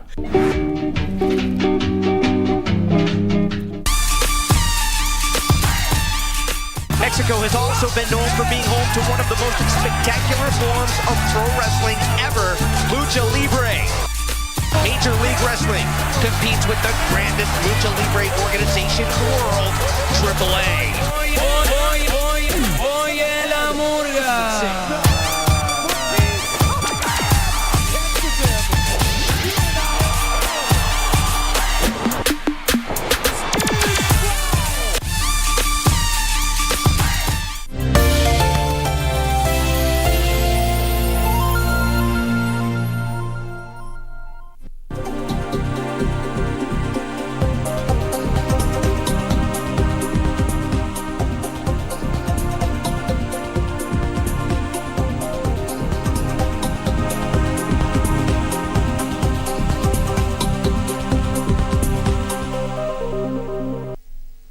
Many thanks for keeping it Channel 1. This is BizCheck, and we are having a conversation about diaspora remittances with Nikolai Eddy, the Chief Operating Officer at NALA. Nikolai, thank you for staying with us. Asante sana. Thank you. Karibu. So let's talk about, say, peer-to-peer learning. Sure. In the tech industry. There's a lot of, as we've said, there's a lot of companies coming up. Yeah. And what can be done to ensure that these companies can, say, grow together? You know, instead of one growing exponentially, how can they support each other to grow? And the big boys, how can they also support the, you know, newcomers? Yeah, good question. Just reminds me of my favorite Swahili word, which is pamoja. You know, together with, that doesn't really exist in one word in the English language. So when I first learned that, I was like, you know, that really embodies what it is that we want to do in this ecosystem. So, you know, yes, of course there's competition. Of course we're building, you know, here at NALA, we're building a cross-border payments company that's focused on sending remittances from the UK and the US to Kenya at the lowest possible rates, so better rates than most of the competition. In order to build that company, you know, it takes a lot of learnings and a lot of help from other individuals who have helped us on this journey. And that's something that I see, you know, more of, you know, even in this market than I see in other markets, you know, that I've operated in the past. And there's many ways in which that might, you know, unfold.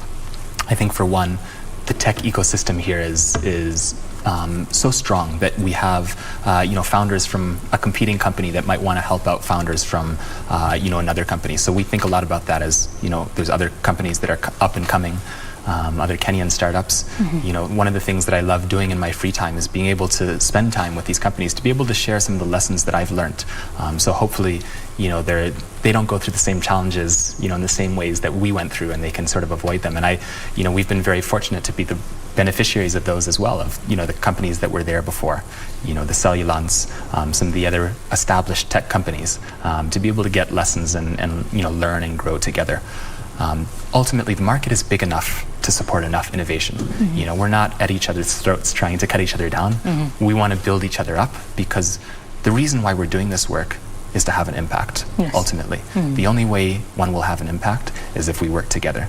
And so there's quite a bit of opportunity, and I see that in, you know, peer-to-peer mentorship, you know, founder to founder.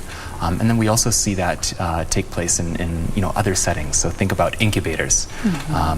You know, there's a host of entrepreneurial incubators that exist all across Kenya, and then other international incubators such as Y Combinator, you know, which has born a number of companies all across the continent, including Paystack, Flutterwave, and a number of other large companies, which we've been a part of as well, which has been a big, you know, something we're very fortunate about. Market Force 360 here in Kenya, you know, being one. So there's many opportunities, and it's something I you know, would love to continue to see more of, and continue to see stronger, you know, innovation hubs grow up to support, you know, the next generation entrepreneurs who are building, you know, the future of Kenya. Right. We've talked quite a lot about the tech innovations, both in diaspora, I mean remittances, and even outside fintech. Let's talk about the diaspora bit of it. When someone is looking to either send money or receive money, as they pick an option of, you know, which channel to use, what can they do, or what pointers can they use to ensure that they're using a channel that is safe? Yeah, that's a great question. I think trust for any company that's dealing in fintech is one of the biggest challenges that these companies face. And I think that's for the right reason as well. You know, individuals want to make sure that their money is safe. They want to make sure that their hard-earned wages are not going to some scam, or that their, you know, money is somehow being lost, you know, in the cracks. So, you know, as consumers think about picking, you know, a remittance app, I think, you know, one piece that to take into consideration is, you know, understanding, looking at the FAQs to understand, how does the company protect the data? How does the company protect, you know, the personal information that is gathered, you know, during the KYC or the onboarding process of the individual? You know, that's one piece. And then, you know, ensuring as well that there's ways to, for example, you know, have authentication, proper authentication within the app. So, you know, if somebody steals your phone, you know, or, you know, there's somebody gets access to your phone that shouldn't have access, that they can't make transfers on your behalf. So ensuring that it's password protected, you know, are some of sort of the foundational pieces that we have to take into consideration. So, here at Nala, this is something we take quite seriously. Our chief technology officer actually was a security expert for a number of years, and he was brought in, when there would be major hacks at other companies. He would be brought in as that expert to solve those issues. So as we built Nala, even before we launched to the first beta users, we did penetration testing to ensure that the app was deeply secured. And we have a number of measures sort of in place to ensure that individuals' money, data, and personal information is protected. That's something that is a must-have for any tech company. So individuals who are out there can look for some of these things to read a little bit more about how is the application or the service secured, as well as just ensuring that they're password protected. There's other authentication methods, be it fingerprint or Face ID scan, to ensure that the app is protected. You talked earlier about just understanding what this money is being used for, here in Kenya. There's the other bit of the people who are sending the money, the diaspora, being aware of the opportunities, including investment opportunities in Kenya. What is there something that is being done about that to ensure that there's more awareness out there of the opportunities that are available at home? That's a very great question, and I think once that occurs, the value of money that's going to pour into the country, and that's, let me clarify, that's already happening.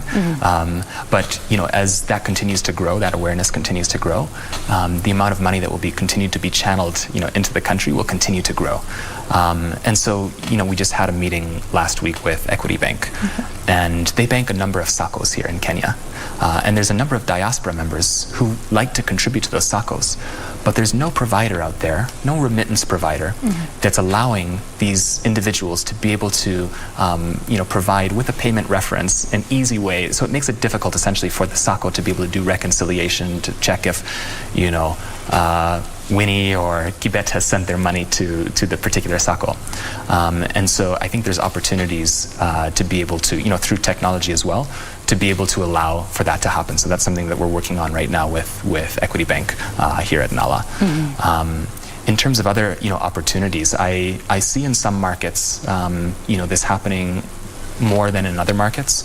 I'll just give you an example of what I see in Ghana. In Ghana, there's the Diaspora Housing Association, and this is an organization that we work with at Nala to make it easier and facilitate large payments, for the purchasing of, be it land or the purchasing of a home back in Ghana. And these would be types of organizations that we here in Kenya would be very keen to work with, supporting the diaspora to further invest back here in Kenya. So there's an opportunity to formalize, so to say, the way the dealings between the diaspora and Kenya, not just the channel of sending the money, but also the usage, right? Yes, yeah, I think so. I think that's right. And there's opportunities that we're very open to further exploring as we think about remittances 2.0.